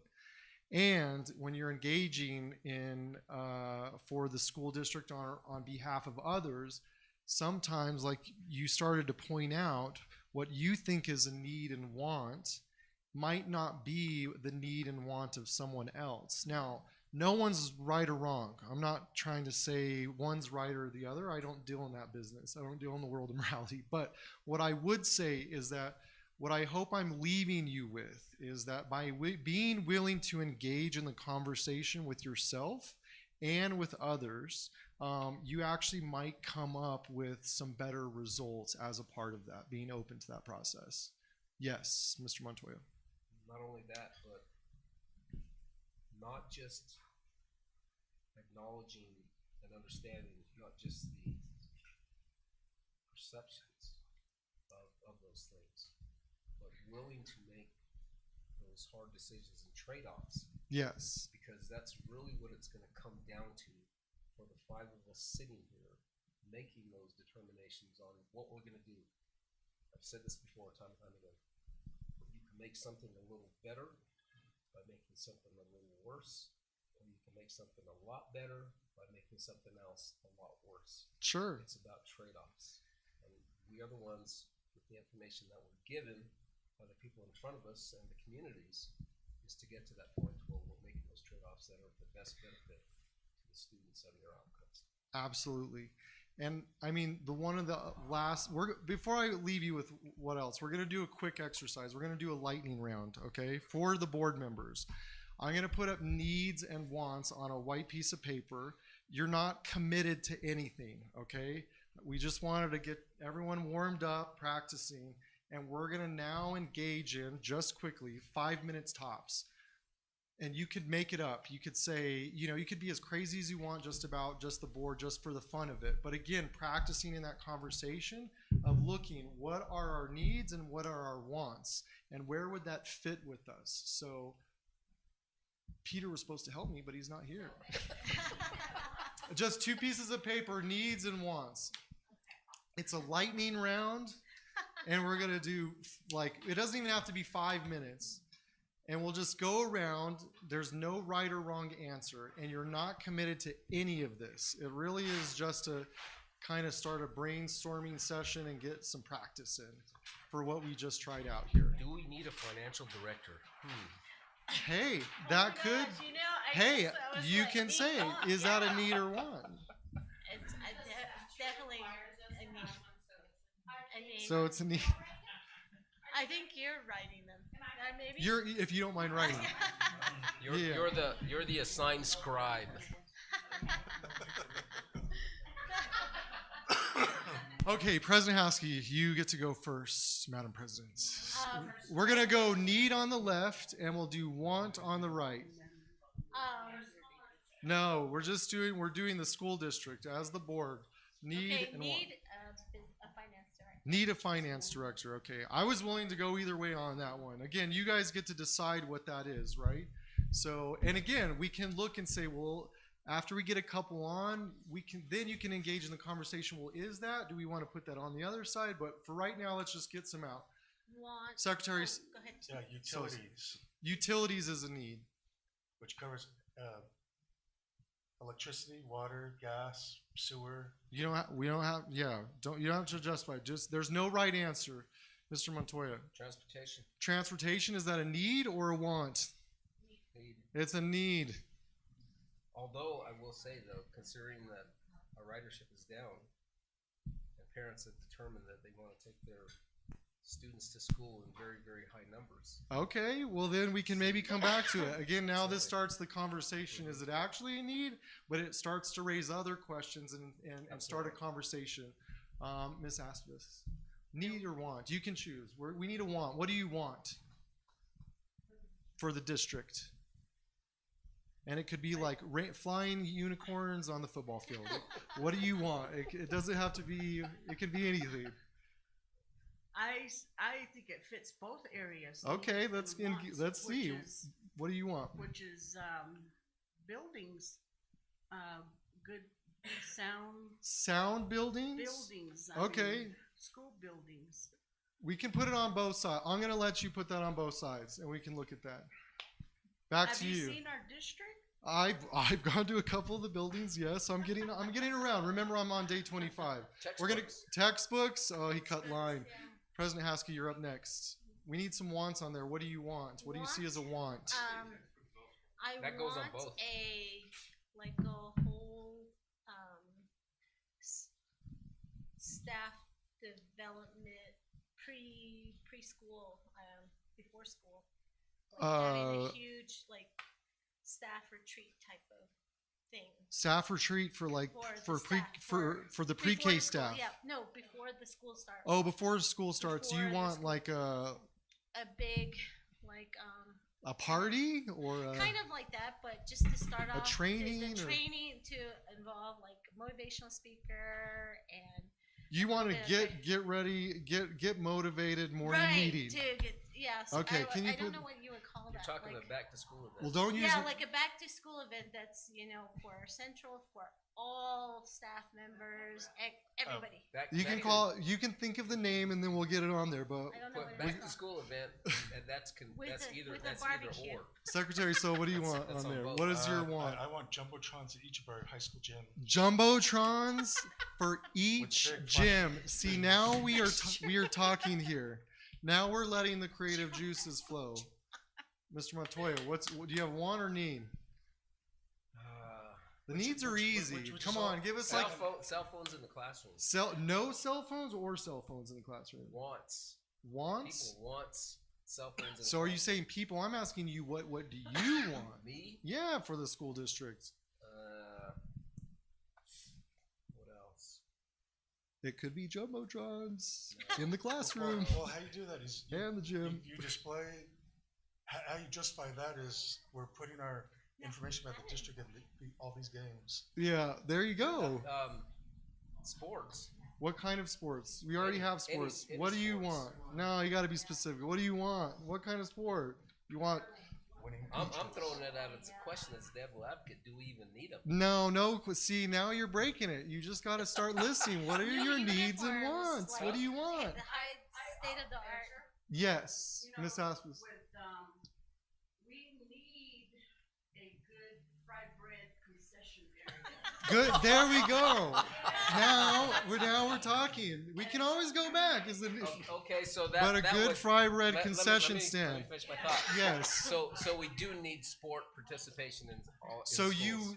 that sport participation is a need. Yes. Okay, why is sport participation a need? Because it keeps kids in school. Because it keeps kids in school. Like okay. me. All right. It creates self-esteem and it helps with nutrition. So that's an investment in our students. Yeah. Okay, I got But you. there's 80-20 insurance. 80-20 insurance is a want. Oh, she threw that one in there. That's okay. And I would say as far as the wants. Yeah, I what- want what a student wants. You want what a student wants. That's out in there. Because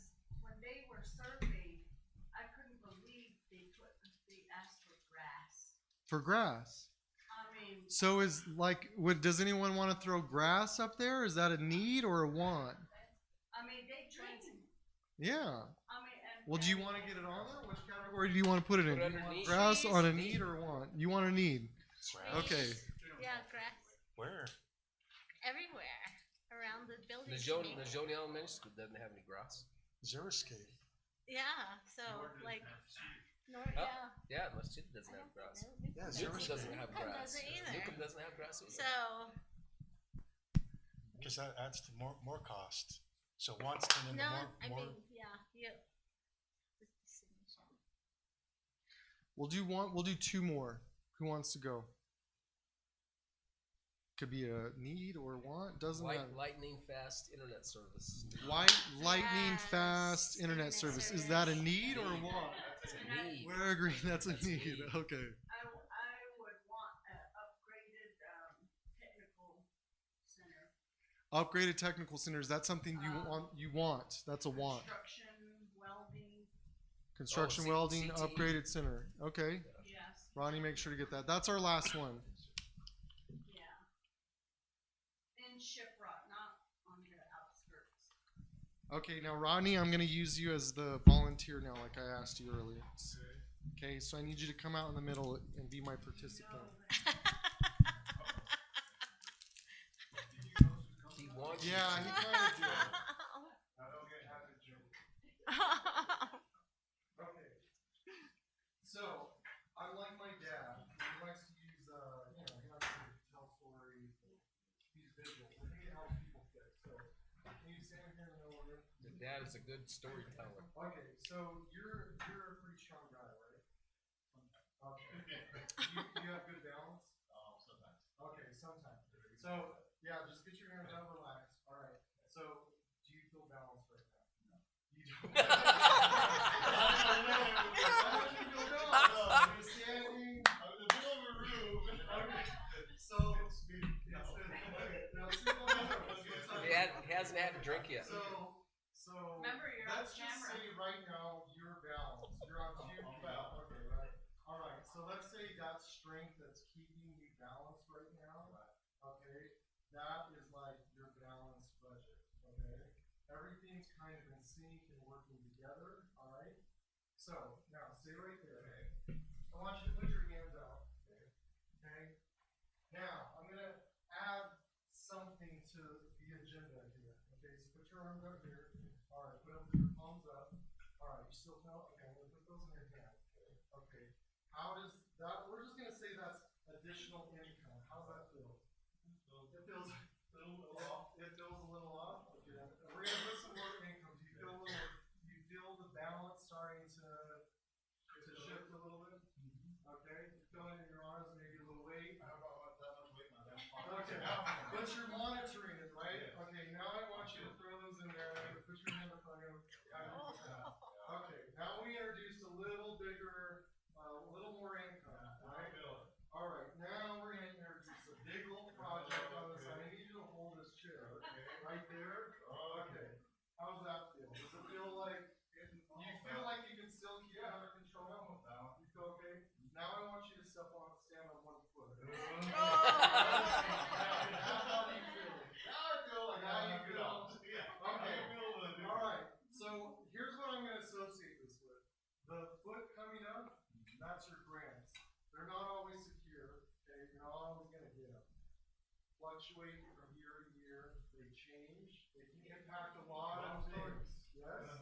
All right. Here's your impact money. It's only 20 million, and you rely a lot on that SUG income. And that's this. But it can also be a project. And that if you put something here too big and you're not paying attention to these other things, it can really start to wobble things out of control. And before you know it, it might not happen right now, but down in the future, into the future, it can really impact you. So I'll leave you all with that. Very good.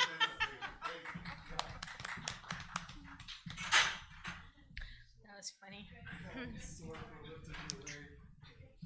Thank you all for your time. I Yeah. really do appreciate it. Were you doing push-ups before then? Well, thank you. Okay, so we'll move on to letter F, board discussion and possible board action on priorities. So in the past, we talked a little bit this morning about some of the priorities that the board has had, and it's kind of a good segue. I know that we're kind of getting to the end of our day, so I guess I would recommend we kind of have an overview of this and then come back to it maybe at the next board retreat. But very good segue from what Mr. King was saying, and that is over the years we have had some pretty good priorities, and one of them we I thought I was just talking that. Sorry, I was very happy that it was away from me.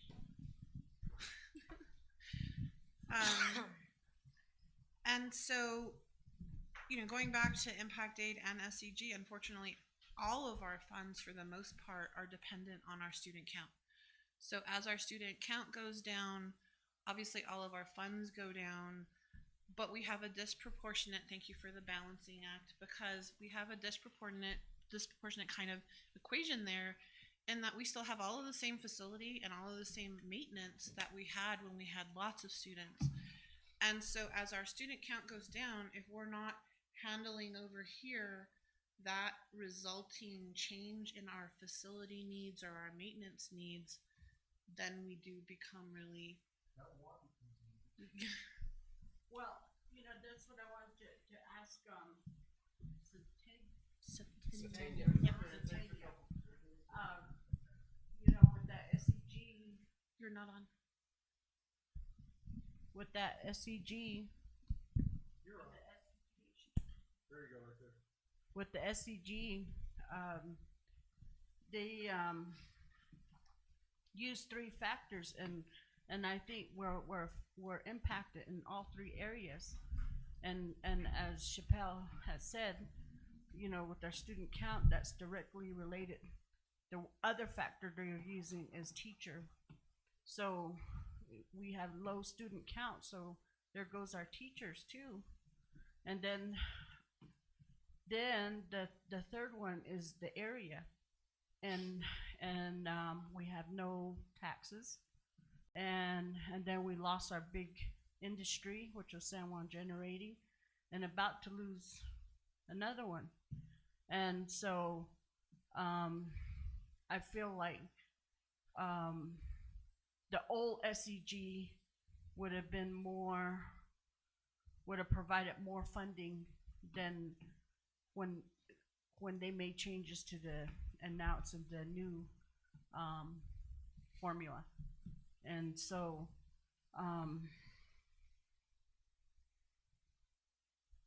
yeah, I just wonder what that number would have been had we stayed with the old formula. Well, thank you for the question, board member Aspas. I don't know. Oh, I need to do microphone again. Is it okay if I jump in? It's on. No, thank you for the question. I don't know what that formula would be.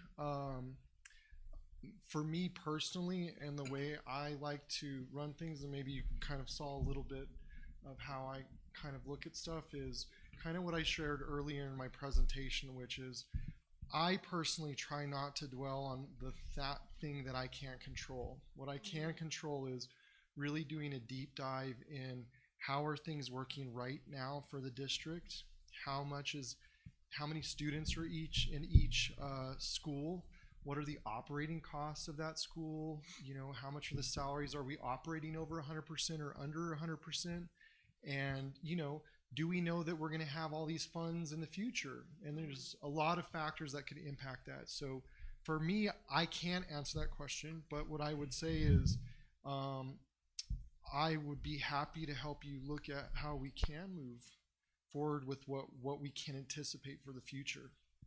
I guess I should have ended it so my expectation of you is to show us where the money tree is. The money tree is, you know what? People have been asking that for a long, long time, and I don't think anyone's been able to grow one, or except for Elon Musk, maybe, or Bill Gates. Oh, you're coming for the tissue. Yeah, I might have to say that, I mean, just looking at one of the data points that's available through Vista.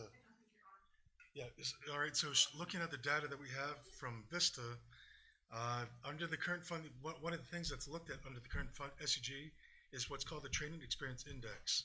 So that gives you like your years of experience, degrees, certification.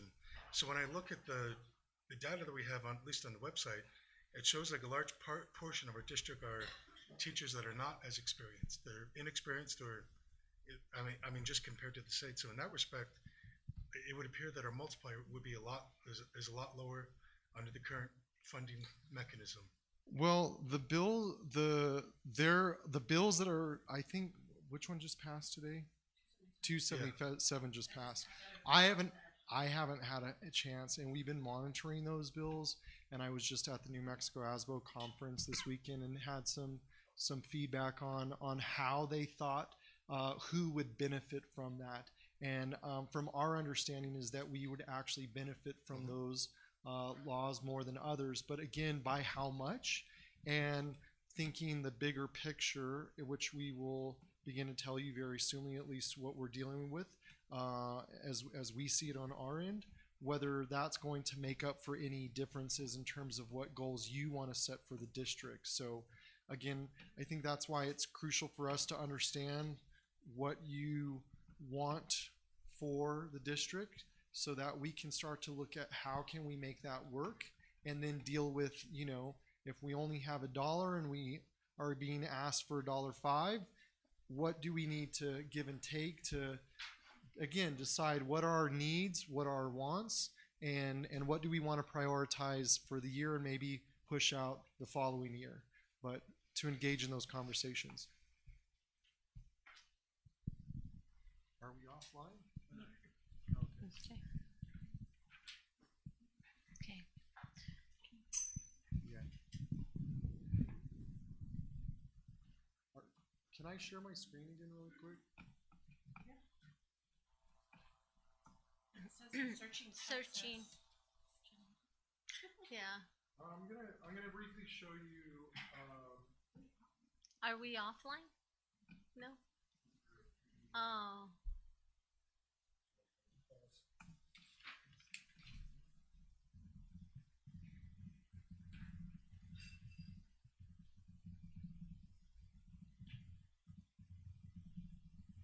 That's loud.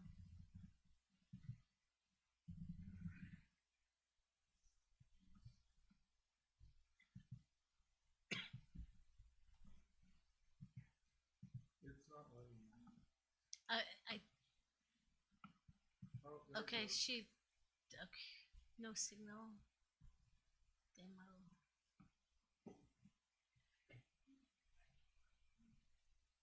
So some of the work that I'm working towards presenting, and I don't want to jump too much in the weeds. Like I said, I'm on day 25, but I've been working really hard to wrap my head around all the different facets of the organization. Mm-hmm. And again, understanding this relationship between those three major sources of funding, how we're using them, and how they might potentially impact us in the future. And that's not to dictate for you guys to tell you what you should do, but that whatever it is that you prioritize, that we're ready to understand and provide you feedback as to what will that have on, what that will have on current programs or current goals, right? So I don't know if I can get it back up. Sorry. Are you on there? You're already on there, right? So there it is.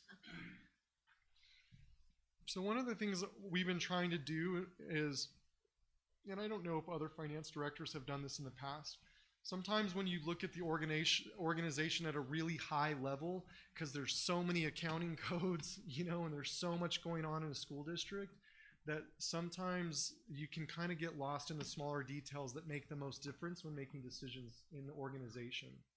And for me personally, as the new finance director, really understanding each school at the school level and how they're operating Obviously, we have the teachers, we know the number of students, we know how much income is associated with them. I don't know if I can zoom in. Hold on. I think I have to do it on the other. There we go. Sorry. At the end of the day, this is a lot of data, but what it summarizes is if you go down here to the bottom, knowing that our teachers and staff across the whole district, doesn't matter if it's central office or not, is one of the biggest one of the biggest fixed costs in each school. So I've actually broken down and combined different data sources to understand how much we're paying. I know it's hard to see, and but basically going into all the staff broken out, how much is their salary? How much are we actually spending on their benefits, medical, dental, vision, retirement? Understanding what codes, what are we actually budgeting these funds out of? So understanding the codes and the funds, you can see that if you come over here to the right, you'll see that long string of numbers. That accounting code will tell you if it's operational or from the Indian Ed Formula Grant. So that way when we're having conversations. Yeah, not that part. Not that far? Oh, sorry. Sorry. Well, that's a no-no. So all of the salary breakout is on the left and how it's actually being supplied. And then on the right side, we start to see if we distributed the central office employees, because those same SEG funds are being distributed to pay for the operation of the district, which includes my position, my team that helps run the finance or HR or operations or even the superintendent. So even actually considering a portion of how much their salaries would be based on the number of students in that school. And we can start to understand actually how much of our operating account, which is SEG funds, what percentage is actually being covered by salaries. And we can also understand, like on the orange lines, again, I don't want to dig too deep in the numbers because they're not perfect, but beginning to understand, well, how much are we actually using of the impact aid? And if we weren't having to rely on the impact aid as much, what would we want to be doing with that impact aid? Like if we're trying to build new schools or repair schools or pursue other projects, or like a Hogan project, where is it that the board wants to prioritize that money, and how is it actually working for us at each school? And that's technically our bond money, where people would be using that to be saving and putting aside for projects. We don't have that luxury here per se, but that's what I'm looking at really closely, and we're really trying to understand so that we can bring that information back to you to make those decisions. But this is a pretty extensive. It even goes into including all of the year-to-date expenditures broken out by school, and then the blue is the rest of the district expenditures that have taken place year-to-date that are not assigned to a school, and then they are parsed down, they're broken down to a percentage of the period, so it's all even. And how much would, say, for example, Kirtland Elementary, with all the operating costs, and again, not everything's captured there, but right now we're looking at Kirtland Elementary School running at 89%. If we looked at, for example, Newcomb Elementary, again, these are rough numbers. Some of this doesn't take into retirement. Some of these could be higher, some of them lower. But there's a lot of data that is considered. And for example, Newcomb Elementary School is actually running at 135% based on the amount of students they have, the amount of how much of that's being supplemented by grants, how much is impact aid, which is the orange line, and there's the green line down below. Those are grants. But again, trying to take into understanding each cost center, each school, and what is it really taking to operate that. But again, we can dive into that another time. I'd like some more time. I'm on day 25. I'd like to review with the rest of the team, make sure I have my thoughts, and before we start putting something out there for you to say, okay, well, let's start making decisions on that. We're not ready, but I did want to give you a sense of, you know, yes, budgets are very important. We need to be working together to prioritize for us so that we know, and sooner rather than later, just giving all the reporting we have to do so that we can work on understanding how to make that work for you. And if we can't afford all of it to make it work, then we can help you shift priorities and say, you know, given what we're seeing here, we can make this portion work, but these are the things that really are pushing this to where to get this in a balanced budget, we got to put some more weight on the other side somehow. So I'll leave it at that. I have a question. Yes. Have you also factored in the cost of eggs? Cost of eggs, no, but I am sure we are looking at you know, contracts. I'm poking around with operations on you know, we have empty freezers, you know, at the warehouse and refrigerators. How has that changed? How have those contracts changed? You know, I'm poking around everywhere, just trying to understand the organization so that as you guys have and ladies have questions over time, that we'll be able to answer those for you. So that was a good chicken. I'm not good on those jokes. So I'm really excited about this spreadsheet and the work going into it. You know, about 2 years ago now, this was exactly where the board was in terms of wanting this type of analysis in order for the board to be able to guide restructuring and potential consolidation. And so what I really like is that Mr. Satanian did this on his own without actually knowing that the board was looking at any of those things. So that is extremely exciting to me that you come with that knowledge. Yes, sir.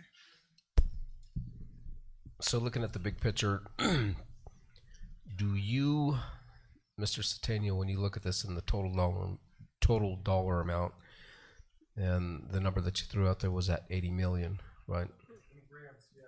And I equated that to the foot in the equation because every year there's a process, and what I'm going to be doing is using the 15,000 code, which we haven't been using, which is creating a prepaid account into our budget. Each school doesn't. Other schools, not all of them, will use the 15,000, not the 15,100, which is impact aid, the 15,000 accounting code for prepaids for grant money, so that schools can remain in the black when they go out for grants and issue requisitions. I'm sorry.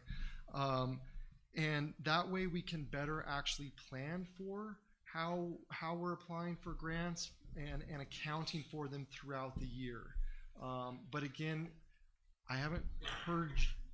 Do you have another question about Yes. it? Yes. Sorry. So I'm not even sure in if you regards to answered, I that just started talking. 80 million. Yeah, in regards to the 80 looking at it, the big picture, and then just very simplistically subtracting labor cost off the top of that, and then using the difference to actually try to fulfill the education requirements minus that, the labor costs, because I've heard numbers between it should be, or that it's generally 85 to 90% of your total budget is your labor cost, and for us, salaries. Salaries. For a lot of schools, Yep. It's And then about that. one of the things you did mention was the grants, and I have said this for a while about the utilization of a grant writer to be able to assist us at every level to be able to blend and grade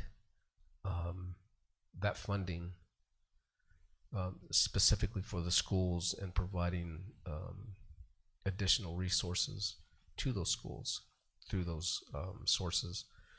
We talked about it in the past, and we talked about it about 5 years ago, about the consideration of hiring a full-time grant writer to be able to do that. In your professional opinion, do you think, from what you've seen so far, would that be a consideration? I would say, Mr. Montoya, that is a loaded question for me as the new finance director. I would say my job here is to help facilitate in a process for the board to establish its needs and wants. Fair Be enough. engaged in that conversation so that you can actually let us know if that's something that you would like to prioritize to the superintendent, and that he can actually share that with us and the other departments, and we can make that happen. Fair enough. And I'll only say that because, and I'm glad you gave that response because it was really pointed at that gentleman over there. That really, in my humble opinion, should be a consideration. That gentleman right there right there. That guy, yes.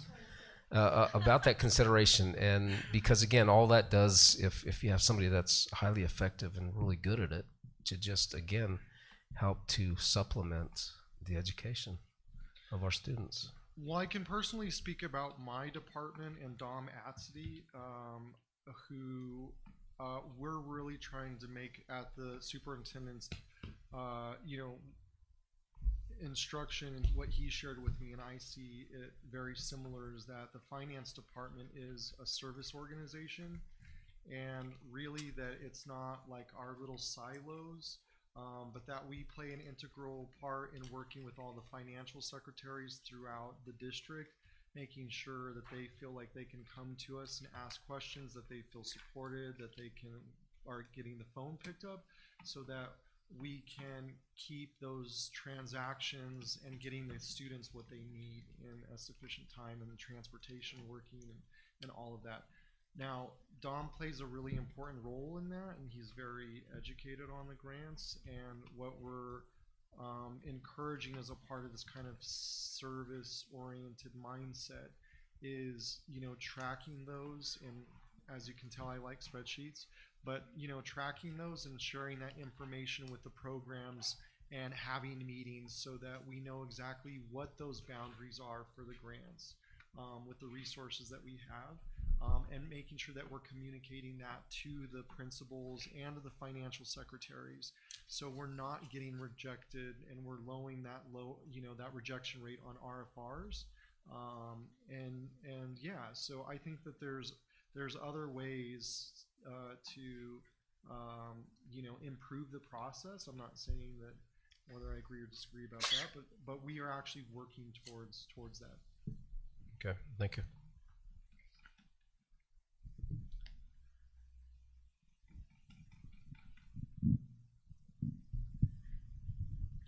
So I really appreciate that segue into the conversation about priorities, because it's a really important benchmark analysis that we need collectively to make informed decisions.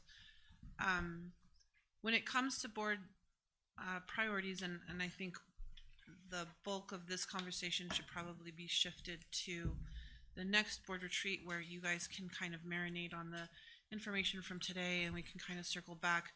But just by way of the importance of board priorities, by example, this board, in the face of San Juan Generating Station closure and then potential Four Corners closure, this board made it a priority to go after 100% of our impact aid. And we were told at that time that it had been, in the works for 10 years prior to the board making that a priority, and that we would never get it done. But with a really great team with Gallup, Zuni, us, Pueblos, both sides of the aisle, that ultimately did get done.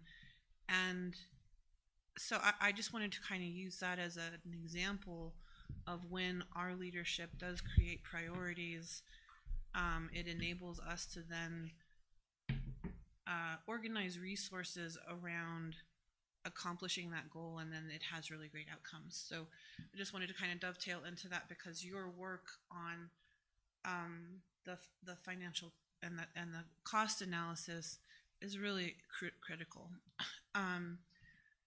Board President, I know it's almost 4. I can move now into the legislative update and the 911 project PSAP location update, if that's what you would like me to do, or we can pause and go back to comments on priorities. Let's move forward with G, and I think we can, with board agreement, table number 3 for a later time. Then we can end with discussion, but if we can move forward, I'm sure they all kind of, but will take a little more time. So if we could just move forward to letter G, and then we can circle back to the number 4 discussions A. I'm gonna actually start with peace application first. This is something we do need an action on today, so let me share my screen. I'm gonna bump the current presenter. It's okay. I got you. It's already done. Is it? You're swimming in a kayak.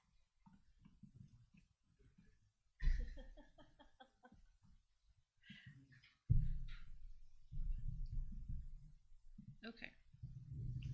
Share.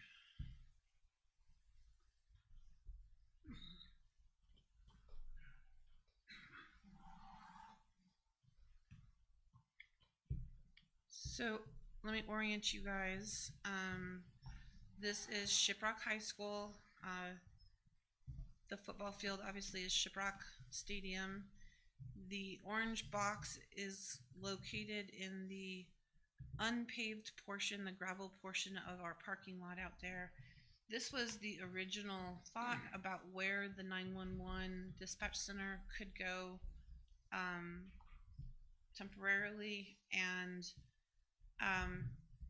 so if you look at those green lines, that would be the amount of distance to have to get the utilities to that. It's about 1,600 feet.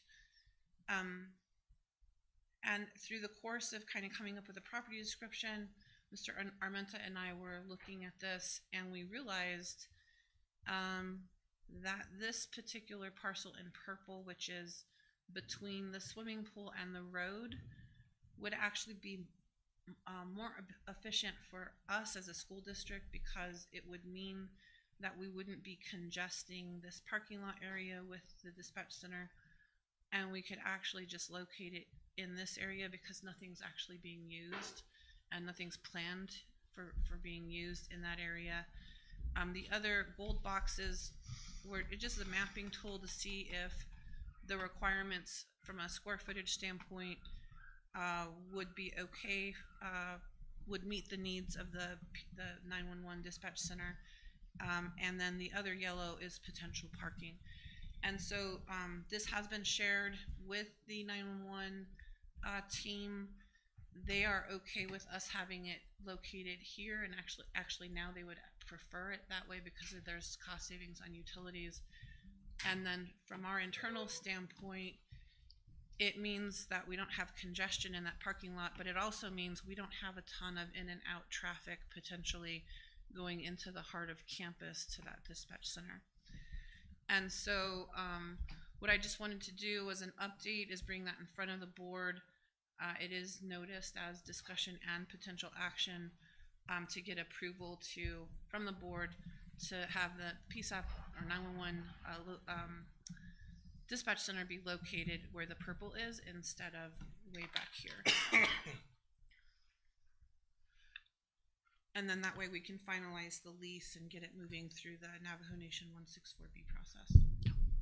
What's all involved with that 911? Is that big staff? I'm sorry. Operator or what's all? Oh, the running of it, the operation of it. So with respect to the 911 project, what's happening is it's essentially a consolidation of the 7 dispatch centers that are currently on Navajo Nation. So there will be, instead of 7, there will be 2, one near Window Rock and then one in Shiprock. And so what that does is a couple different things. It creates a bigger economy of scale and synergy because you now have a 24/7 staffing ability when you have more of those employees in one place. And so essentially all the dispatchers that exist now, and there is a shortage, would be housed in either location.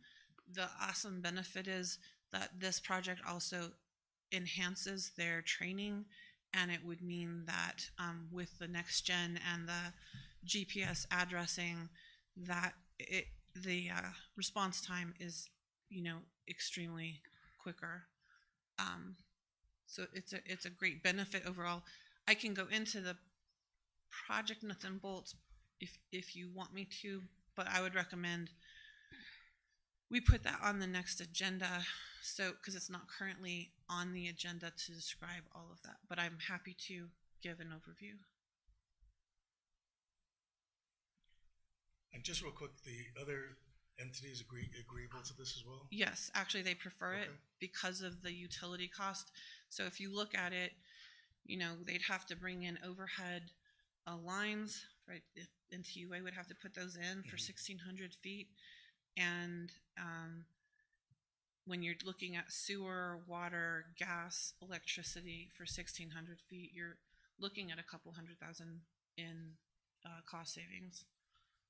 And this new location is ideal from that standpoint because at the end of this green, and Mr. Armenta he's kind of far away to kick me, but he can kick me if I'm wrong on this. But in terms of the conversations with Mr. Armenta, my understanding is that the bulk of the utilities are kind of close to the end of that green box in the between the right-of-way, the shoulder is what I was going for. And so the actually other great benefit is we used to have a portable here. And so those utilities, for the most part, are already stubbed out. There's already a transformer there that's shared with the swimming pool. So potentially there's cost savings there in terms of maybe not needing a whole new transformer, but an upgraded one or expanding it. I will turn it over to Mr. Armenta if he wants to add anything that I forgot. Thank you, Mr. Chappelle. When we first looked at this project and we looked at the first site, we were just trying to get it as far out of the, not to intrude on anything with the school itself. And knowing the scope of the amount of participants in the basketball games and stuff, we started looking at how much of that parking lot was going to be eaten up by that. But then we thought, well, the trade-off was that they're gonna bring in asphalt and we're gonna have a parking lot and lights and they're gonna fence it in. When we looked at the purple area, which was the next area we looked at, knowing that the utilities came from the north there off the highway, and knowing that we had already had a portable there in that area, and that section of land hadn't been used for, and it wasn't slated for anything through the district, we thought, well, that would be a good place for the structure, because it's going to be a modular building, and just having the presence of the PD and that there for our school would be a great tool for us as far as our security. And we already have an auto gate there, and they would pay to put another auto gate and card readers so they could have access off of that area. So as Mr. Pell had stated about the potential area for parking, they're just dirt lots. There's nothing there. We could spot stuff. So we felt that this would be a good addition to the area, looking at some of the drainage and some of the runoff up back from behind that baseball field area. We thought the lay of the land and the natural grading would be sufficient on the second proposed area, just due to the location of this and how desolate it is back there in this area, and we just did not want to eat up as much of that parking lot. So looking at site 2, the yellow boxes there, of course, like Mr. Pell said, potential for parking. Just using the grid of the Google Maps, we could kind of anticipate how many parking spots we could get in to the yellow area. and have an access for the facility where they didn't have to park over by the pool or anywhere else. So we put a little bit of thought as to where they could be parking and how they would be getting into the facility. And then we would have access. They would have their own access cards, but it would tie into our access control system so we could monitor and we would still have a secure campus. So that was a thought on that on the second phase.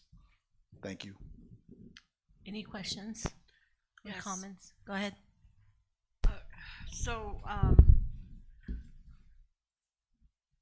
the reason why I was asking about the possible, activity that may be around there, how big is the staff, if there's a staff, or, is it just a one-man show, or, and then on top of that, what if we go into a lockdown situation? Will that person still have access and to get in there? And that's what I'm wondering. And is there an alternate place other than the one in the far corner, the one you said that was near the baseball field? Other than that, was there any other place that Right. Thank you, board member Aspas, for that question, and that's the purple. So this new location is right adjacent to the road, and it's been in between the swimming pool and the road, and that's a really excellent point that you raised about lockdown. This would make sure that isn't an issue. Because you can lock down the rest of the campus and they would still have access in and out. Okay, and in the event that they can't get in, or the person, is there an ability to go to the other 911 center? You mean the consolidated one that's closer to Window Rock? Yes. Right, so thank you for that question. With the overall 911 project, the redundancy is actually the key at the site, which is closer to Window Rock. And so there's actually redundancy in either one. So if something were to happen where we had to shut down, or one of the dispatch centers had to be shut down or didn't have power, or some other emergency, that's why you have two, so that you can reroute to the other one. So the answer to that question is yes, ma'am.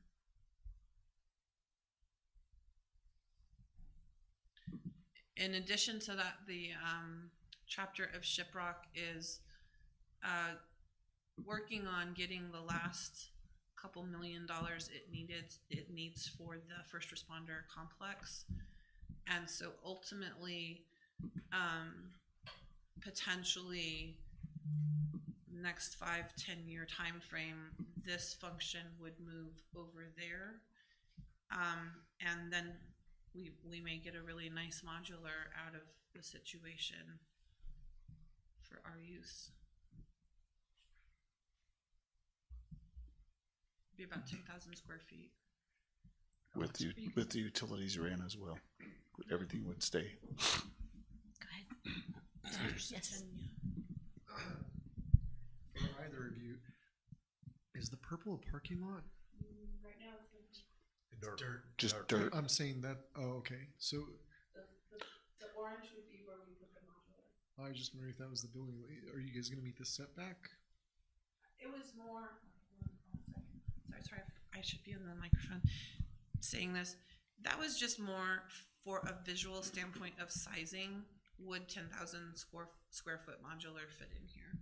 So that's not necessarily where it'll go, but just as a check on the thought process about that. But yes, obviously all of the setback requirements and everything else would be met. It was more of a visual comparison. So really that that spot right there is gonna be a lot more conducive to their operation and providing service, and not just for them, but eliminating any intrusion into the school district in and of itself, or not just school district, but the school compound, because they'll have an access in and access out, and all they're doing is operating on that land that's operated by CCSD on the lease.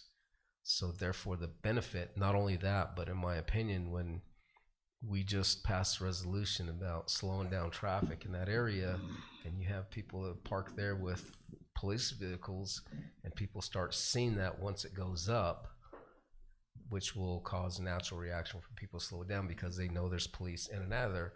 Which brings me to my next point, is I got a call this morning from another community member complaining about people just flying through these school zones, truck drivers, and up towards IHS near Mesa, their employees flying through there with the greatest of ease and not slowing down, causing problems. So that their presence there is going to be very helpful for those 3 schools to get people to slow down. So I'm all in favor of that. Absolutely. And Ms. Chappelle, if I may I?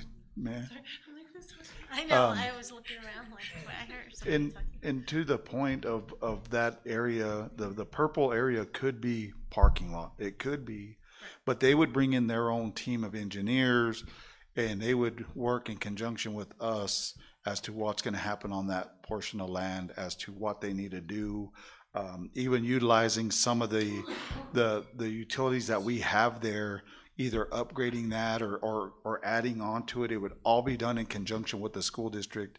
And at the end of their time, whatever was done there would stay. And so that was looking at it from the district standpoint, that it was probably a win-win on that, for having the facility, having the presence. And we don't have the information as far in the meetings we had, as far as like their numbers, their staff, how many people, all that stuff. But they have went out, and the roads are marked, the signs are there, they're already moving forward. So they're definitely, I know that some of the talks, they wanted to have the first 911 call done 2026. August. So yes. It's sooner than that. It might be August. I don't remember. I need to go back and, I'm sorry. Thank you. Yeah, I think with you, I'm fully supportive of this, I'm pretty much along the lines of Mr. Montoya. I think about the only thing I probably would maybe ask is, is the modular that they're looking to put in there, is it going to be like a trailer, or is it going to match the building design of what we currently have there? Because at least for me, it shouldn't clash with what we got there or look. That's a really great Or request. Yes, because it's visible, and it should at least be a decent looking building. It will not look like a trailer. And it should match the building that we have there along with the high school. I think that's great, and we can definitely pass that on to that team, and that can be a CCSD requirement, that it harmonize with the surrounding buildings. That makes a ton of sense from an aesthetic standpoint. So thank you for raising that. That's really great. How many square feet? 10,000. That's a CTE center. Right. Oh my goodness, it sure is. Mm-hmm. Now, if you look by the old police station in Shiprock, they've constructed 2 of them down there. I don't know how many square feet there are, but I mean, they're not ungodly. They don't look too bad. But point being is, certainly if the chapter house is looking and moving forward for funding for their first responder station, and they vacate that, then guess what we just got? Merry Christmas. Yes, and the building will be, I mean, it's gonna have to be state of the art in terms Absolutely. of electricity, data, and all of that stuff to house the dispatch center. So from a CTE standpoint, absolutely great point on that. They're also going to upgrade the utilities there, like put in like Whatever's needed, yep, that'll be on their expense. Infrastructure. Correct. They were going to get us a load specs and everything that they were going to need for power. That way we can look and start, getting, they'll bring in their team. They'll give us a time. They were going to have the building start being, I think, manufactured. And so they were wanting to move forward. They just was looking at how far the utility run was going to be when we mapped it out. It was like, this is a lot further than I think what they even estimated. So the second option was really appealing because they won't have to run near as far with them utilities. It's about 1,600 feet. Not only that, but that cost savings in running utilities can actually be transferred over to adapting it to be a lot more aesthetic to the area as well. Right. And that was kind of funny when Mr. Armenta and I were looking at this from a Google Earth standpoint. We're like, why didn't we see that before? But when it's on Google Earth, you can kind of, it just gives you a better perspective, right? At one point, we're like, what goes in that spot? Well, nothing. And then we did the due diligence to make sure that, you know, folks were talked to about whether there are any plans. Obviously, superintendent was part of that, and the principal for Shiprock High. I spoke to her myself on that after getting permission from superintendent to do that. So I agree with the statement that it's a win-win. Thank you. Okay. We just need a motion All right. and approval. And with respect to that, the only thing I would just clarify is that it might be easier for superintendent to sign off on this instead of going through the whole board, given the need for getting it moved forward. But again, that's at the discretion of the board. Okay. Because you guys have voted, you will have voted on this twice. It would have to be the board because that school. Yeah. The And- approval would come, yes ma'am, the approval would come from the board, but oftentimes the lease is actually signed off by the superintendent. And then have we, talk about due diligence, have we done that with NTUA? Yes. NTUA is part of these conversations. And then, and not last minute say they're undersized? They're not last minute saying that, they're this minute saying that, but, they'll say, you know, we have all of this work and not very many people, but we know this is a priority, so they go back and forth. But yes, ma'am, they are absolutely part of this from the get-go.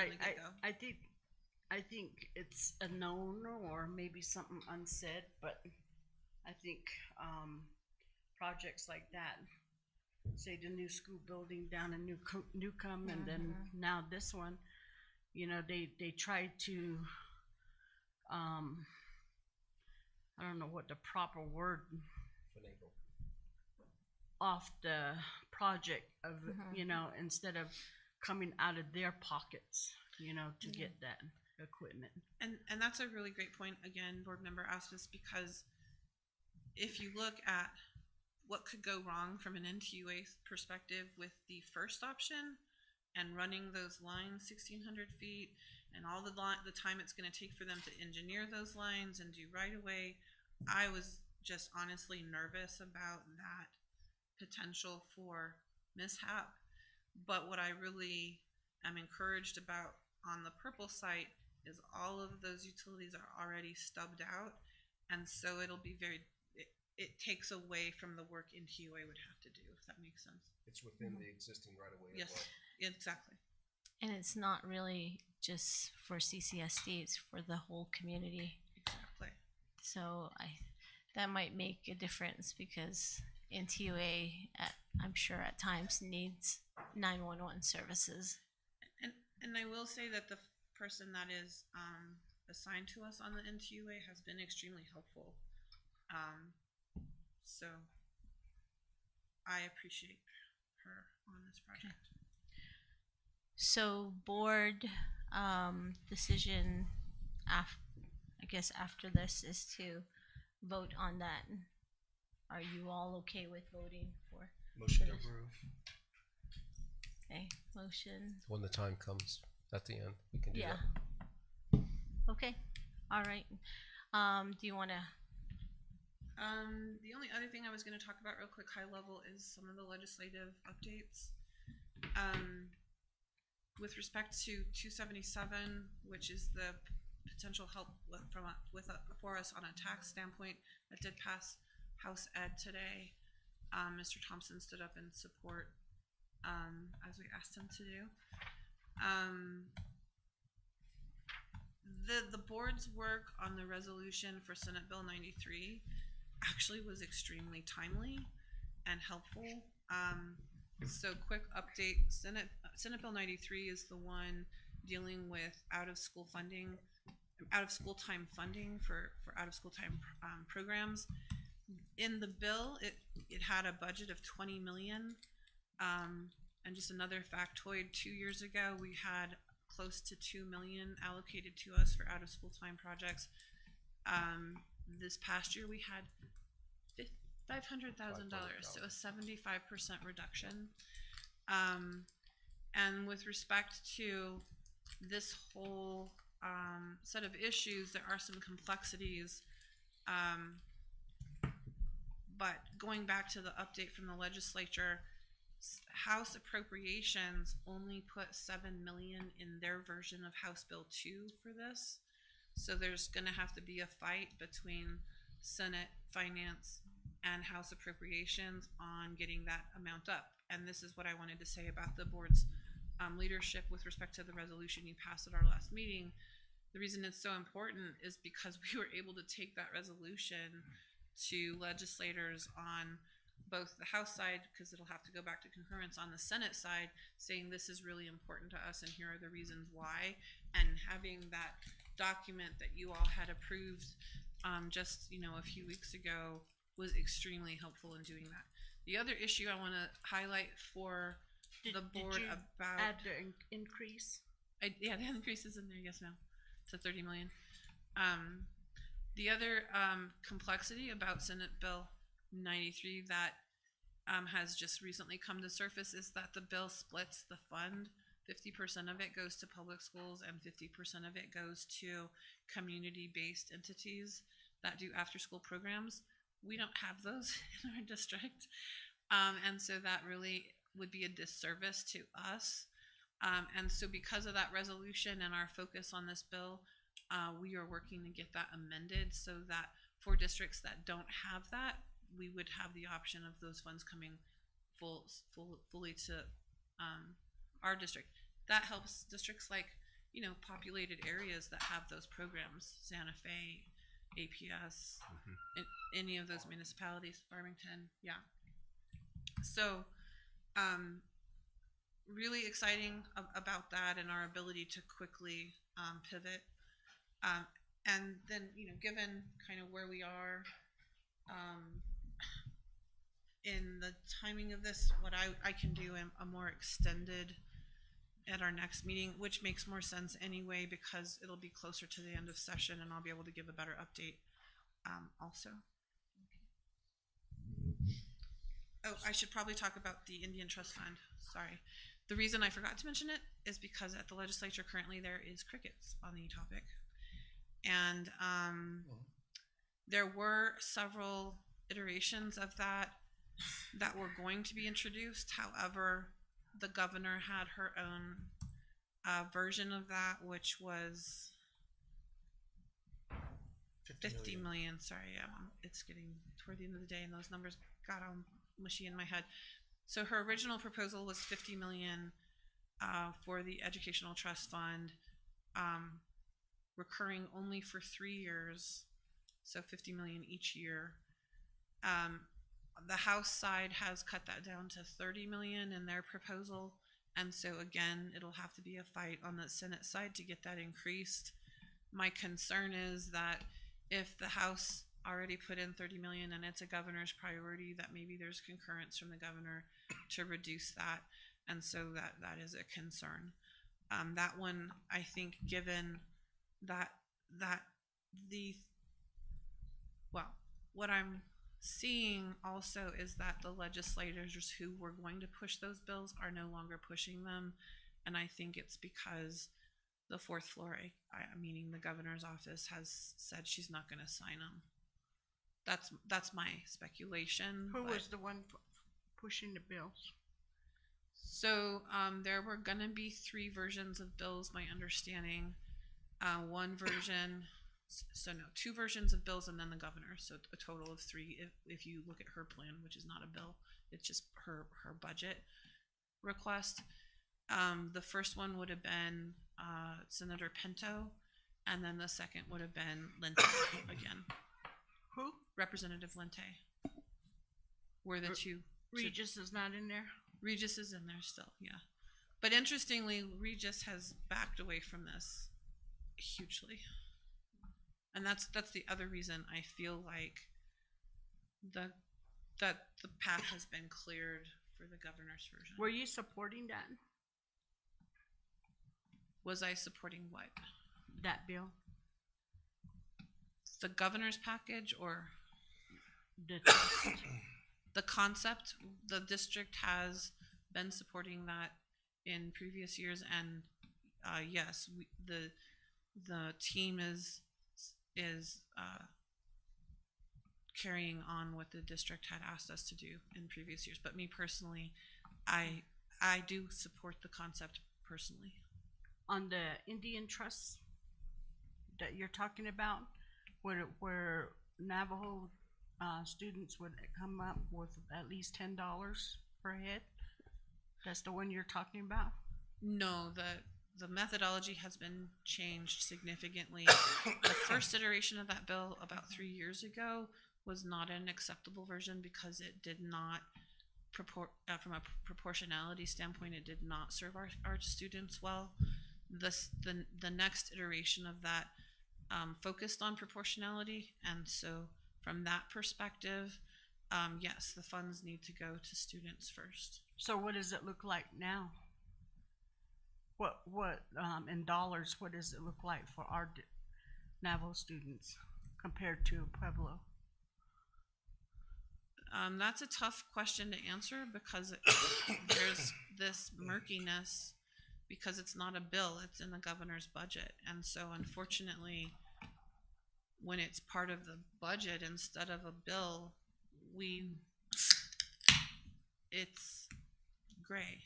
There's no, we don't know what is, how that's gonna work out. She's essentially gonna, I think, have PED create some type of formula, which is another concern. Well, now I'm mixed, before in the old language or last year's legislative period, we knew that Navajo Nation, our Navajo students were gonna come out with less. And then with this new version, we say that it's changed for the better, and now we don't know in dollars what that looks like for Navajo students. Board Member Aspas, my understanding of what is being talked about with respect to the governor's plan is that there's a certain base amount for each tribe, and then on top of that, proportionality. There are concerns, though, about that proportionality and that our students aren't getting enough. So what I'm saying to you is I absolutely support the concept of having an Indian Education Trust Fund. The governor's proposal isn't that. It's 3 years of funding. It is not a trust fund.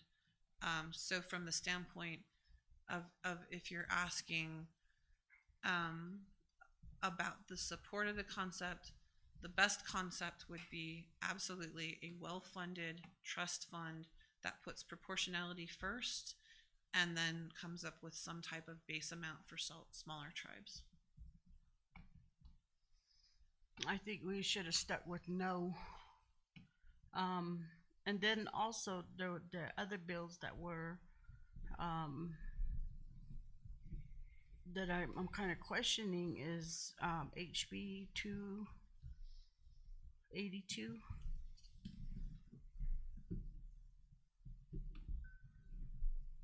Which is something to do with employee rights.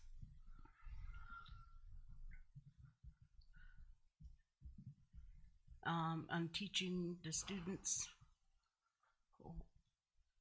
Is that something new to curriculum or?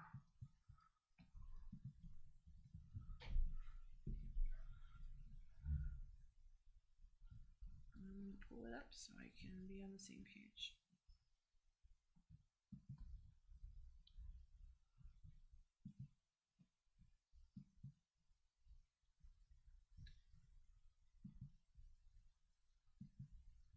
You said 283?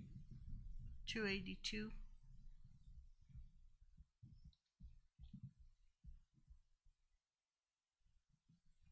Or maybe 262?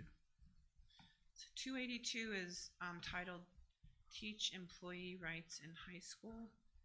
And so it would likely be an unfunded mandate, so I'm gonna pull it up, about making sure that, I'm just speculating from the title, to making sure that our students are taught the rights you have as an employee, kind of like fiscal responsibility or knowledge in terms of, I think what Mr. Satinian brought up earlier. So let me just pull up that. That's exactly what it is. And so let me take a look at action. So it's not going anywhere. It says it's passed. House Bill 2. All right, so I'm gonna, this is a great Sometimes they can pass and still die in process. Let me show you. This is from Joe Gians. Well, if it's 282, it has not. It has come out of one committee, but it still has another one to go, and it's only on the House side. It has not moved to the Senate. Okay, and then also the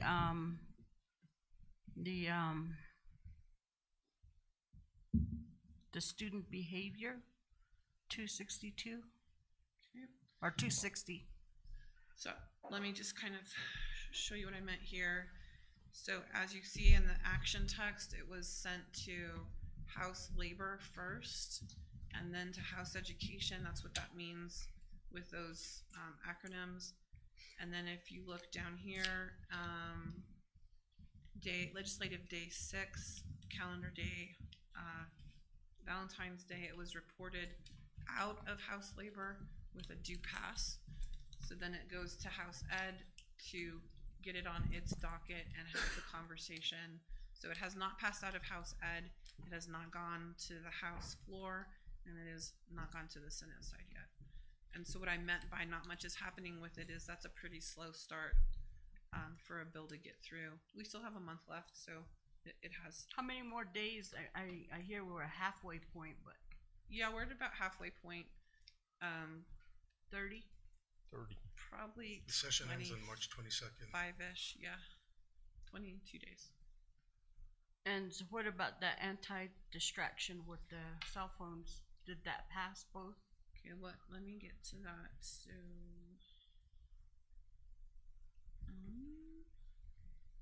Passing one doesn't necessarily mean pass for all, right? Because it can still die in process. Board One, member? that's SB 11.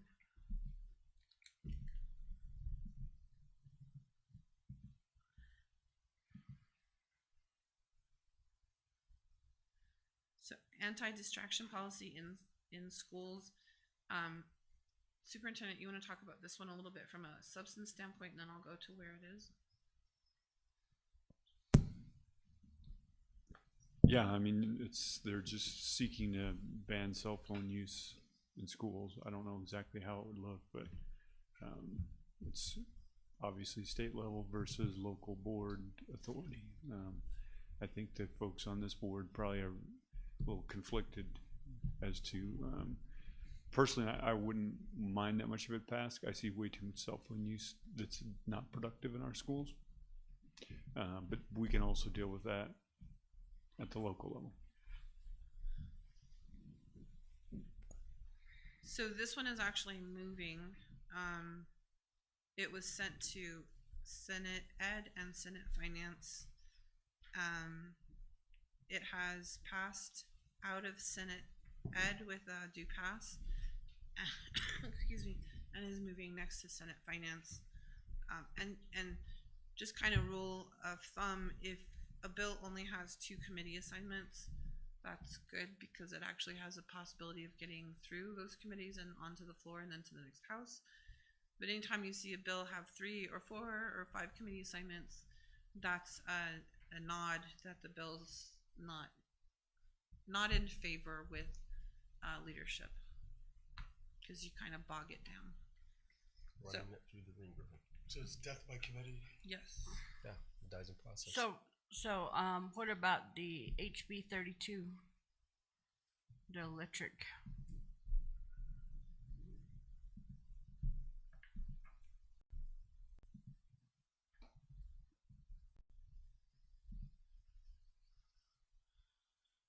So this one would be a potential requirement for schools to start investing in electric or alternative school buses. This is a concern for our school district because electric in particular would be very difficult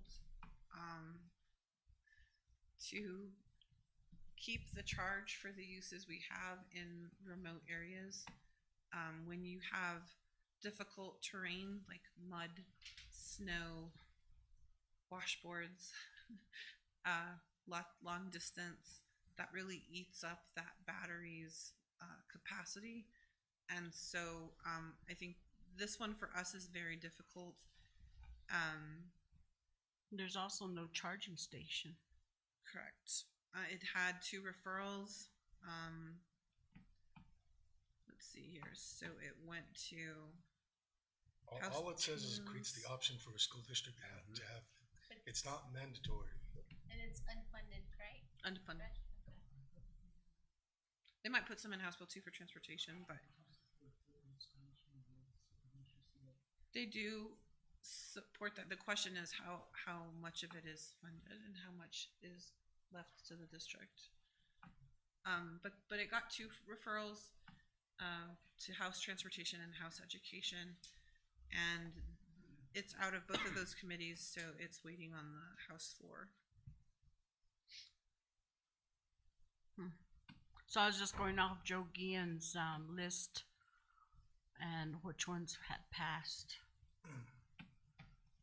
And we all know the tribal regalia that went through.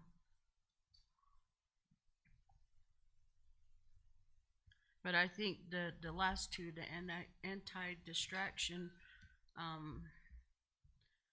you know, in the past, New Mexico School Board Association brought in a sheriff, police, and they talked about the importance of students having cell phones, especially during a school shooting, and the quick response, and they thought it was favorable. And compared to they even said versus the cell phone in the hands of a teacher, that the student could maneuver and go through the phone faster. And now we get this years later, and I don't know, it's kind of hypocritical. And then of course the buses, we don't even have the infrastructure for that.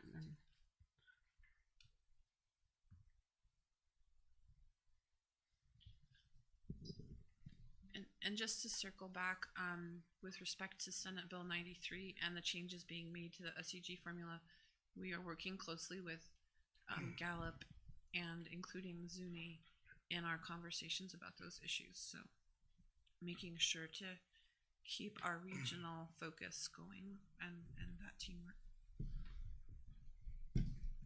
Okay. Any other bills? Okay. All right, we'll circle back and then vote on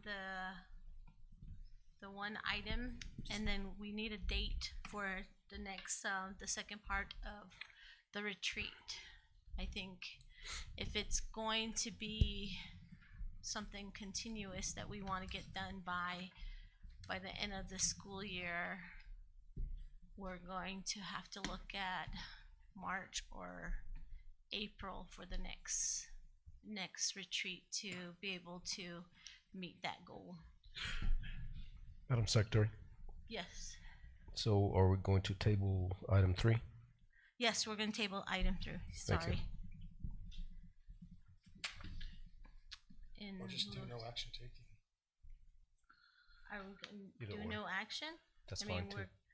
we're gonna be doing the Table. table? Okay, table.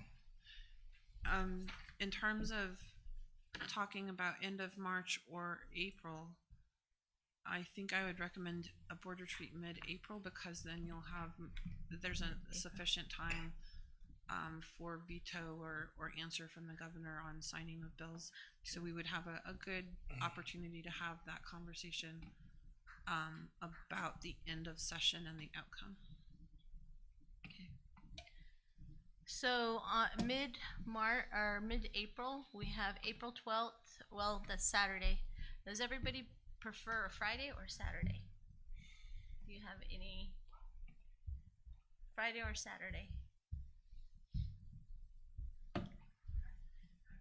Friday.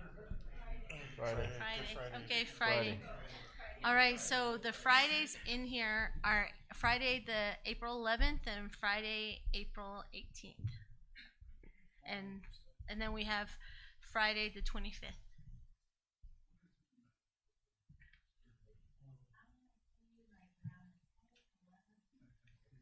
So after that, maybe the So maybe 18th. April 18th, let's, is that Good Friday? Oh, okay, then it'll be good day. Or is that a day off? No? Is it better Friday? Okay. Can you check to see if it's, if that's Easter, Good Friday?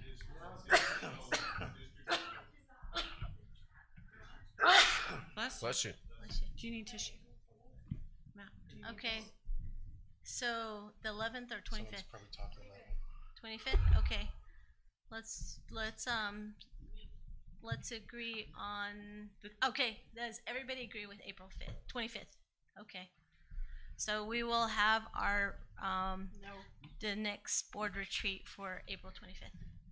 Yes, I don't agree. what day do you propose?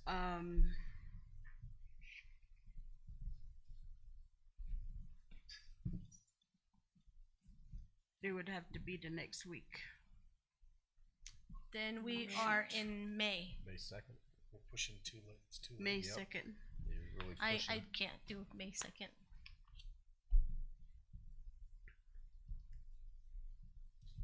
May 9th. We can go to April. We can go back to March, the latter part of March. And you're pushing that data. When was Navasco again? Navasco is on, 9, 10, 11. 9, 10, 11? Is the 11 a Friday? 9, 10, 11. That's April, right? Or is that March? April. April.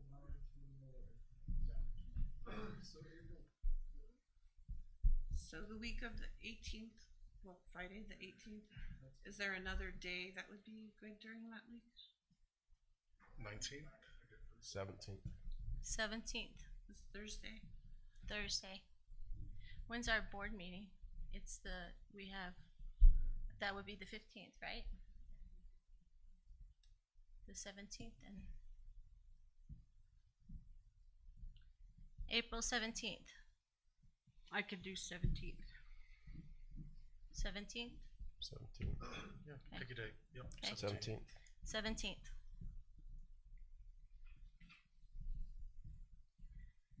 All right, is there anything else to add? Any recaps? Did you want to, obviously there are some topics we're gonna have to revisit, but did you guys want to talk about topics for the retreat? Here, that just do a email out to clarify. Because again, you'll be able to put some of that information together in topics, discussion topics, and then pass that around to use.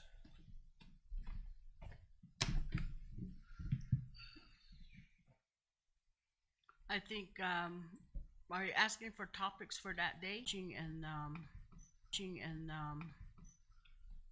And I'm sure they want to know too, And then also, I guess we'll know for sure what bills have passed, what we're dealing with.